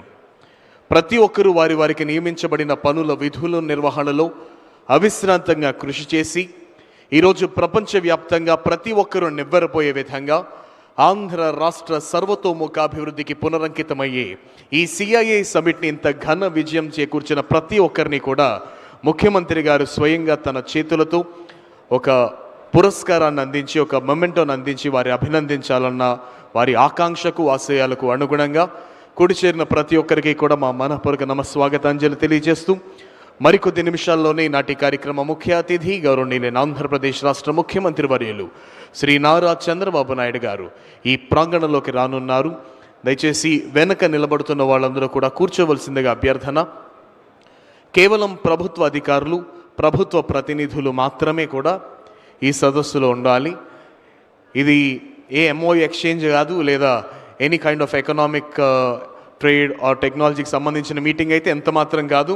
కేవలం ముఖ్యమంత్రి గారు, ప్రజాప్రతినిధులు, ప్రభుత్వ ఉన్నతాధికారులు వారితో పాటు ముఖ్యమంత్రి గారు మాట్లాడే కార్యక్రమం మాత్రమే. కాబట్టి I request the other people who are other than this official things are requested to kindly stay outside for the convenience of the government officials. Within a short while, we'll have the glorious presence of today's Chief Guest and Honorable Chief Minister of Andhra Pradesh, Sri Nara Chandrababu Naidu garu here.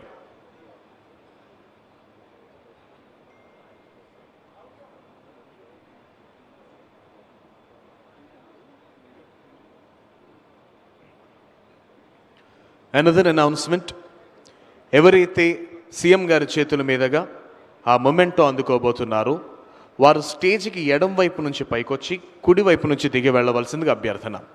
The people who are receiving the memento from the hands of Honorable Chief Minister of Andhra Pradesh, Sri Nara Chandrababu Naidu garu, are requested to come from the left side of the dais and get off from the alternate side. I hope the instructions are clear for the people. Thank you so much.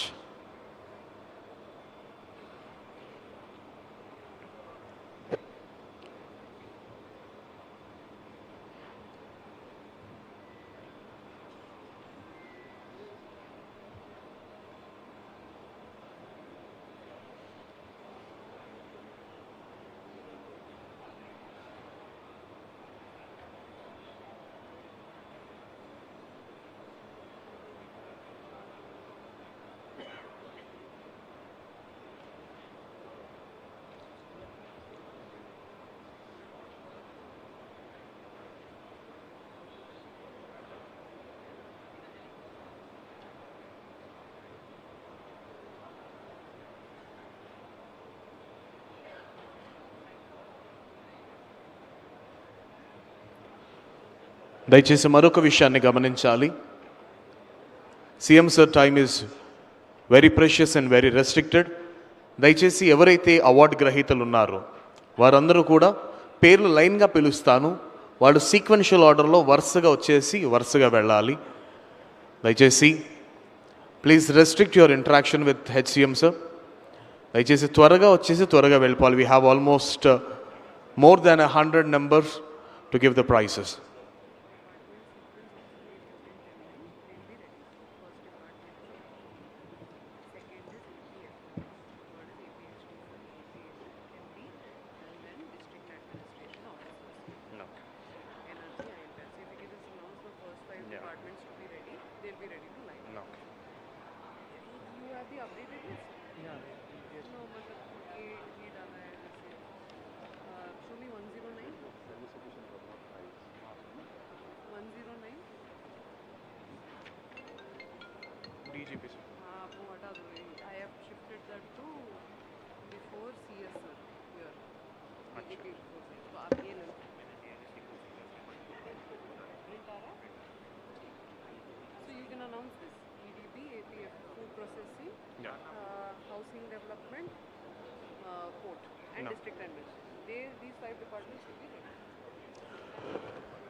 దయచేసి గమనించాలి. ఈ fill station sequence నేను ఒకసారి చెప్తాను. Concern departments ఒకసారి దాన్ని గమనించవలసిందిగా అభ్యర్థన. First 6 will be the department of APEDB. మొదటి 6 ఏపీఈడిబి డిపార్ట్మెంట్, తరువాత ఏపీఎఫ్పిఎస్, ఆ నెక్స్ట్ ఏపీహెచ్డిసి, ఆ తర్వాత 4 ఏపీఎంబి, తర్వాత డిస్ట్రిక్ట్ అడ్మినిస్ట్రేషన్, ఆ తర్వాత ఎనర్జీ, ఆ తర్వాత ఐఎన్పిఆర్, ఆ తర్వాత ఐటీఎన్సి, నెక్స్ట్ కమ్స్ టూరిజం, ఆ తర్వాత INC, the next comes Lepakshi, ITNC, followed by MAUD, followed by INC. That's it. దయచేసి ఈ సీక్వెన్స్ ప్రకారం మీరందరూ కూడా రెడీగా ఉండవలసిందిగా అభ్యర్థన. నేను డిపార్ట్మెంట్ అండ్ పేర్లు పిలుస్తాను. Without any lapse and without any lag in the moment of your walking, I request everyone, దయచేసి అన్యదా భావించకుండా ప్రతి ఒక్కరూ పేర్లు పిలవగానే వరుసగా వచ్చి ఆ ఫిల్ స్టేషన్ సీఎం గారి చేతుల మీద అందుకొని మీరు త్వరగా స్టేజ్ దిగితే సో దట్ వెనుకున్న వాళ్ళు కూడా అందుకోవడానికి ఆస్కారం ఉంటుంది.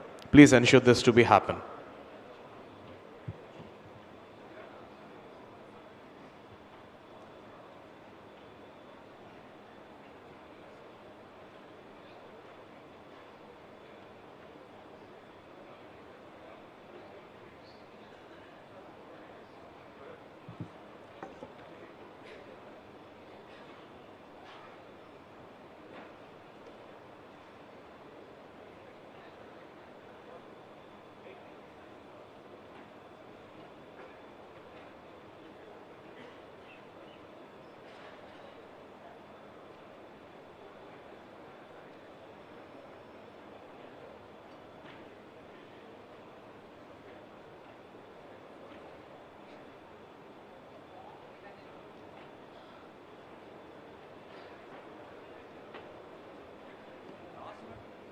Yes. Last.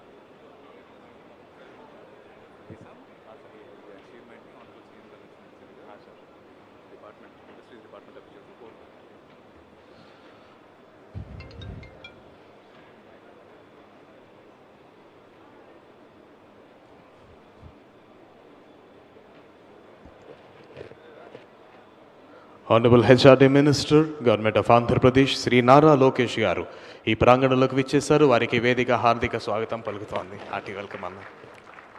Hearty welcome sir. గౌరవనీయులైన ఆంధ్రప్రదేశ్ రాష్ట్ర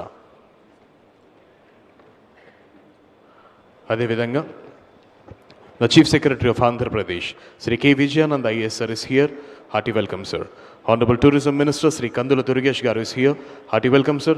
And also the in-charge Minister, Sri Dola Balaviranjanay Swami garu is here. Hearty welcome, sir.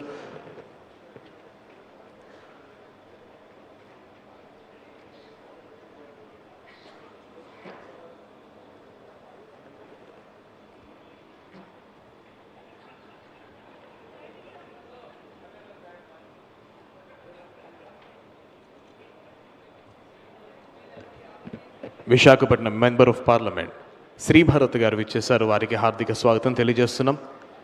Mayor Shri Peela Srinivas గారికి హార్దిక స్వాగతం. అదేవిధంగా తెలుగుదేశం పార్టీ రాష్ట్ర అధ్యక్షులు శ్రీ పల్లా శ్రీనివాసరావు గారికి హార్దిక స్వాగతం.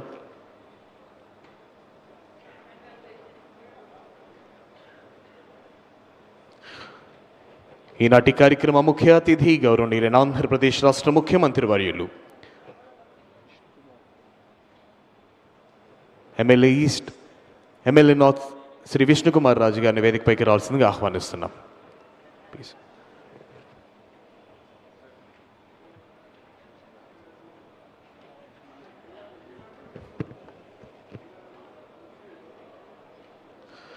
Ladies and gentlemen, the time has come now.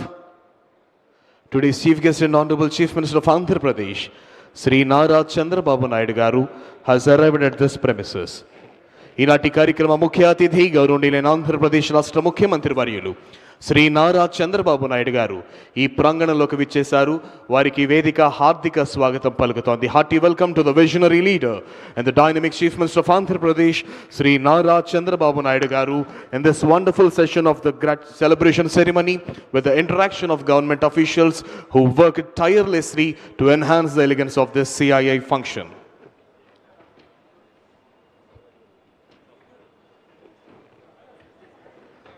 దయచేసి ప్రతి ఒక్కరిని కూడా ఆసీనులు కావాల్సిందిగా అభ్యర్థన. All are requested to kindly be seated in your respective positions.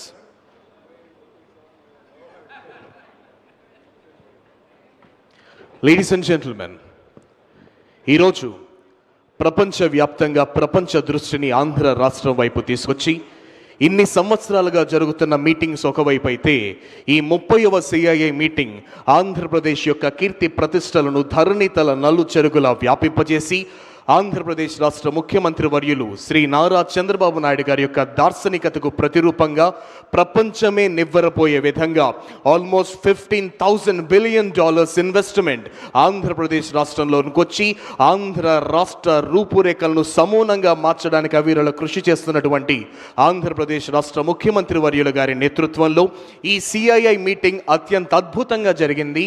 దాని వెనక ఉండి కృషి చేసినటువంటి ప్రభుత్వ అధికారులందరితో కూడా ముఖ్యమంత్రి గారు ఫెలిసిటేట్ చేసి మాట్లాడే కార్యక్రమంలో భాగంగా ప్రప్రథమంగా I invite the address by Yuvraj sir IAS, Secretary Industries, Government of Andhra Pradesh, to please come forward and give his welcome address.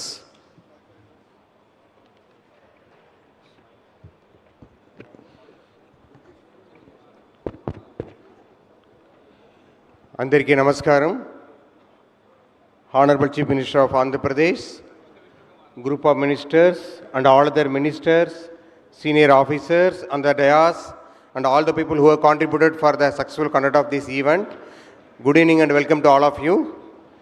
మనందరూ కూడా ముందు నుంచే ప్లాన్ చేస్తున్నాము, కానీ లాస్ట్ ఒక 4-5 రోజుగా అందరూ కలిసికట్టు పనిచేసి ఈరోజు ఈ ఒక ప్రపంచ స్థాయి ఈవెంట్ని సక్సెస్ఫుల్గా దట్టు ఒకటే ప్లేస్లో 4,000 మంది ఒకటేసారి వచ్చి అన్ని డెలిబరేషన్స్ అటెండ్ అయ్యి ప్రాపర్గా లంచ్ చేసి మంచిగా గార్డెన్ డిన్నర్ చేసి డెలిబరేట్ చేసి వెళ్ళినట్టు మనం ఆర్గనైజ్ చేసిన ప్రతి ఒక్కరికి ఫస్ట్ ధన్యవాదాలు చెప్పుకుంటున్నాను.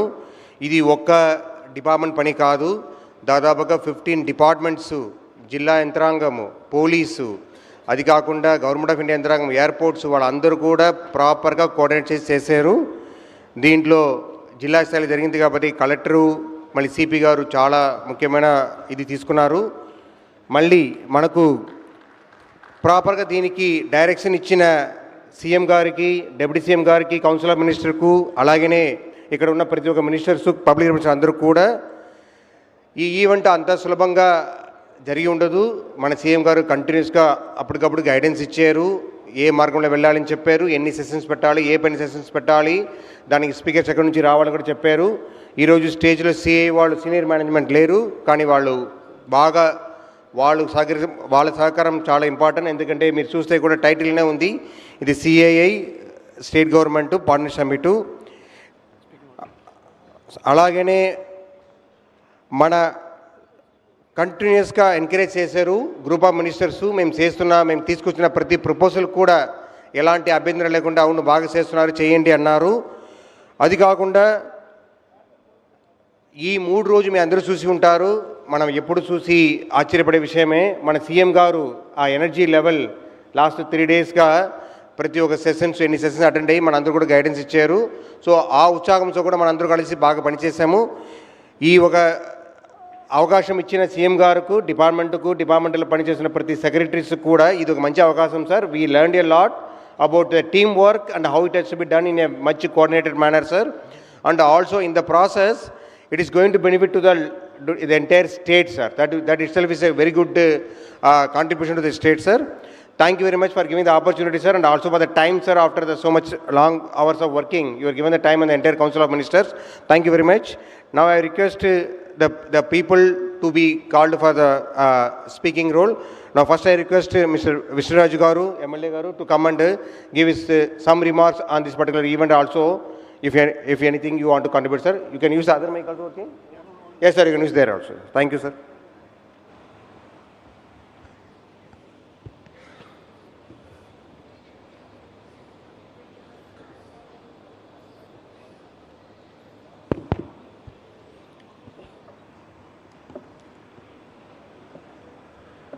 అందరికీ నమస్కారం.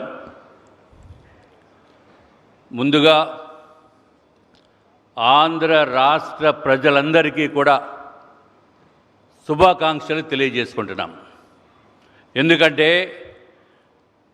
2024 సంవత్సరంలో గౌరవ ముఖ్యమంత్రి నారా చంద్రబాబు నాయుడు గారి ఆధ్వర్యంలో భారతీయ జనతా పార్టీ, జనసేన పార్టీ 3 పార్టీల కలయికతో ఈరోజు ఆంధ్ర రాష్ట్రము ప్రపంచవ్యాప్తంగా తెలిసేటట్టు చేసిన రాష్ట్ర ప్రజలందరికీ కూడా ధన్యవాదములు తెలియజేసుకుంటూ, గౌరవ ముఖ్యమంత్రి నారా చంద్రబాబు నాయుడు గారు విజన్ అంటే ఏంటో చూపించింది ఈరోజు నిన్న జరిగిన సిఐఐ సమ్మిట్. ఇది ప్రపంచవ్యాప్తంగా కూడా ప్రతి ఒక్కరూ కూడా డిస్కస్ చేసుకునే పరిస్థితికి తీసుకుని రావటానికి కారణం గౌరవ ముఖ్యమంత్రి వర్యులు నారా చంద్రబాబు నాయుడు గారు, అట్లాగే లోకేష్ గారు, ఇంకా మిగిలిన గౌరవ మంత్రివర్యులు, ఎమ్మెల్యేస్, అట్లాగే ఐఏఎస్ అధికారులు, సెక్రటరీస్, చీఫ్ సెక్రటరీ గారు, అట్లాగే ఎంతో నియమ నిబద్ధతతో పనిచేసిన పోలీసు అధికార యంత్రాంగం అంతా కూడా తీసుకుని వచ్చి ఇక్కడ విశాఖపట్నంలో సమ్మిట్ చేయటం అంటే ప్రపంచ ప్రఖ్యాతిగా ఈరోజు విశాఖపట్నాన్ని తీసుకుని వెళ్ళిన గౌరవ ముఖ్యమంత్రి చంద్రబాబు నాయుడు గారికి నా యొక్క హృదయపూర్వకమైన ధన్యవాదములు తెలియజేసుకుంటున్నాం.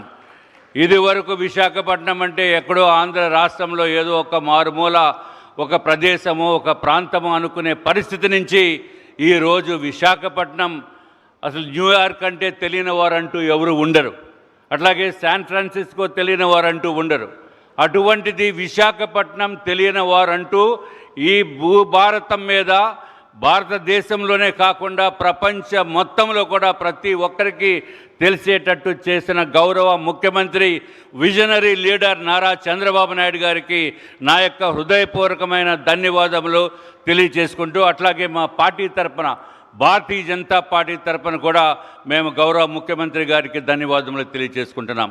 ప్రపంచంలో కూడా ఎక్కడ కూడా కని విని ఎరుగునటువంటి, ఊహించినటువంటి పరిస్థితి ఈరోజు నిన్న జరిగిన సిఐఐ సమ్మిట్లో సుమారు 13,25,000 కోట్ల రూపాయలు ఇన్వెస్ట్మెంట్స్ తీసుకుని రావటానికి కారణం కేవలము ముఖ్యమంత్రి చంద్రబాబు నాయుడు గారు విజనరీ లీడర్షిప్, అట్లాగే ప్రధానమంత్రి నరేంద్ర మోడీ గారు సహాయ సహకారాలు, అట్లాగే పవన్ కళ్యాణ్ గారు 3 పార్టీల ఉమ్మడి కలయిక, దానికి ప్రాతినిధ్యం వహిస్తూ సారథ్యం వహిస్తున్న గౌరవ ముఖ్యమంత్రి చంద్రబాబు నాయుడు గారు లోకేష్ గారిని చూసి ఎంతో కష్టపడ్డారు. లోకేష్ బాబు గారు 16 నెలల్లో ఎక్కడా కూడా ఊహించినటువంటి రీతిలో ఈరోజు ఆంధ్ర రాష్ట్రంలో పెట్టుబడుల సదస్సు జరిగిన సందర్భంగా ఇందాక చెప్పిన విధంగా 13,25,000 కోట్ల రూపాయలు పెట్టుబడులు తీసుకురావటం అంటే ఇది ఆషామాషి విషయమే కాదు. దీనికి సుమారు 600 MOUs, అట్లాగే 600 మంది ఇంటర్నేషనల్ డెలిగేట్స్ కూడా ఇక్కడ రావటం అంటే ఇది చిన్న విషయం కాదు. ఎక్కడా కూడా జరగనటువంటి విషయము ఆంధ్ర రాష్ట్ర ప్రజలు, ప్రపంచం కూడా ప్రతి ఒక్కరు కూడా ఇది చూస్తున్నారు. ఇది ఒకటే కాకుండా సుమారు 1100 మంది ఇండియన్ డెలిగేట్స్ రావటం జరిగింది. 5,000 మంది ఎంటర్ప్రినర్స్ కూడా రావటం జరిగింది.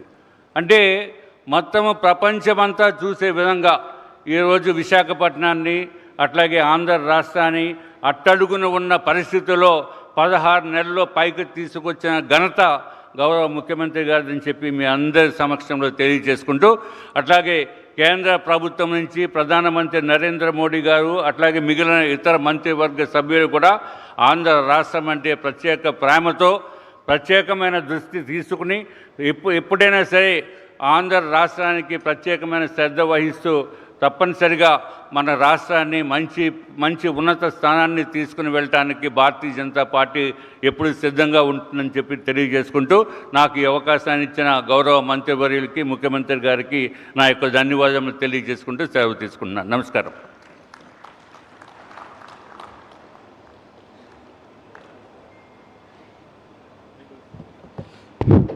సార్ థ్యాంక్ యూ సార్, ధన్యవాదములు సార్. ఇప్పుడు సార్ మనము టూరిజం మినిస్టర్ కందుల దుర్గేష్ గారిని వచ్చి ఈ ఈవెంట్ సంబంధించి మాట్లాడవలసి కోరుకుంటున్నాను sir. And also AP CI chairman doctor Muralikrishna గారు వేదిక మీద రావాల్సింది కోరుకుంటున్నాము. Please come.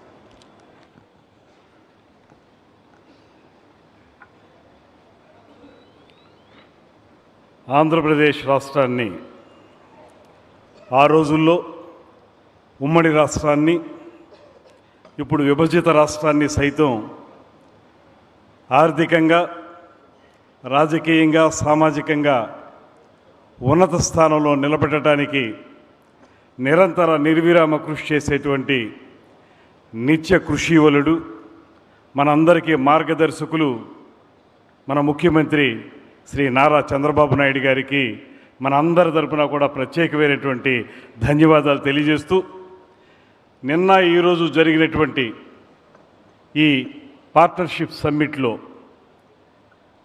గతంలో ఏనాడు ఊహించని విధంగా జాతీయ, అంతర్జాతీయ సంస్థల నుంచి పెద్ద ఎత్తున పెట్టుబడిదారులు వచ్చారు అంటే దానికి ప్రధానమైన కారణం ఇవాళ రాష్ట్రంలో ఉన్నటువంటి రాజకీయ నాయకత్వం, సమర్థవంతమైనటువంటి పరిపాలనా దక్షునిగా, గ్రేట్ విజనరీగా పేరు పొందినటువంటి ముఖ్యమంత్రి చంద్రబాబు నాయుడు గారి నేతృత్వంలో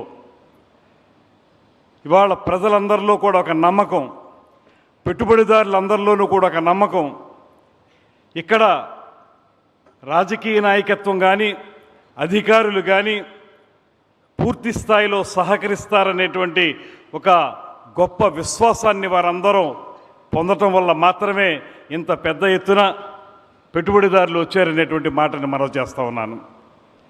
ముఖ్యంగా 2019 నుంచి 24 వరకు జరిగినటువంటి ఒక దమన నీతితో నడిపినటువంటి ప్రభుత్వ హయాంలో కోల్పోయినటువంటి నమ్మకం ఏదైతే ఉందో, పొందినటువంటి దగ ఏదైతే ఉందో, జరిగినటువంటి మోసం ఏదైతే ఉందో, వాటి స్థానంలో 2024 నుంచి ఇప్పటి వరకు ఇక ముందు కూడా విశ్వసనీయత, నమ్మకం, విశ్వాసం అనేటువంటి ప్రధానమైనటువంటి లక్ష్యాల ఆధారంగా ఈ ప్రభుత్వం ముందుకు వెళుతుంది కనుక ప్రజల్లో ఆదరణ కానీ, బయట నుంచి వచ్చేవారికి ప్రత్యేకమైనటువంటి నమ్మకం కానీ ఏర్పడిందనేటువంటి మాటను స్పష్టంగా మనం చెప్పాలి.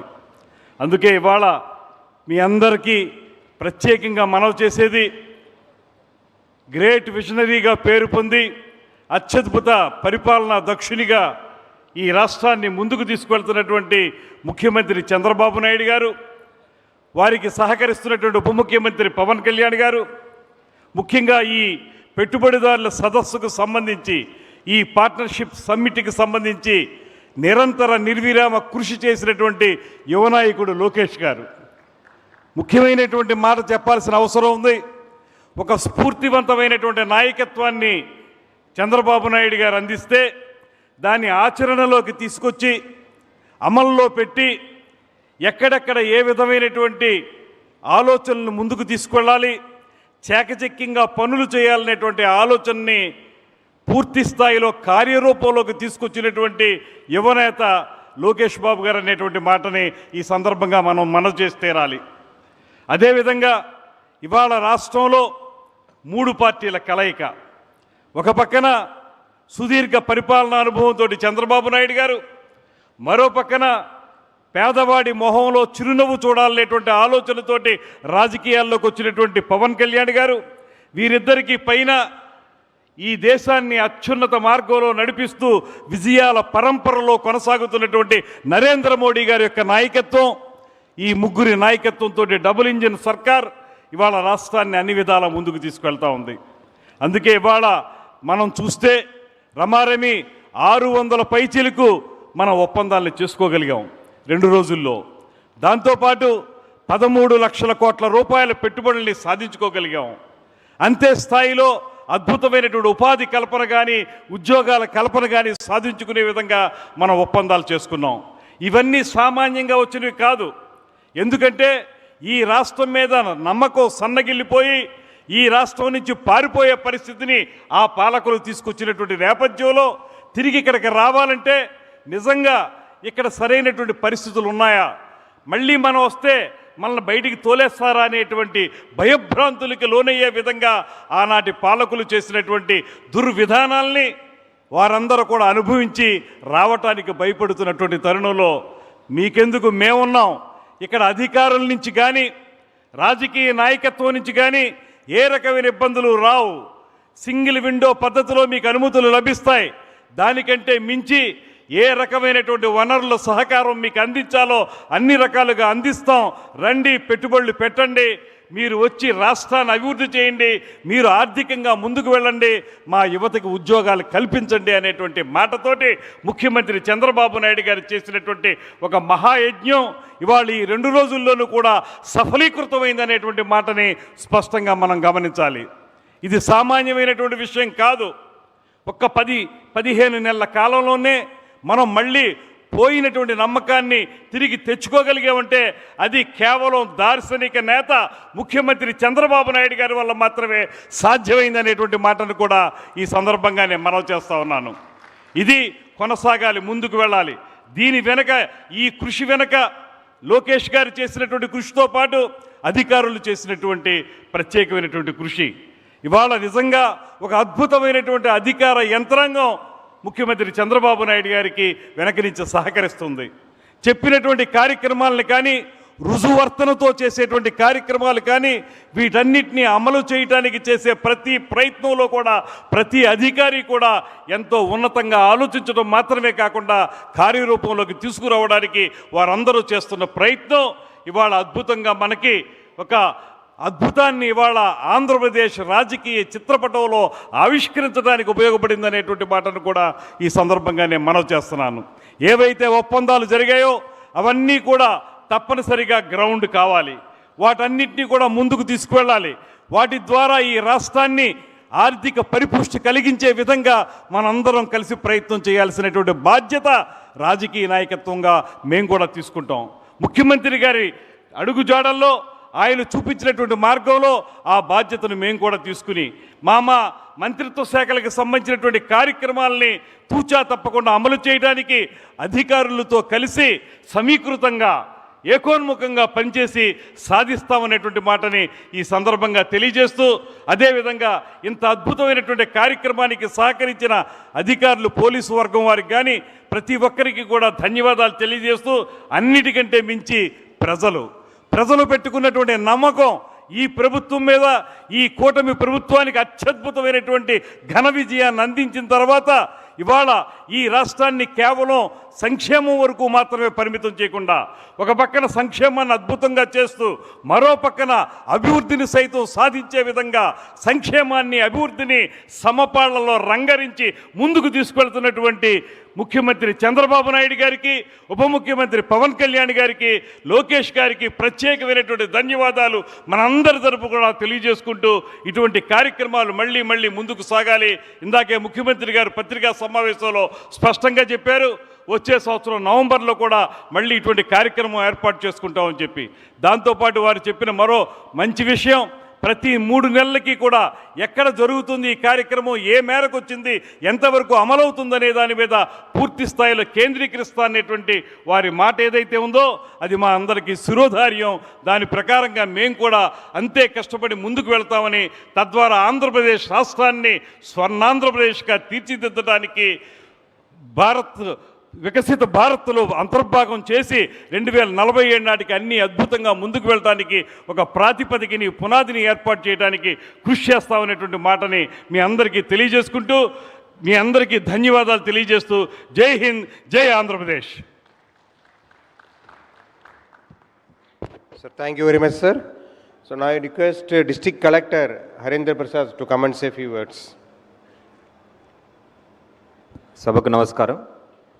ఈ కార్యక్రమానికి ముఖ్య అతిథిగా వచ్చేసినటువంటి గౌరవ సీఎం వర్యులకి నా నమస్కారాలు. అదేవిధంగా వేదికని అలంకరించిన మంత్రివర్గ సభ్యులు, గౌరవ సెక్రటరీస్ అందరికీ కూడా నా నమస్కారాలు. ఇక్కడ వచ్చేసినటువంటి అధికారులు, అదేవిధంగా సిఐ స్టాఫ్ అందరికీ కూడా నా నమస్కారాలు. Sir, you have given a new definition for Vizag. Sir, Vizag stands for vision, innovation, zeal, aspiration and growth, sir. We all as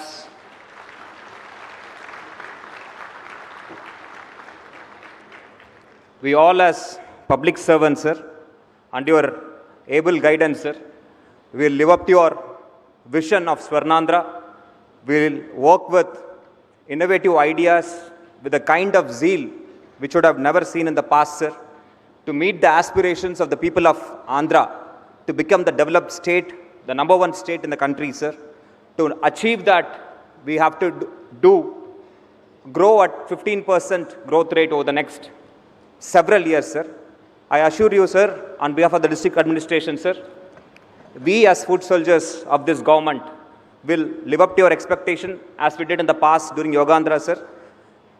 This time around, we also could pull it off thanks to your wonderful support and guidance, sir, and the support of the group of ministers as well as Honorable CS, sir, DGP, sir, and all the secretaries, sir. With this team, sir, I think we will definitely go ahead and then prove that we as Andhrites, we as responsible civil servants will meet the goals and aspirations of the people of Andhra Pradesh, sir.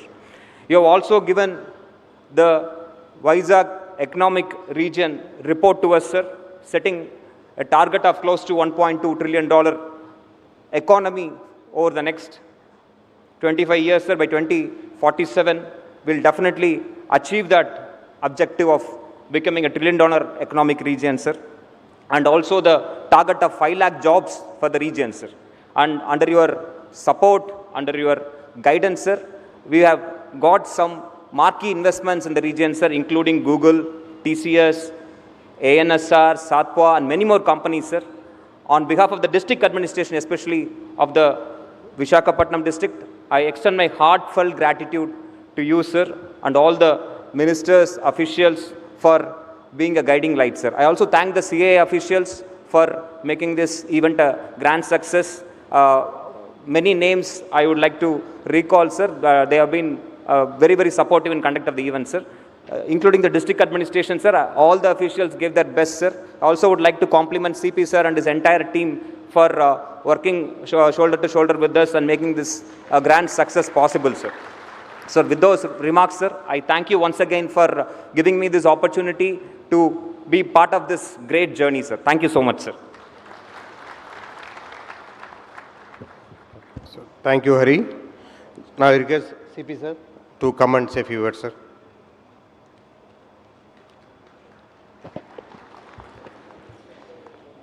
Respected CM, sir, respected ministers of Andhra Pradesh cabinet, respected MPs, MLAs, MLCs, respected CS, sir, my colleagues in the government, the officers, the representatives of CII, the people of Vizag, and the representatives of media. Today, it is a red letter day in the history of AP state. I think this 30th CII Partnership Summit 2025 has been the most successful CII Partnership Summit till today. The amount of investment that under the leadership of our respected CM sir, we have been able to attract for the state of AP. It is, in one word, amazing. And this has been possible because of his visionary leadership and the industry-friendly environment that AP is offering today. Vizag is now in the world map. From the entire world, people are looking towards Vizag to set up industries. We are going to have Bhogapuram Airport operational by the next year. Communication facilities, metro, and lot of improvement in road infrastructure is going to happen over the next few years. Hotels are going to come up, big hotels. The entire infrastructure of Vizag will undergo a sea change in the days to come. With Google Data Center, Vizag has become the most talked about city in the entire world. I think this again will be a game changer. The summit will be a game changer for the future of Vizag. The city of destiny is now destined to become one of the most industrialized cities in the world, thanks to the visionary leadership of our Honorable CM Sir.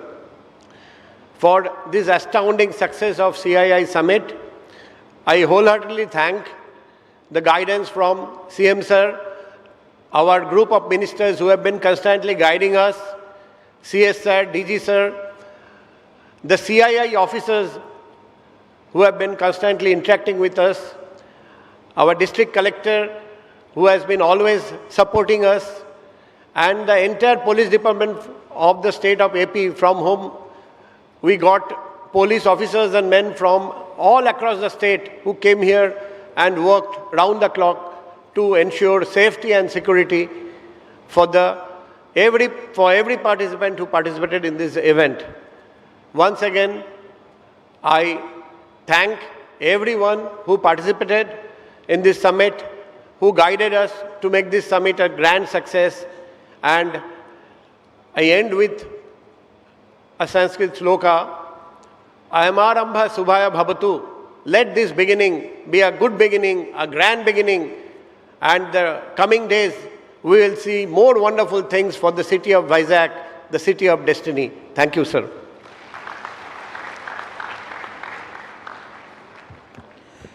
Thanks a lot, sir. Now I request Dr. Murali Krishna from Fluent Green, AP CI Chamber President, to come and say a few words. Thank you, sir. Honorable Chief Minister Nara Chandrababu Naidu garu, Honorable Minister Lokesh garu, and the entire cabinet ministers, the senior government officials, dignitaries on the dais and off the dais. It's such an honor, sir, to have got the opportunity to work alongside such a brilliant team to make this a stupendous success. This is, I think, incredible success, and there's such a positive feedback all across. Every quarter, every stakeholder has been talking very high of this whole event. And I have to say, sir, congratulate you, especially on the entire team who has put this effort to bring the success together. And this whole, the remarkable outcome is primarily because of the credibility of our Honorable Chief Minister as a great reformist and somebody who always strives to build the infrastructure, promote tourism, promote industry, promote the ease of doing business, promote the speed of doing business, and so on. So I think this is true reflection of the entire Honorable Chief Minister's vision and his great guidance, and because of which we have been able to put this together. And this is one of its kind, and the entire CII team is so indebted to have given this opportunity to work with you collaboratively to put this together, and we look forward to many more such opportunities. And I also take the opportunity to thank all my CII colleagues who have worked very hard, the EDB team, the industries team, everybody under the guidance of the entire Chief Secretary to Yuvraj Garu, the entire industry team, everybody worked very closely to put this all together. And this is, I think, such a big moment of pride and celebration for us, a 13 lakh crore of investment commitments and of global investors, including the likes of who's of the corporate, is one of its kind. And we all feel so proud, sir. And thank you so much for everything that you do for the state to truly unlock the full potential of the state and this region, to make it truly the Swarna Andhra Pradesh, a $2.4 trillion economy. Thank you so much, sir.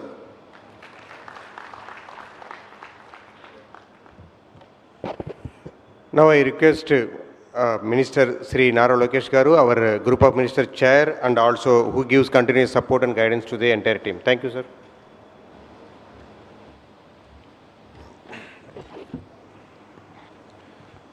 వేదిక మీద ఉన్న గౌరవ ముఖ్యమంత్రి గారికి, సహచర మంత్రులందరికీ నా హృదయపూర్వక నమస్కారాలు. చాలామంది నన్ను అడిగారు, రాజకీయాల్లోకి నువ్వు ఎందుకు వచ్చావని. అప్పుడు నేను వాళ్ళందరికీ ఒకే ఒక సంఘటన చెప్తా ఉంటాను. 2004లో గౌరవ ముఖ్యమంత్రి గారు అధికారం కోల్పోయినప్పుడు నేను ఆయనతో ఒక పెళ్ళికి వెళ్ళాను. ఆ పెళ్ళికి వెళ్ళినప్పుడు ఆయన అట్లా పెళ్లిలోకి అడుగు పెడితే 5,000 మంది ఇట్లా కూర్చున్నారు. 5,000 మంది గౌరవంతో, ఎందుకంటే ఆనాడు ప్రతిపక్ష నేతగా ఉన్న వ్యక్తి, గౌరవంతో నుంచుని ఆయన ఆహ్వానం పలుకుతాం చూసాం. ఈరోజు మనం హైదరాబాద్ చూస్తాం, కానీ దాని వెనకాల ఉన్న కష్టం మనం గుర్తించాలి. 1994లో హైదరాబాద్లో పెట్టుబడి పెట్టండి అంటే హైదరాబాద్ ఇండియానా, హైదరాబాద్ పాకిస్తానా అడిగిన రోజులై. బేగంపేట మన ఎయిర్పోర్ట్, ఇంటర్నేషనల్గా ఒక్క కనెక్టివిటీ ఫ్లైట్ ఉండేది కాదు. అక్కడి నుంచి గౌరవ ముఖ్యమంత్రి గారు ఆయన ప్రయాణం ప్రారంభించారు. మాతో కూడా మంత్రివర్గంతో ఆయన పదే పదే మాట్లాడినప్పుడు మా అందరూ ఒకటి చెప్తారు, 1995 నుంచి 2004 వరకు ఒక గోల్డెన్ ఈరా, సహచర మంత్రివర్యులు అందరూ కూడా చాలా అద్భుతంగా కష్టపడ్డారు, అందుకే హైదరాబాద్ ఆనాటి ఉమ్మడి ఆంధ్రప్రదేశ్ని అద్భుతంగా మేము అభివృద్ధి చేశామని పదే పదే చెప్తారు. అది చెప్తూ కూడా మాకు ఆయన చెప్తారు, మీరు ఇంకా స్పీడ్ అందుకోలేదు, మీకు కష్టపడతాం రాదు, టీం వర్క్ సరిగా తెలియదని ఆల్మోస్ట్ ప్రతి క్యాబినెట్ మీటింగ్లో సహచర క్యాబినెట్ సభ్యులందరూ కూడా నాతో సహా అందరు కూడా ఆయన క్లాస్ తీసుకుంటారు. కానీ ఒక విషయం ప్రజలందరూ గమనించాలి, 2024 ఎన్నికల్లో బహుశా భారతదేశ చరిత్రలో ఏ రాష్ట్రంలో జరిగిన విధంగా ఎన్నికలు జరిగినాయి. కూటమికి అంటే తెలుగుదేశం, జనసేన, భారతీయ జనతా పార్టీకి 94% సీట్లు గెలిపించారు ప్రజలు. ఇదొక చరిత్ర. అంటే మా అందరిపైన బాధ్యత పెరిగింది. మీరందరూ ఒక్కసారి చూస్తే 50% మంది శాసనసభ్యులు మొదటిసారి గెలిచిన వారు, 25 మంది మంత్రులు ఉంటే దాంట్లో 17 మంది మొదటిసారి మంత్రివర్గంలో వచ్చినవారు. మేమందరం ఈరోజు ఒక కసితో, ఒక పట్టుదలతో మేమందరం పనిచేస్తున్నాం. ఎప్పుడు పక్క రాష్ట్రాలు చూస్తే మనకన్నా ముందున్నారు, ఆంధ్ర రాష్ట్ర టైం వస్తుందని ఆర్నిసార్లు మేమందరం పనిచేస్తున్నాం. మా మధ్యలో ఈగో లేదు, మా మధ్యలో మంత్రివర్గంలో విభేదాలు లేవు. మా ఎజెండా ఒకటే, అన్ని రంగాల్లో ఆంధ్ర రాష్ట్ర నంబర్ 1 చేసిన తర్వాతనే మేము పడుకుంటామని. ఏ చిన్న ఇష్యూ జరిగినా మేమందరం ఒక టీం వర్క్గా పనిచేస్తాం. పెద్ద చిన్న ఫీలింగ్ లేదు, ఒక బాధ్యతగా మేము పనిచేస్తాం. దాంట్లో భాగం కూడా పెట్టుబడులు వస్తేనే పెద్ద ఎత్తున ఉద్యోగాలు, ఉపాధి కల్పిస్తాం. ఈరోజు మీరు చూస్తే దక్షిణ భారతదేశంలోనే ఆంధ్ర రాష్ట్రంలోనే అతి తక్కువ తలసరి ఆదాయం ఉంది. ఇంకెన్నాళ్ళని మనం పక్క రాష్ట్రాలు చూసి అసూయపడతాం, ఇంకెన్నాళ్ళని పక్క రాష్ట్ర ప్రజలు మన చిన్న చూపు చూస్తారు. అందుకే ఒక పట్టుదలతో మేము పనిచేస్తున్నాం. ఒక ఆసిలర్ మిత్తల్ కానీ, గూగుల్ కానీ, కాండియంట్ కానీ, ఇవన్నీ కంపెనీలు ఈరోజు మన ఆంధ్ర రాష్ట్రానికి వస్తున్నాయంటే దాని వెనకాల చాలా చాలా కష్టం ఉంది. ఒక గూగుల్ తీసుకొచ్చేదానికి సుమారుగా 6 మీటింగ్లు మేము పర్సనల్గా నిర్వహించాం. దాని తర్వాతనే ఆ పెట్టుబడులు మన ఆంధ్ర రాష్ట్రానికి వచ్చింది. పక్క రాష్ట్ర ప్రభుత్వాలు దిమ్మ తిరిగే విధంగా ఈరోజు పెట్టుబడులు ఆంధ్ర రాష్ట్రానికి వస్తున్నాయి. ఇక్కడున్న అధికారులందరూ కూడా నేను కోరేది ఒకటే, ఏ విజన్తో అయితే చంద్రబాబు నాయుడు గారు పనిచేస్తున్నారో అది స్పిరిట్తో మనందరం గ్రామ స్థాయి నుంచి సెక్రటేరియట్ వరకు పనిచేయాల్సిన అవసరం ఉంది.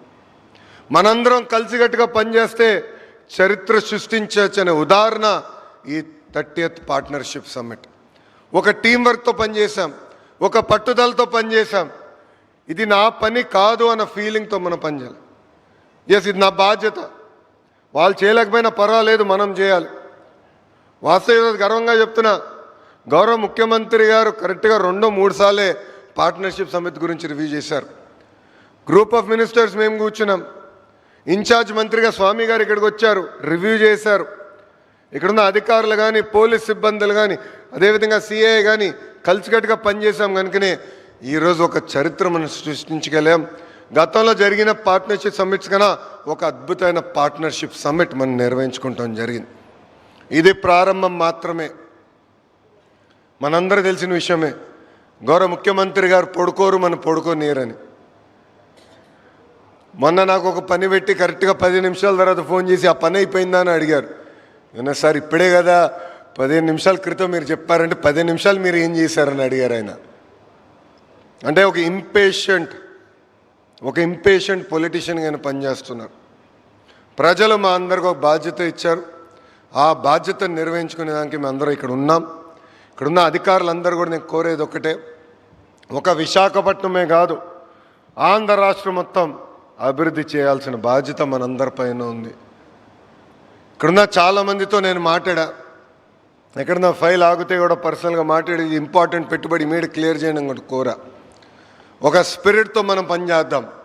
5 సంవత్సరాల్లో కలిసికట్టుగా చరిత్ర సృష్టిద్దామని ఈ సభాముఖంగా అధికారులందరినీ నేను కోరుతున్నా.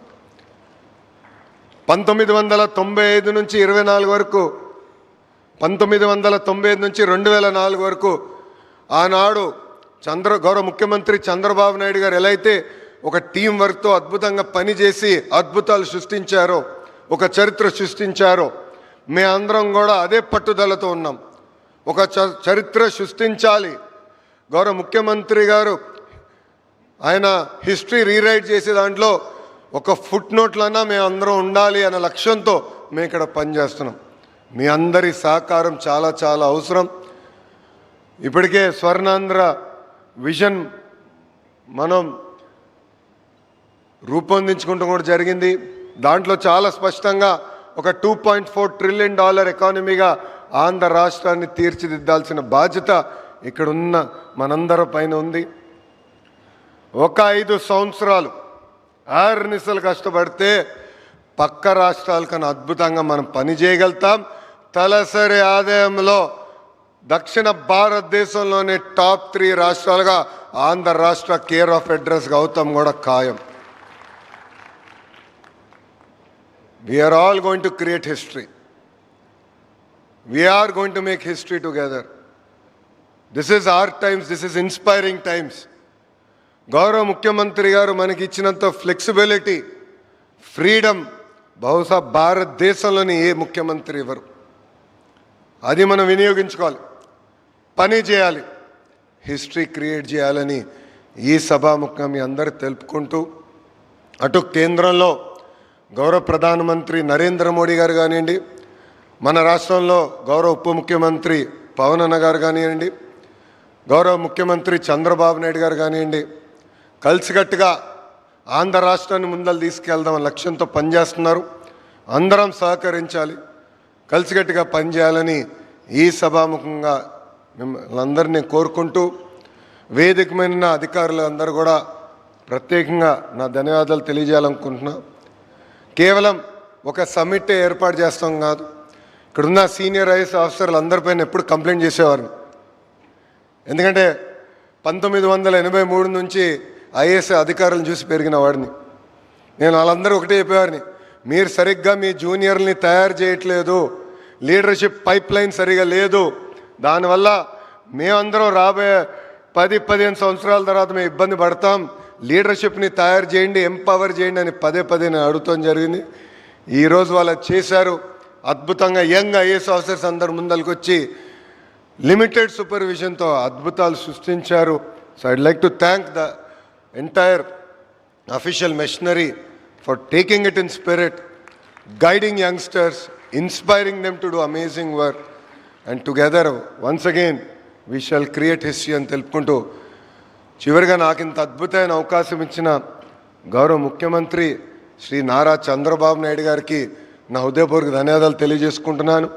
అంతేకాదు సార్, ఈ 5 సంవత్సరాల తర్వాత మీరు 1995 టీము మర్చిపోయే విధంగా ఇక్కడున్న టీం మేము అందరం పని చేస్తాం. ఆదేశాలు ఇవ్వండి, పరిగెత్తేదానికి మేము సిద్ధంగా ఉన్నాం. చరిత్ర తిరిగి రాసేదానికి కలిసికట్టుగా పనిచేసేదానికి సిద్ధంగా ఉన్నామని గౌరవ ముఖ్యమంత్రి గారు తెలియజేసుకుంటూ, నాకు అద్భుతమైన సహకారం అందించిన మా గ్రూప్ ఆఫ్ మినిస్టర్స్ అందరూ అద్భుతంగా కష్టపడ్డారు. ఎప్పుడు మాట్లాడిన ఫీడ్బ్యాక్ మీరు అహర్నిశలు పాజిటివ్గా తీసుకున్నారు. ఒక టీం వర్క్తో పనిచేస్తున్నాం. ఇదే టీం వర్క్ శాశ్వతంగా ఉండాలి, కలిసికట్టుగా పనిచేయాలి, ఆంధ్ర రాష్ట్రాన్ని అన్ని రంగాల్లో నంబర్ 1 చేద్దామని ఈ సభాముఖంగా తెలుపుకుంటూ మీ అందరి దగ్గర నుంచి సెలవు తీసుకుంటున్నా. అందరికీ నమస్కారం. జై హింద్.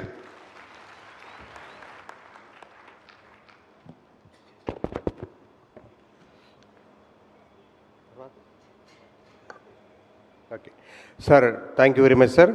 నా రిక్వెస్ట్ గౌరవనీయ ముఖ్యమంత్రి గారు మన ముఖ్యమంత్రి ఈ ఈవెంట్ గురించి మాట్లాడాల్సి కోరుకుంటున్నాను సార్.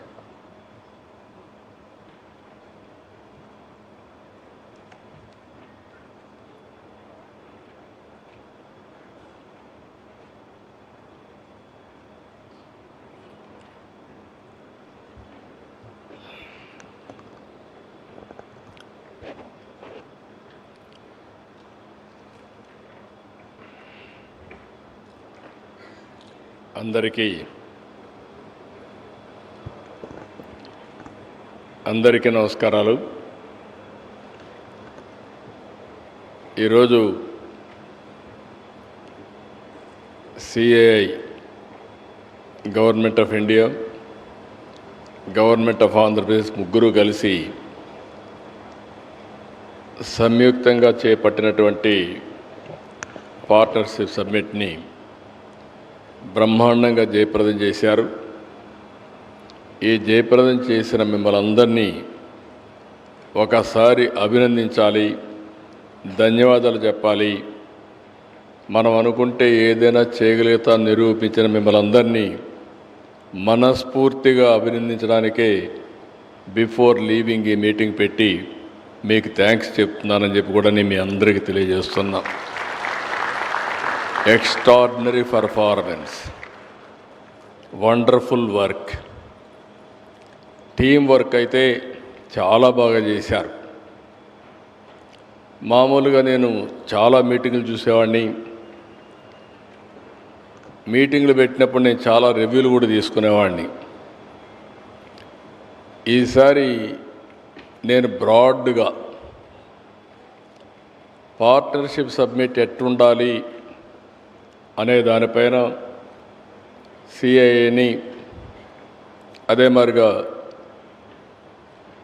ఈ టీంని ఎవరైతే కండక్ట్ చేస్తున్నారో ఆ టీంని ఒకసారి 2-3 సార్లు మీటింగ్లు పెట్టాను. మామూలుగా ఇండియాలో మనం చేసే పని పార్ట్నర్షిప్ సబ్మిట్ అంటే MOUలు చేసుకోవడం, ఇక్కడికి వచ్చి భోంచేసి వెళ్ళిపోవడం. కానీ ఈసారి చేసిన విధానం మీరు చూస్తే ఇక్కడ ఒక చర్చ చేశాం. ఇది ఒక రేర్ ఆపర్చునిటీ. మొత్తం కలిసి 45 కంట్రీస్ నుంచి ఇక్కడికి వచ్చారు. 45 దేశాలకు పోయి మనం మాట్లాడాలంటే చాలా సమయం పడుతుంది. కానీ 45 దేశాల నుంచి ఆ దేశంలో ఉండే బెస్ట్ బిజినెస్ పీపుల్ దగ్గర 640 మంది వచ్చారు. దేశంలో ఉండే పారిశ్రామికవేత్తలందరూ కూడా ఒక 1135 మంది వచ్చారు. ఎవరైతే ట్రేడ్ మినిస్టర్స్ కానీ, అంబాసిడర్స్, హై కమిషనర్స్ వీళ్ళంతా కూడా ఆ దేశంలో ఏం జరుగుతుందో ఆ దేశాల గురించి బెస్ట్ ప్రాక్టీస్ అని చెప్పి కన్విన్స్ చేయడానికి వస్తూ ఉంటారు. వాళ్ళ పనే అది. అలాంటి వాళ్ళందరూ కూడా 185 మంది వచ్చారు.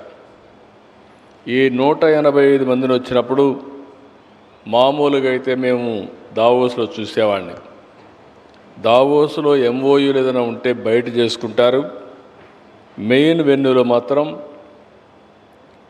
ఎక్కడికక్కడ intellectuals, academicians, NGOs, public policy makers and business people అందరూ కలిసి ప్రపంచం ఏ దిశగా ముందుకు పోతుంది, భవిష్యత్తు ఏ విధంగా ఉండబోతాయి, ఎలాంటి సవాళ్ళు వస్తాయి, ఎలాంటి అవకాశాలు ఉన్నాయి, ఇవన్నీ చర్చిస్తూ ఉంటారు.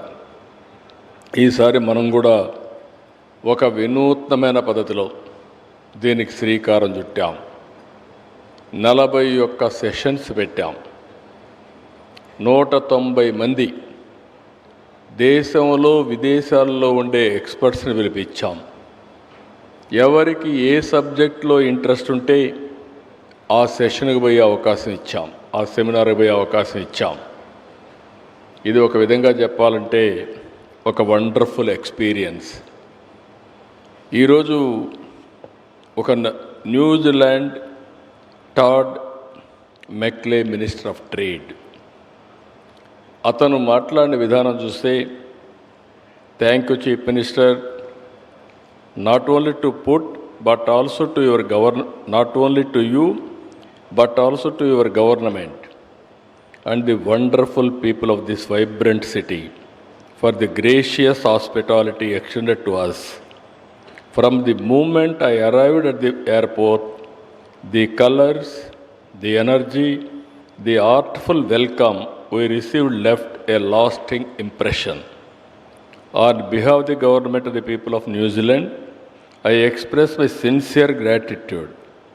Let me also congratulate you on the exceptional hosting of this 30th Summit, an event widely recognized around the world for its excellence and for arriving forward ideas, innovation and direction. What I enjoyed the most today were the solutions that were envisaged, the opportunities that were discussed, and the strong partnerships that are being built among the many countries represented here. Chief Minister, I believe 19 trade ministers from across the world have been here in our city over the last couple of days. Each of them will return home not only with wonderful memories, but with the opportunity to speak about the real potential and promise that exist here in India. This is one of the best compliments. దీనికి కారకులు మీరందరూ, నేను నిమిత్త మాత్రుడిని.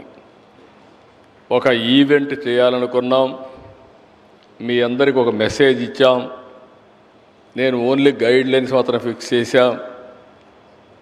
ఈ venue దగ్గర నుంచి, menu దగ్గర నుంచి, హాస్పిటాలిటీ దగ్గర నుంచి, the way you have made it lively, ఎయిర్పోర్ట్లో రిసీవ్ చేసుకున్నప్పటి నుంచి సెండ్ ఆఫ్ ఇచ్చే వరకు మీరు చూపించిన ఉత్సాహం, మీరు చూపించిన hospitality, hands off to all of you.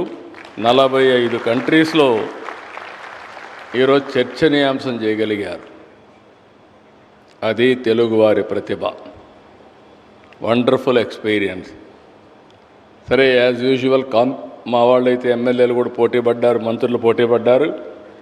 కడాన ఐటీ మినిస్టర్ అయితే మంగళగిరి చీరలు కూడా ఇచ్చి, ఆస్ట్రేలియా నుంచి వచ్చినటువంటి మంత్రి కానీ, అదే మరి అక్కడి నుంచి వచ్చినటువంటి కౌన్సిల్ జనరల్ ఆ చీరలు కట్టుకొని వాళ్ళు చాలా ఆనందపడ్డారు. అంటే మన నాగరికతలో, మన సంస్కృతిలో భాగస్వాములు చేయించిన ఘనత కూడా మనకు దక్కింది. ఇది ఒకరికొకరు పరస్పరం ఇచ్చుకునే మర్యాద, ఒకరినొకరు అర్థం చేసుకోవడం. నేను అందుకే చాలాసార్లు చెబుతుంటాను, విదేశాల నుంచి పెట్టుబడులు వచ్చి మన దేశంలో పెట్టాలి, మనం పోయి విదేశాల్లో పెట్టుబడులు పెట్టాలి. అప్పుడు మ్యూచువల్ ఇంట్రెస్ట్ వస్తుంది, గొడవలు తగ్గిపోతాయి. ఎందుకంటే మన వాళ్ళు అక్కడ ఉంటారు, వాళ్ళు ఇక్కడ ఉంటారు కాబట్టి కామన్ ఇంట్రెస్ట్ కాపాడుకునే అవకాశాలు వస్తాయి. సావరిన్ పవర్స్లో ఇంటర్ఫియర్ కాకుండా, ఆ దేశాల్లో వీళ్ళు పోయి జోక్యం చేసుకోకుండా ఎక్కడికక్కడ పెట్టుబడులు పెట్టగలిగితే అది బెస్ట్ హార్మోని అవుతుందని చెప్పి కూడా నేను మీకు తెలియజేస్తున్నా. ఇటీవల నేను 2 సంఘటనలు చూశాను. ఒకటి, ఇటీవల సైక్లోన్ వచ్చింది. సైక్లోన్ వస్తే మన దగ్గరుండే డేటా అంతా కూడా ఉపయోగించుకున్నాం. రియల్ టైం డేటా కలెక్ట్ చేశాం, 2 కూడా ఇంటిగ్రేట్ చేశాం. ప్రిపేర్నెస్ చేశాం, ప్రికాషనరీ మెజర్స్ తీసుకున్నాం, గోల్ ఒకటి పెట్టుకున్నాం, 0 డెత్స్ అనుకున్నాం. 0 డెత్స్ ఉండాలి, ఆస్తులు నష్టం చాలా మినిమైజ్ చేయాలని చెప్పి ఒక ఆబ్జెక్టివ్ పెట్టుకున్నాం. ఇక్కడుండే ఆఫీసర్లు, రాష్ట్రంలో ఉండే ఆఫీసర్లు చూసా, వండర్ఫుల్ వర్క్ చేశారు. నా జీవితంలో ఎప్పుడూ చూడలేదు. మంచి వర్షంలో చెట్లు పడిపోతే ఆ వర్షంలోనే పవర్ సాస్ తీసిపోయి చెట్టు తీసి మళ్ళా ట్రాఫిక్ రెస్టోర్ చేశారంటే that is the commitment of our officers, of our people. అది రెండోసారి ఇక్కడికి వచ్చినప్పుడు నిన్న ఈరోజు జరిగింది. ఈ 2 చూసిన తర్వాత నేను చాలామందితో మాట్లాడాను.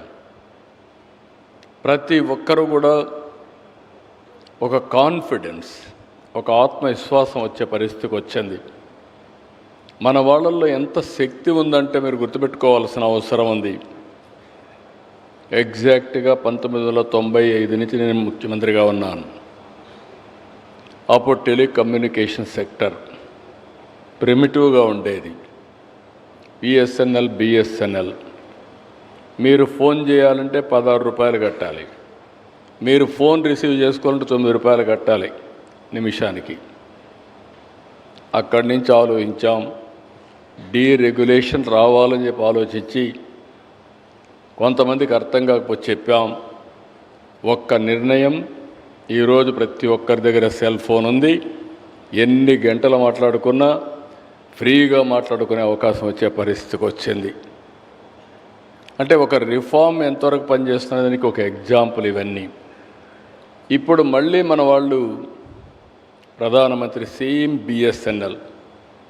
బిఎస్ఎన్ఎల్ అనేది పబ్లిక్ సెక్టర్ లిమిటెడ్ కంపెనీ అయినా ఆ రోజు ఏ విధంగా చేస్తామని ఆలోచించి రిఫార్మ్ చేసిన తర్వాత సమర్థత పెంచుకున్నారు. ఈరోజు 4G ప్రోడక్ట్ ఇన్నోవేట్ చేసే పరిస్థితికి వచ్చారు. ఏ 6-7 దేశాలు 4G ప్రోడక్ట్ ఇన్నోవేట్ చేస్తే అందులో భారతదేశం ఒకటిగా ఉందంటే, ఒక మన పబ్లిక్ సెక్టర్ ఉందంటే అది సమర్థత పెంచుకునే విధానం అని చెప్పి మరొకసారి మీకు తెలియజేస్తున్నా. కాబట్టి ఇవన్నీ చూసినప్పుడు నేను మిమ్మల్ని ఈరోజు పిలిచింది ఓన్లీ మీ అందరికీ అభినందనలు చెప్పాలి, మిమ్మల్ని ప్రోత్సహించాలి, ఇదే స్ఫూర్తి నిరంతరం కంటిన్యూ కావాలి, అది చెప్పడానికే నేను ఈ యొక్క సమావేశానికి వచ్చాను. ఈరోజు మన వాళ్ళందరూ మాట్లాడారు. 2024 ఎన్నికలు. నేను నా జీవితంలో చాలా ఎన్నికలు ఫేస్ చేశాను. ఫస్ట్ టైం 94% స్ట్రైక్ రేటు, 57% ఓట్లు వేశారు.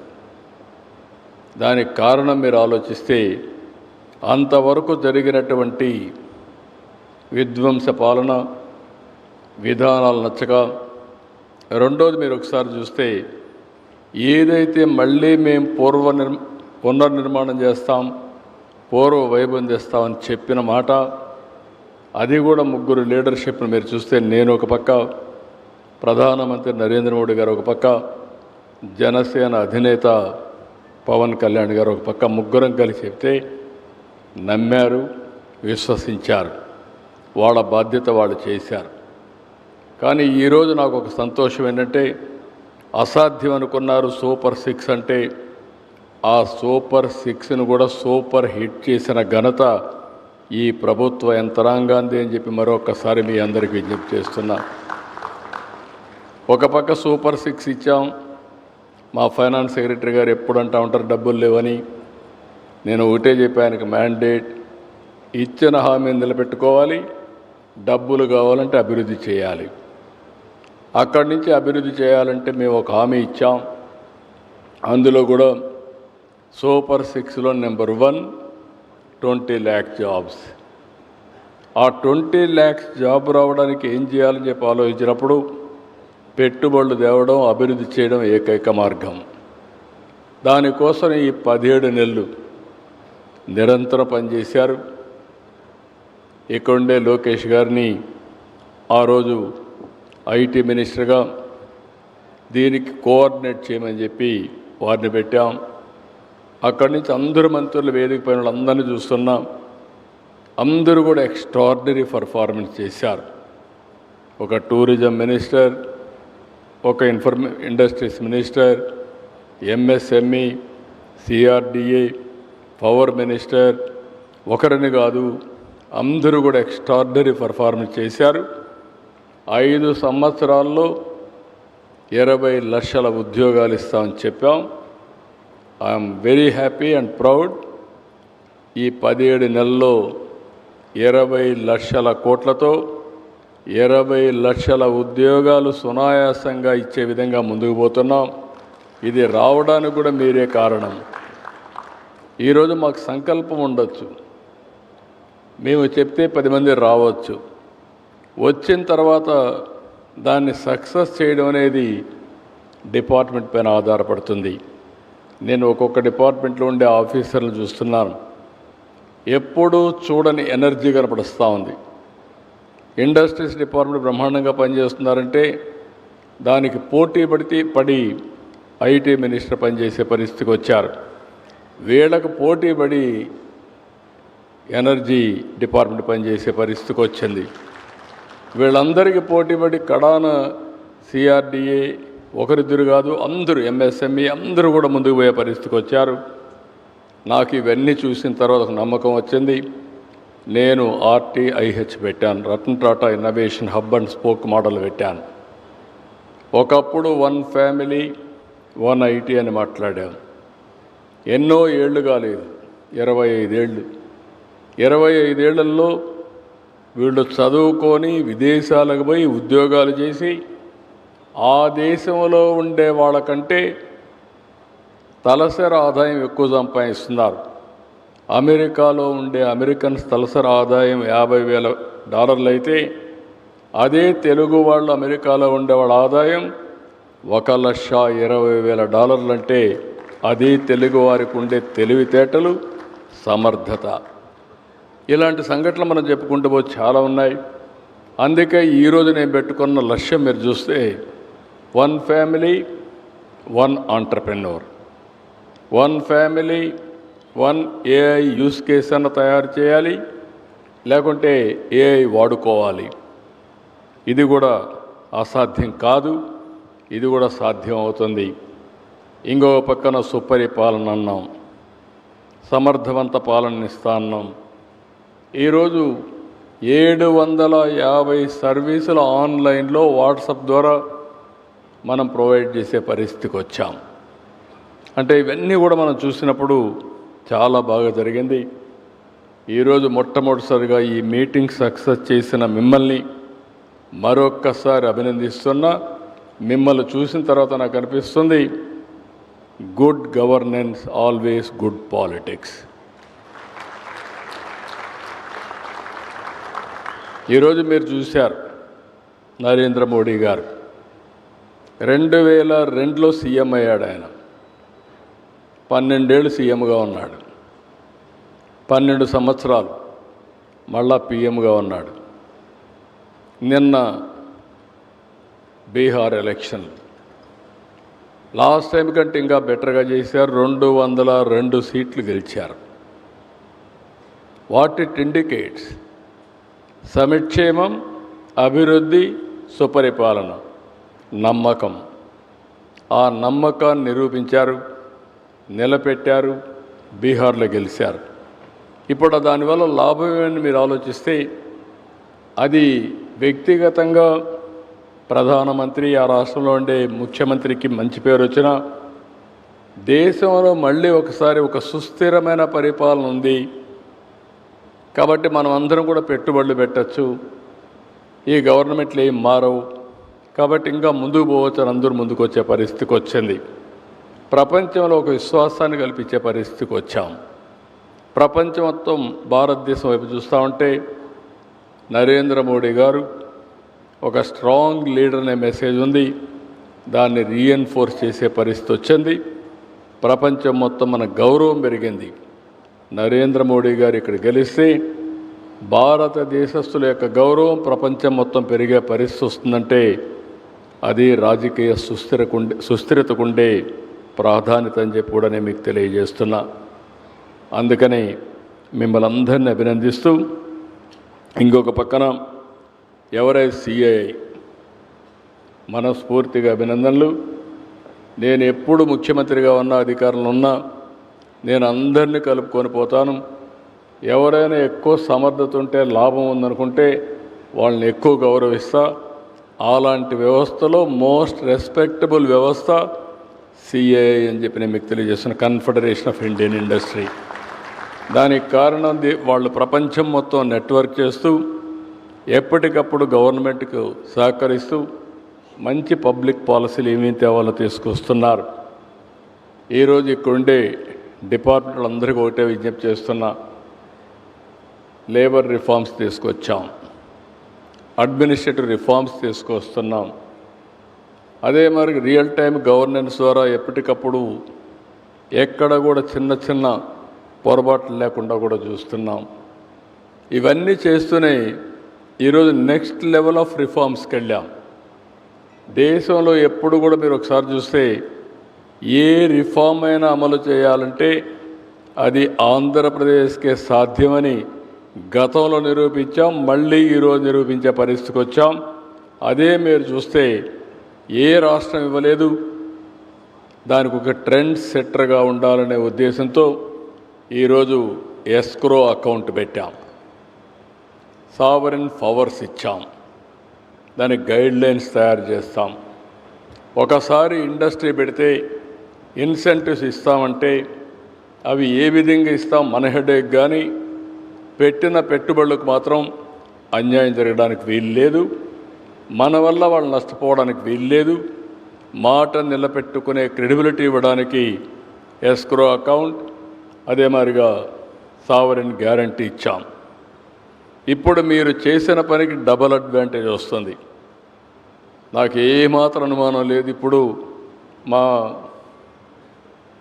యువరాజు కానీ, భాస్కర్ కానీ, జైన్ కానీ వీళ్ళందరూ ఉన్నారు, పవర్ డిపార్ట్మెంట్ వీళ్ళందరూ ఉన్నారు, మన CS గారు వీళ్ళందరూ. ఇప్పుడు మీరు పరిశ్రమలో వచ్చేవాళ్ళని ఎప్పటికప్పుడు హ్యాండ్ హోల్డ్ చేసి క్లియరెన్స్ ఇవ్వాలంటే కూడా ప్రాబ్లం వచ్చే పరిస్థితి వస్తుంది. వేరే రాష్ట్రంతో సమానంగా పోటీ పడే వరకు మీరు కానీ ఇంకా బాగా పోటీ పడగలిగితే డబ్బులు కొరత లేదు ఈ దేశంలో, ప్రపంచంలో కూడా కొరత లేదు. ఎవడు అవకాశాలు చూపించగలిగితే అక్కడికి పారిశ్రామికవేత్తలు రావడానికి సిద్ధంగా ఉన్నారు. ఇది యథార్థం అని చెప్పి కూడా నేను మీకు తెలియజేస్తున్నా. అలాంటి వండర్ఫుల్ పాలసీలు ఇచ్చాం. రేపటి నుంచి పెట్టుబడులు తీసుకొచ్చే బాధ్యత మాది. వచ్చిన వాళ్ళకందరినీ సక్రమంగా చూసి ఇప్పుడు ఎట్టయితే చేశారో దేనికంటే ఉత్సాహంగా మీరు చేయాల్సిందిగా మిమ్మల్ని అందరినీ కోరుకుంటున్నా. చేస్తారని చెప్పి నమ్మకం ఉంది, అది చేయాల్సిందిగా మిమ్మల్ని కోరుకుంటున్నా. ఈరోజు ఒక న్యూస్ చూస్తే మళ్ళీ ఒకసారి ఒక సాటిస్ఫాక్షన్. EODB BRAP దీంట్లో చూస్తే ఒక అవార్డు ఇచ్చారు. ఆ అవార్డులో కూడా 4 బిజినెస్ సెంట్రిక్ అవార్డ్స్ ఇస్తే Andhra Pradesh achieve the top achiever status ఇచ్చారు 2024లో లాస్ట్ ఇయర్ది. అంటే that is a wonderful experience. ఇందులో highest among leading industrial states in the country, Maharashtra achieved category 3, Gujarat category 2 business centric, Andhra Pradesh వచ్చి 4 business centric. That is the highest thing we got it. దీని తర్వాతనే మిగిలిన states అన్నీ ఉన్నాయి. మిగిలిన రాష్ట్రాలు మీరు చూస్తే ఫాస్ట్ మూవింగ్ స్టేట్స్ కింద పెట్టి 13 స్టేట్స్ పెట్టారు. ఈ మధ్యకాలంలో భారతదేశంలో ఏది కూడా అనలైజ్ చేస్తే మోస్ట్ హ్యాపెనింగ్ స్టేట్ ఆంధ్రప్రదేశ్. దానికి కారకులు మీరంతా టీమ్ మెంబర్స్ అని చెప్పి తెలియజేసుకుంటూ, ఇక్కడుండే అధికార యంత్రాంగం, పైనుండే మంత్రివర్గం, ఆఫీసర్స్ అని చెప్పి తెలియజేసుకుంటూ, మరొక్కసారి మీ అందరికీ చెప్తున్నా, చాలా సాటిస్ఫాక్షన్ ఉంది నాకు. ఎందుకంటే ఓసారి నేను కూడా మంచిగా మీకు చెప్పాలి. బాగా చేయకపోతే కోప్పడచ్చు, కానీ బాగా చేసినప్పుడు అభినందించకపోతే కూడా తప్పు అవుతుంది. అందుకే మళ్ళీ చెప్తున్నా, wonderful work, extraordinary performance, congratulations to all of you. Visakha పేరు నిలబెట్టారు. మళ్ళీ ప్రపంచం అంతా కూడా విశాఖపట్నం పేరంటే మారు మ్రోగే విధంగా తీసుకొచ్చారు. పోలీసులు కూడా చూశాను. విజిబుల్ పోలీసింగ్, ఇన్విజిబుల్ పోలీస్ వీలైనంతవరకు చూపించగలిగారు. ఎక్కడంటే అక్కడ ఉండకుండా, ఎవరిని ఇబ్బంది పెట్టకుండా, చాలా వరకు తక్కువ కనపడి ఎక్కువ పోలీసింగ్ చేశారు. మిమ్మల్ని కూడా అభినందిస్తున్నా. Wonderful work. నేను ఎవరితో మాట్లాడినా కూడా ఒకటే హ్యాపీగా ఫీల్ అయ్యారు. ఒకటి, Visakhapatnam dynamic city, beautiful city. ఇండియాలో ఇలాంటి ప్రొఫైల్ ఉండే సిటీ ఇంకోటి ఉండదు. అదే సమయంలో ఇక్కడ పీపుల్ కూడా చాలా డైనమిక్ పీపుల్, చాలా వైబ్రేషన్స్, ఒక మాటలో చెప్పాలంటే వైబ్రెంట్ సొసైటీ ఉండే ప్రాంతం ఇది. ఇంకొక పక్క ఒక మాట చెప్తే ఫాలో అయ్యే సొసైటీ. హుద్హుద్ సైక్లోన్ నాకు ఇప్పటికి కూడా జ్ఞాపకం ఉంది. నేను ఆ రోజు ఒక కాల్ ఇచ్చాను. దీపావళి వస్తూ ఉంది, చెట్లన్నీ కూడా కిందన పడిపోయినాయి, బాగా ఎండిపోయి ఉన్నాయి. ఎవరైనా దీపావళిలో క్రాకర్స్ కాలిస్తే ఫైర్ యాక్సిడెంట్లు అయ్యే ప్రమాదం ఉంటుంది. దీపావళి జరుపుకోండి, ఎక్కడ కూడా క్రాకర్స్ కాల్చొద్దని పిలిపిస్తే ఒక్క క్రాకర్ కాల్చకుండా దీపావళి జరుపుకున్నారంటే విశాఖపట్నంలో అది వాళ్ళకుండే నమ్మకం. అదే నాకు ఎప్పుడు కూడా ముందుకు తీసుకుపోతుంది. అలాంటి వండర్ఫుల్ సిటీ. ఈరోజు కూడా మీరు అందరూ గుర్తుపెట్టుకోవాలి, నేను ఇక్కడ ఒక్క విశాఖపట్నమే కాదు, సమగ్ర అభివృద్ధి కోసం ముందుకు పోతున్నాం. విశాఖపట్నం ఎకనామిక్ రీజియన్ మొన్నే ఒక రిపోర్ట్ తయారు చేశాం. తిరుపతి, నెల్లూరు నుంచి రాయలసీమ మొత్తం 3 నెలల్లో ఒక రిపోర్ట్ తయారు చేస్తాం. అమరావతి మాస్టర్ ప్లాన్ డీటెయిల్స్ తయారు చేశాం. వెస్ట్ గోదావరి నుంచి ప్రకాశం జిల్లా వరకు ఒక సమగ్ర ప్రణాళిక తయారు చేసుకుంటాం. అదే సమయంలో 5 జోన్స్కి 5 రతన్ టాటా ఇన్నోవేషన్ హబ్స్ పెట్టాం. మన రాష్ట్రంలో VCIC ఉంది, విశాఖపట్నం చెన్నై ఇండస్ట్రియల్ కారిడార్ ఉంది, BCIC ఉంది, బెంగళూరు చెన్నై ఇండస్ట్రియల్ కారిడార్ ఉంది. అదే మరి బెంగళూరు నుంచి హైదరాబాద్ కారిడార్ ఉంది.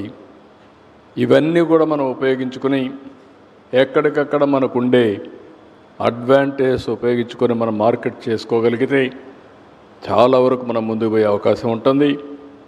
ఇప్పుడు మొన్నటి వరకు 20 లక్షల పెట్టుబడులు అనుకున్నాం. ఇప్పుడు నేను ఇచ్చిన పాలసీలన్నీ చూసిన తర్వాత 5 ఏళ్లలో 50 లక్షల కోట్ల రూపాయలు పెట్టుబడులు అట్రాక్ట్ చేసే పరిస్థితి వస్తుంది. మన వాళ్ళు ఇప్పటికే, నేను ఈ మాట అనగానే మళ్ళా టార్గెట్ పెంచేశారనుకుంటారు, కానీ ఎప్పుడు కూడా హై యాంబిషన్ ఉండాలి. దానికి తగినట్టు మనం మెంటల్గా ప్రిపేర్ అయ్యి పనిచేస్తే అనుకున్నది సాధించే అవకాశాలు ఉంటాయి. చాలా చేయాల్సిన అవసరం ఉంది. నేను మళ్ళీ చెప్తున్నా మిమ్మల్ని అందరినీ, ఈ 3 రోజులు మీరు చూశారు, కష్టపడ్డారు, కానీ వండర్ఫుల్ వర్క్ చేశారు. హార్డ్ వర్క్ కంటే స్మార్ట్ వర్క్ ఎక్కువ చేశారు. దానికి మనస్ఫూర్తిగా అభినందనలు. That is what I'm wishing. ఒకప్పుడు హార్డ్ వర్క్ చేయమనేవాడిని, రాత్రింబగళ్ళు ఉండమనేవాడిని. ఇప్పుడు నేను హార్డ్ వర్క్ చేయొద్దు అంటున్నాను. మీరంతా కూడా స్మార్ట్ వర్క్ చేసి కరెక్ట్గా ఉంటే, సిన్సియర్గా ఉంటే వండర్ఫుల్ రిజల్ట్స్ వస్తాయి. దానికి ఉదాహరణ ఇటీవల జరిగిన 2 ఇన్సిడెంట్లు, సైక్లోన్, సిఐఐ పార్ట్నర్షిప్. ఈ 2 కూడా వండర్ఫుల్ ఈవెంట్స్. రాబోయే రోజుల్లో ఏ ఈవెంట్ వచ్చినా ఆ కండక్షన్లో మనం నెంబర్ 1గా ఉండాలి.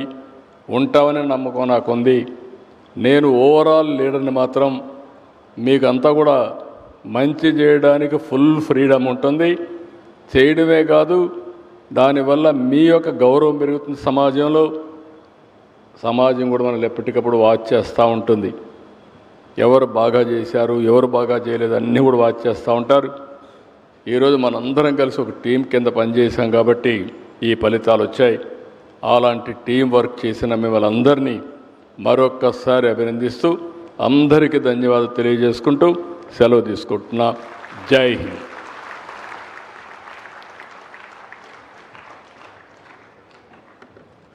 అద్భుతమైన సందేశం ద్వారా అందరిలోనూ నూతన ఉత్తేజాన్ని నింపిన ఆంధ్రప్రదేశ్ రాష్ట్ర ముఖ్యమంత్రి వర్యులు శ్రీ నారా చంద్రబాబు నాయుడు గారికి హృదయపూర్వక ధన్యవాదాలు తెలియజేస్తూ ఈనాటి కార్యక్రమ ముఖ్య అతిథి గౌరవనీయులైన ఆంధ్రప్రదేశ్ రాష్ట్ర ముఖ్యమంత్రి వర్యులను అధికారులకు ఫెలిసిటేట్ చేయవలసిందిగా అభ్యర్థిస్తున్నాం.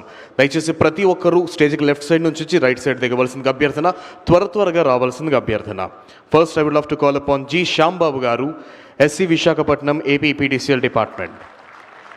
P Jyoti, deputy EE Seethammadhara, AP PDCL department. M Kamalakar Babu, MD red cap. P Vijay Bhaskar, PRO INPR. Kiran, joint director INPR.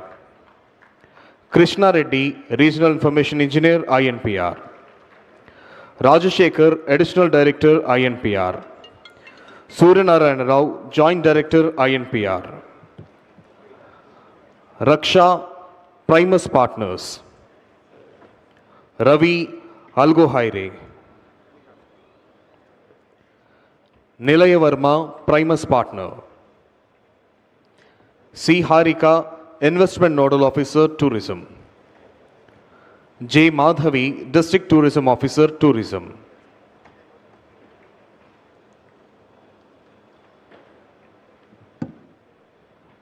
Padmarani Sheela, chief marketing officer tourism.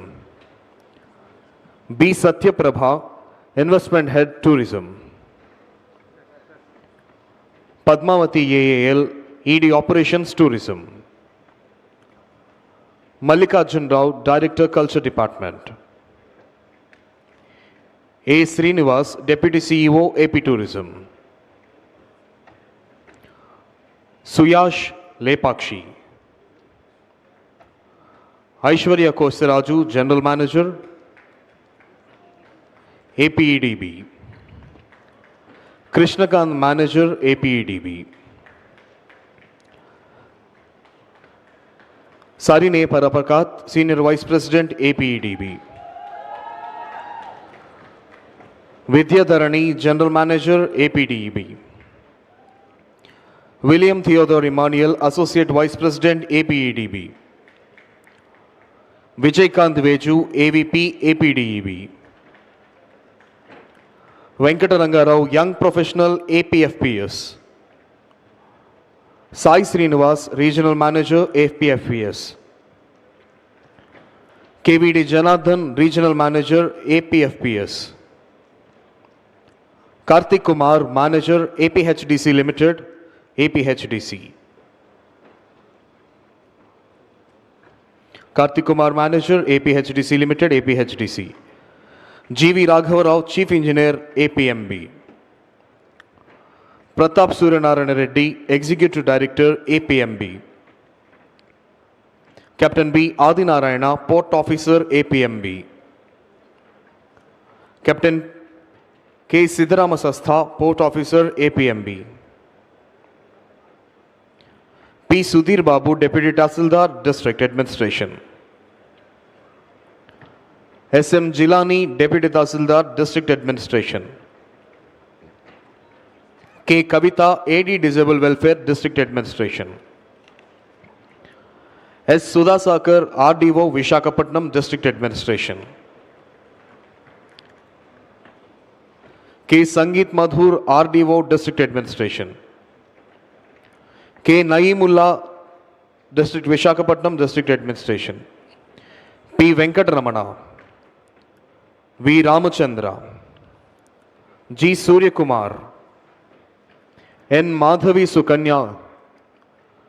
T. Praveena, DCO, District Administration.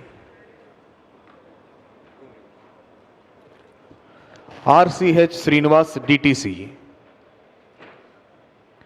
RCH Srinivas, DTC. V. Bhaskar Rao, DSO. KV Ramalakshmi, PD, ICDS. BV Ramana, AO, KGH. S. Renukaya, District Fire Officer. J. Madhavi, DTO. Sivani, DFO, VMRDA. Dr. ENV Naresh Kumar, CMO, GVMC. PV Satyanarayana Raju, CE, GVMC. Usha Rani, Nodal Officer, GSWS. K. Sadarao, DD, INPR. Sachi Devi, PD, DRDA, Anakapalli. Professor G.P. Rajshekhar, Vice Chancellor, Andhra University. Dasari Sudhakar, Joint Director, Industry Department, Industries and Commerce. Ramalingeswar Raju, Additional Director, Industries and Commerce. Sandeep Paidi, Partner, KPMG. Simhachalam, Journal Manager, Anakapalli, Industries and Commerce. Karthik, EY. SD Anita, Special Deputy Collector, APIIC. E. Pratap, Executive Director, APIIC. P. Rachana, Executive Director, APIIC. Vijay Nekalapudi, Director, KPMG. Panichandra, Director, KPMG. Nimish Saxena, Associate Director, KPMG. Swaroop, APIIC, KPMG. Rahul Kumar, KPMG. Team CII. K. Lata Madhuri, IPS, DCP Crimes.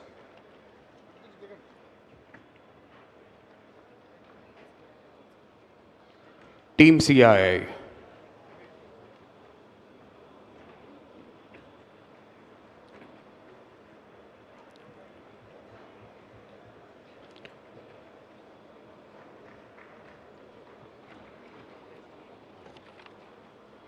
K. Lata Madhuri, IPS, DCP Crimes. Sauryaman Patil, IAS, MD, AP Drone Corporation. Prakhar Jain, IAS, CEO, RTGS. Dhatri Reddy, IAS, CEO, RTIH. Abhishek Kumar, IAS, CEO, APMB. Geetanjali, IAS, MD, APSFL.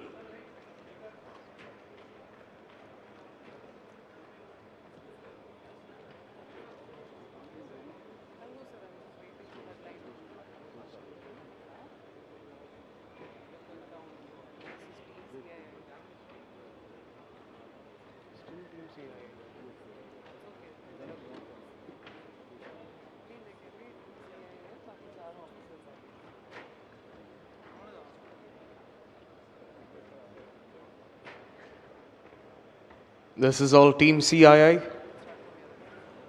And after Team CII, Sauryaman Patil, IAS.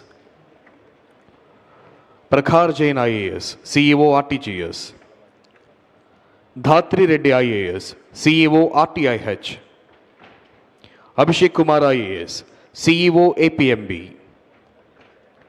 Geetanjali, IAS, MD, APSFL. Farman Ahmad Khan, IAS, Joint Collector, Srikakulam. Surya Teja, IAS, MD, APTS. G. Surya Praveen Chand, IAS, JMD, AP Transco. G. Srikant, IPS, SP, AIG Admin. VN Manikonda Chandol IPS, DCP Law and Order, Zone 1.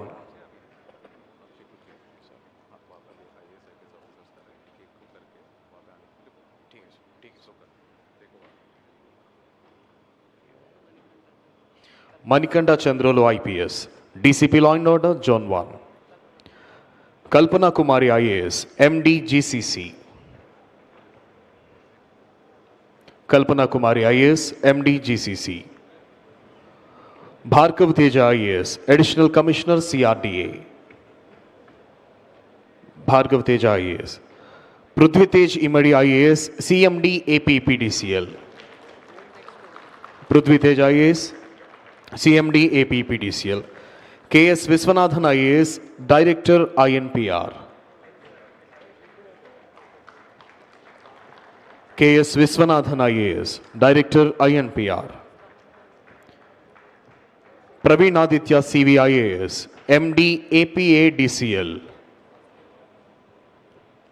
Praveen Aditya IAS, MD APA DCL. G. Ganesh Kumar IAS, MD Skill Development Corporation. D. K. Srinivasulu IAS, Commissioner Horticulture. Dr. K. Srinivasulu IAS. Dr. Shekhar Babu Geddam IFS, CEO AP Food Processing Society. D. Mary Prashanti IPS, DCP Law and Order, Zone 2.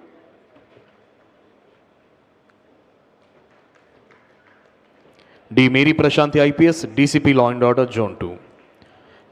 Himanshu Shukla IAS, District Collector, Nellore. Amrapali Kata IAS, MD APTDC. Bharat Gupta IAS, Director Collegiate Education. Senthil Kumar IPS, DIG Octopus. Senthil Kumar IPS, DIG Octopus. G. Rekha Rani IAS, Commissioner Handloom and Textile. K. Kannababu IAS, Commissioner CRDA. Praveen Kumar IAS, Resident Commissioner Andhra Pradesh. Bhaskar Katamaneni IAS, Secretary to Government IT ENC Department. Sri Bhaskar Katamaneni IAS, Secretary to Government IT ENC Department. Kona Sesdar IAS, Secretary to Government Skill Development. Saurabh Gaur IAS, Secretary to Government HMF and W. Manish Kumar Sinha IPS, Commissioner Transport Department. Sri S. Suresh Kumar IAS, Principal Secretary MA and UD Department. S. Suresh Kumar IAS, Principal Secretary MA and UD Department. Mukesh Kumar Meena IAS, Secretary to Government Mining Department. Shri N. Madhusudhan Reddy IPS, Additional Director General Law and Order.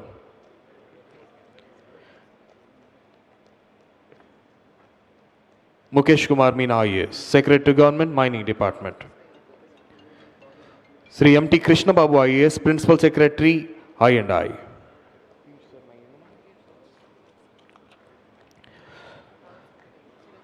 Chiranjeevi Chowdhury IFS, Retired Principal Secretary Food Processing Department. Dr. Ajay Jain IAS, Special Chief Secretary Tourism Department. Viswamanoharan, AFHQ, CEO APMSME.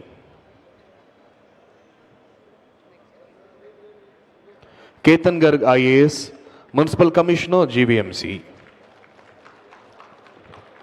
Ketan Garg IAS, Municipal Commissioner GVMC. Mayur Ashok IAS, Joint Collector Vishakhapatnam. Mayur Ashok IAS, Joint Collector Vishakhapatnam. Dr. Shankar Pratabakshi IPS, Commissioner of Police Vishakhapatnam.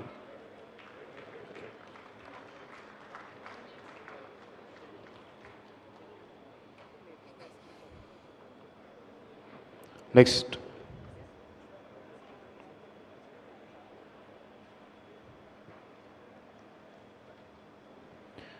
Mayur Ashok IAS, Joint Collector Vishakhapatnam. Dr. Shankar Pratabakshi IPS, Commissioner of Police Vishakhapatnam. Shankar Prathabakshi IPS, Commissioner of Police, Vishakhapatnam. Sri M.N. Harindra Prasad IAS, District Collector, Vishakhapatnam. M.N. Harindra Prasad IAS, District Collector, Vishakhapatnam. Shubham Bansal IAS, Director of Industries.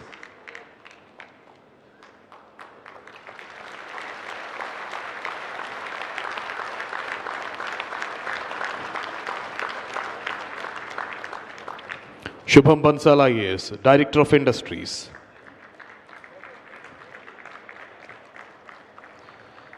CM Saikant Verma IAS, CEO AP Economic Development Board. CM Saikant Verma IAS, CEO AP Economic Development Board.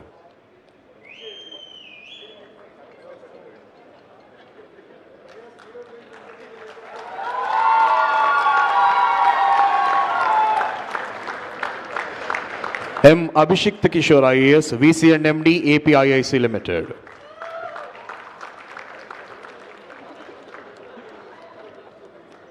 M. Abhishek Kishore IAS, VC and MD, APIIC Limited. Dr. N. Yuvaraj IAS, Secretary to Government and CIP, Industries and Commerce Department.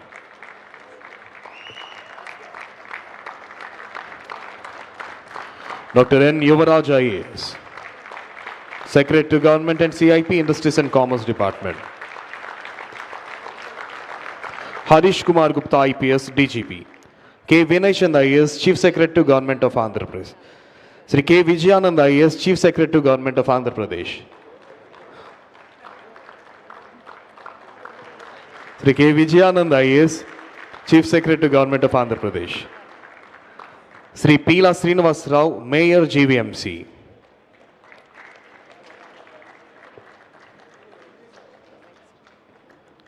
Sri Pila Srinivas Rao, Mayor GVMC. CM Ramesh, Member of Parliament, Anakapalli.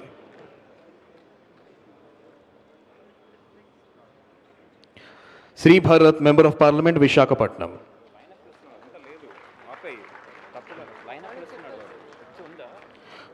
Velakapudi Ramakrishna.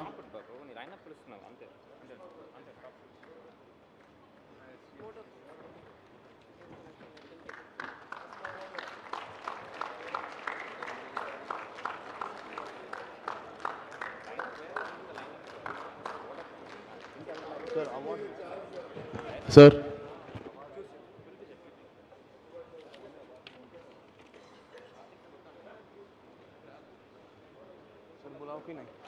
Sir Andhra Pradesh రాష్ట్ర ప్రభుత్వం is of doing బిజినెస్లో మరొకసారి దేశంలోనే అగ్రగామిగా నిలిచింది sir. So ఈ సందర్భంగా ముఖ్యమంత్రి గారి చేతుల మీదుగా ఇండస్ట్రీస్ సెక్రటరీ మరియు ఇండస్ట్రీస్ డిపార్ట్మెంట్ వారిని ఈ అవార్డు తీసుకోవాల్సిందిగా అభ్యర్థిస్తున్నాం. ముఖ్యమంత్రి గారిని ఈ ఈజ్ ఆఫ్ డూయింగ్ బిజినెస్లో ఆంధ్రప్రదేశ్ రాష్ట్రం మరొకసారి దేశంలో అగ్రగామిగా నిలిచిన సందర్భాన్ని పురస్కరించుకొని ముఖ్యమంత్రి గారిని award బహుకరించవలసిందిగా అభ్యర్థిస్తున్నాం.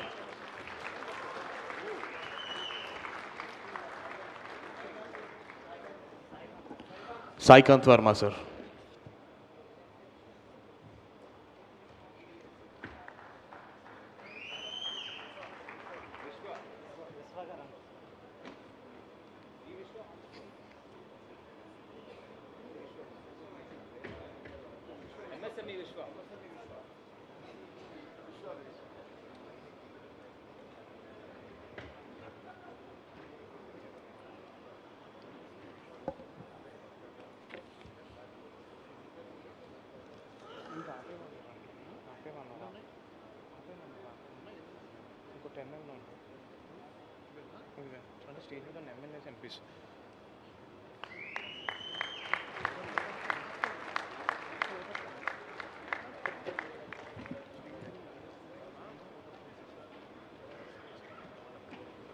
Thank you, sir. Thank you very much. I now invite the VC and MD APIIC to please extend the words of gratitude.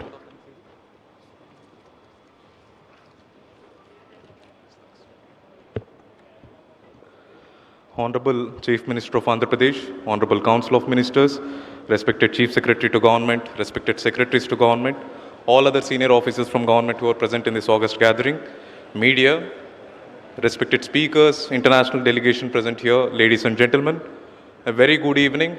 Indeed, it has been a great evening. As we draw curtains to Partnership Summit 2025, it is an honor and my privilege to stand before you to deliver a vote of thanks on behalf of Government of Andhra Pradesh.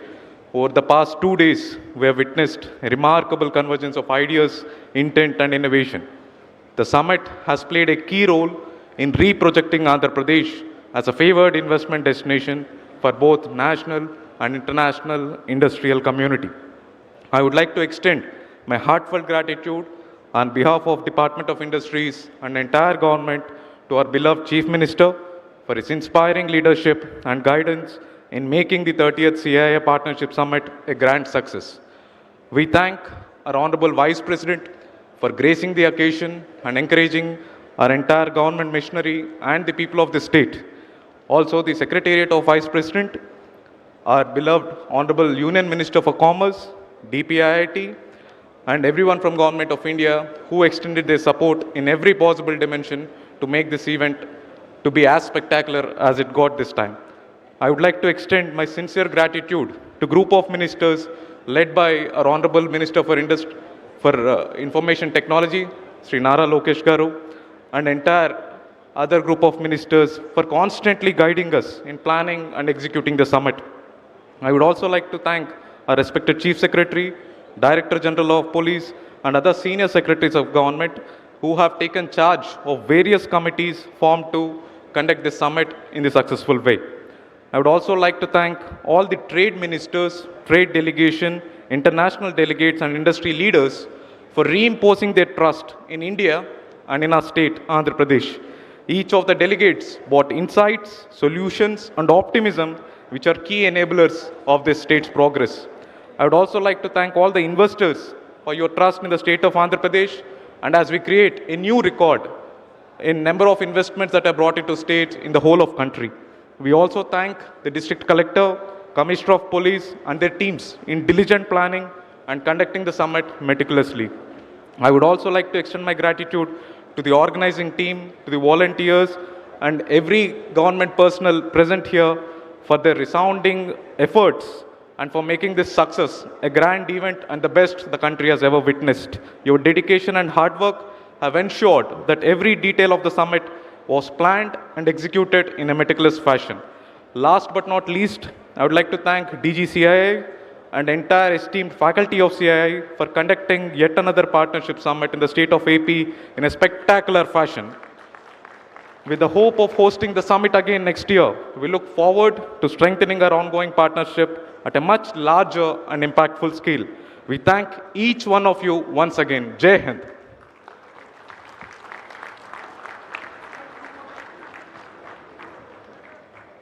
Thank you sir, thank you very much. ప్రపంచ పెట్టుబడులను ఆంధ్రప్రదేశ్ రాష్ట్రానికి ఆహ్వానించి ప్రపంచమే నివ్వెరపోయేలా చేసినటువంటి ఈ CIA summit ఘన విజయ కేతనాన్ని మోగించినటువంటి ఆంధ్రప్రదేశ్ రాష్ట్ర ముఖ్యమంత్రి వర్యులు శ్రీ నారా చంద్రబాబు నాయుడు గారికి, ఐటీ శాఖ అమాత్యవర్యులు శ్రీ నారా లోకేష్ గారికి, తదితర మంత్రివర్గాలకు సపోర్ట్ చేసినటువంటి ప్రభుత్వ ఉన్నతాధికారులందరికీ కూడా హృదయపూర్వక ధన్యవాదాలు తెలియజేస్తూ ఈనాటి కార్యక్రమాన్ని ముగిస్తున్నాం. Thank you so much. Signing of.